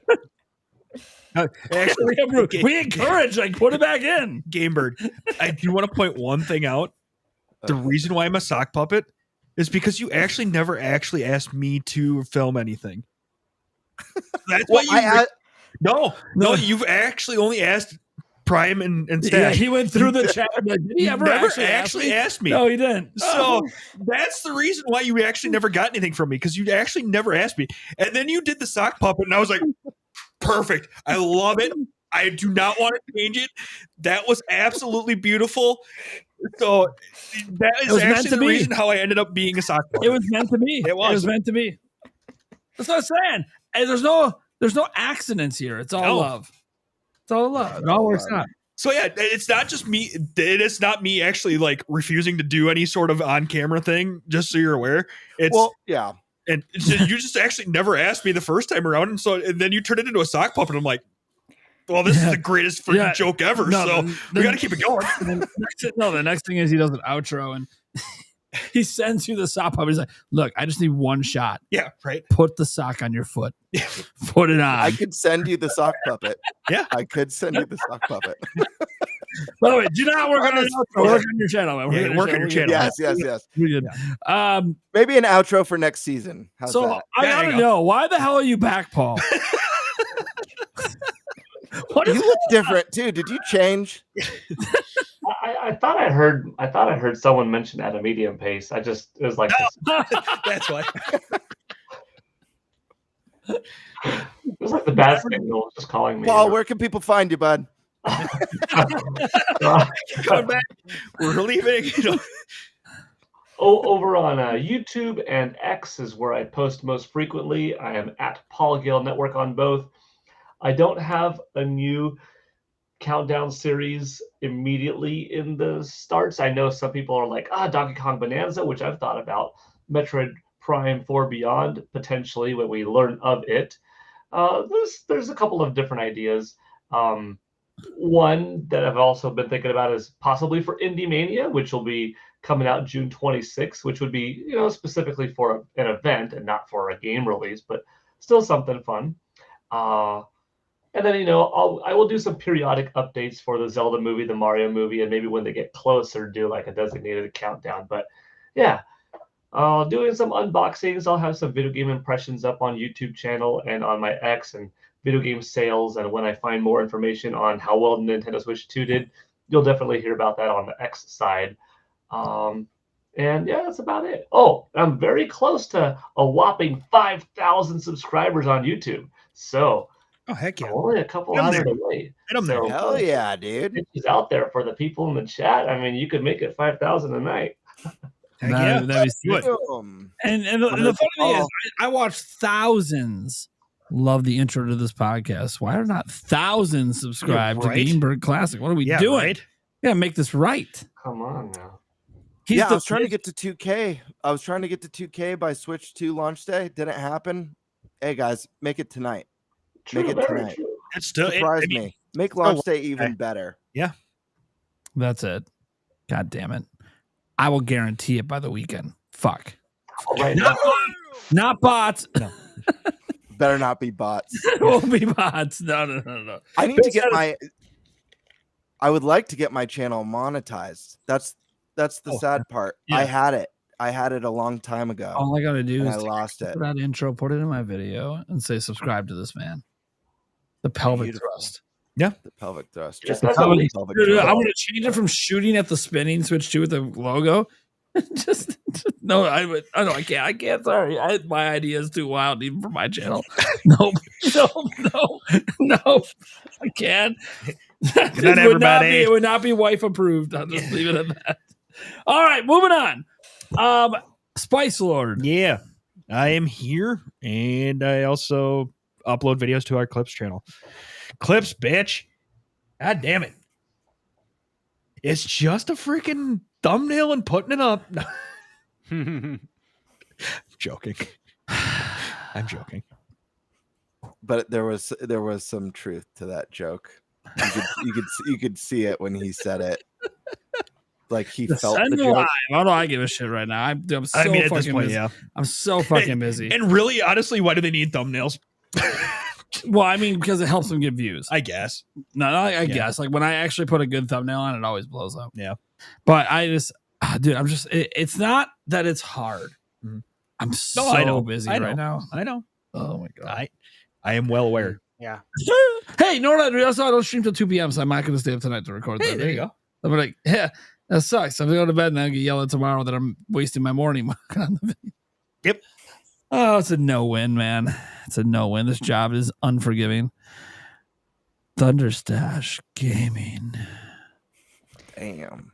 Okay. Oh, wait. I'm treating you different. My bad. Thunderstash. Yeah, there you go.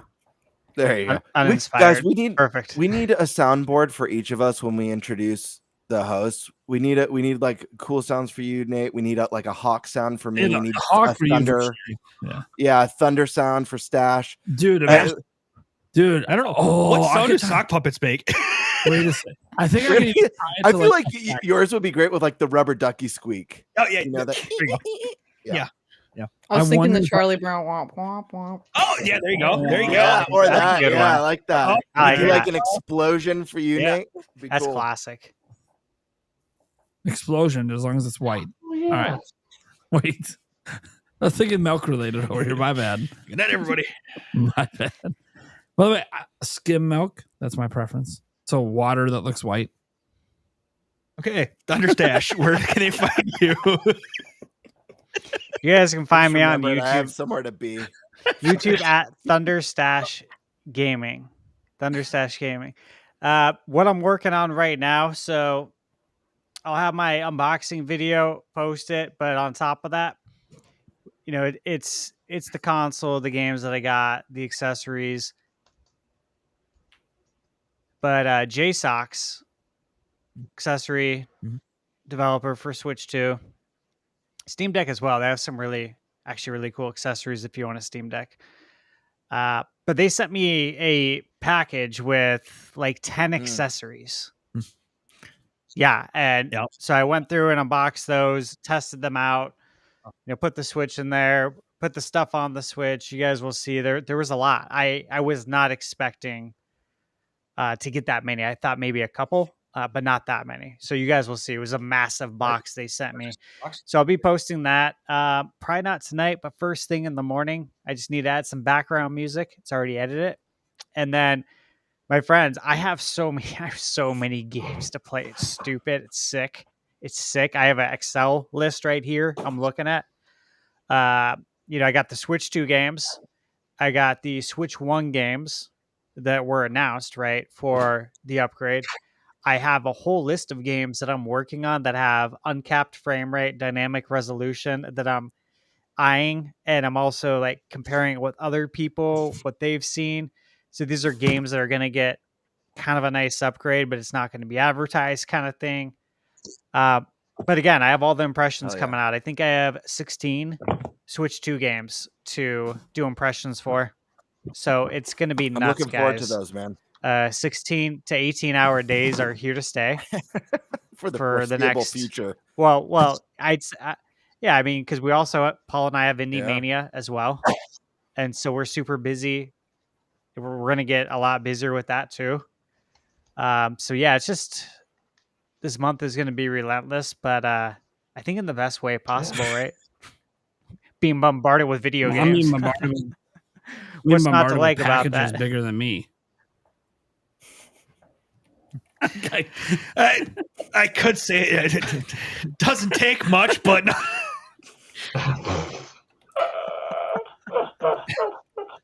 That's because he hasn't seen the extension. The DLC. The expansion pack. Anyways, what is going? Was there more in the private chat right now? What the fuck is happening? Yeah. All right. I'm Nintendo Prime.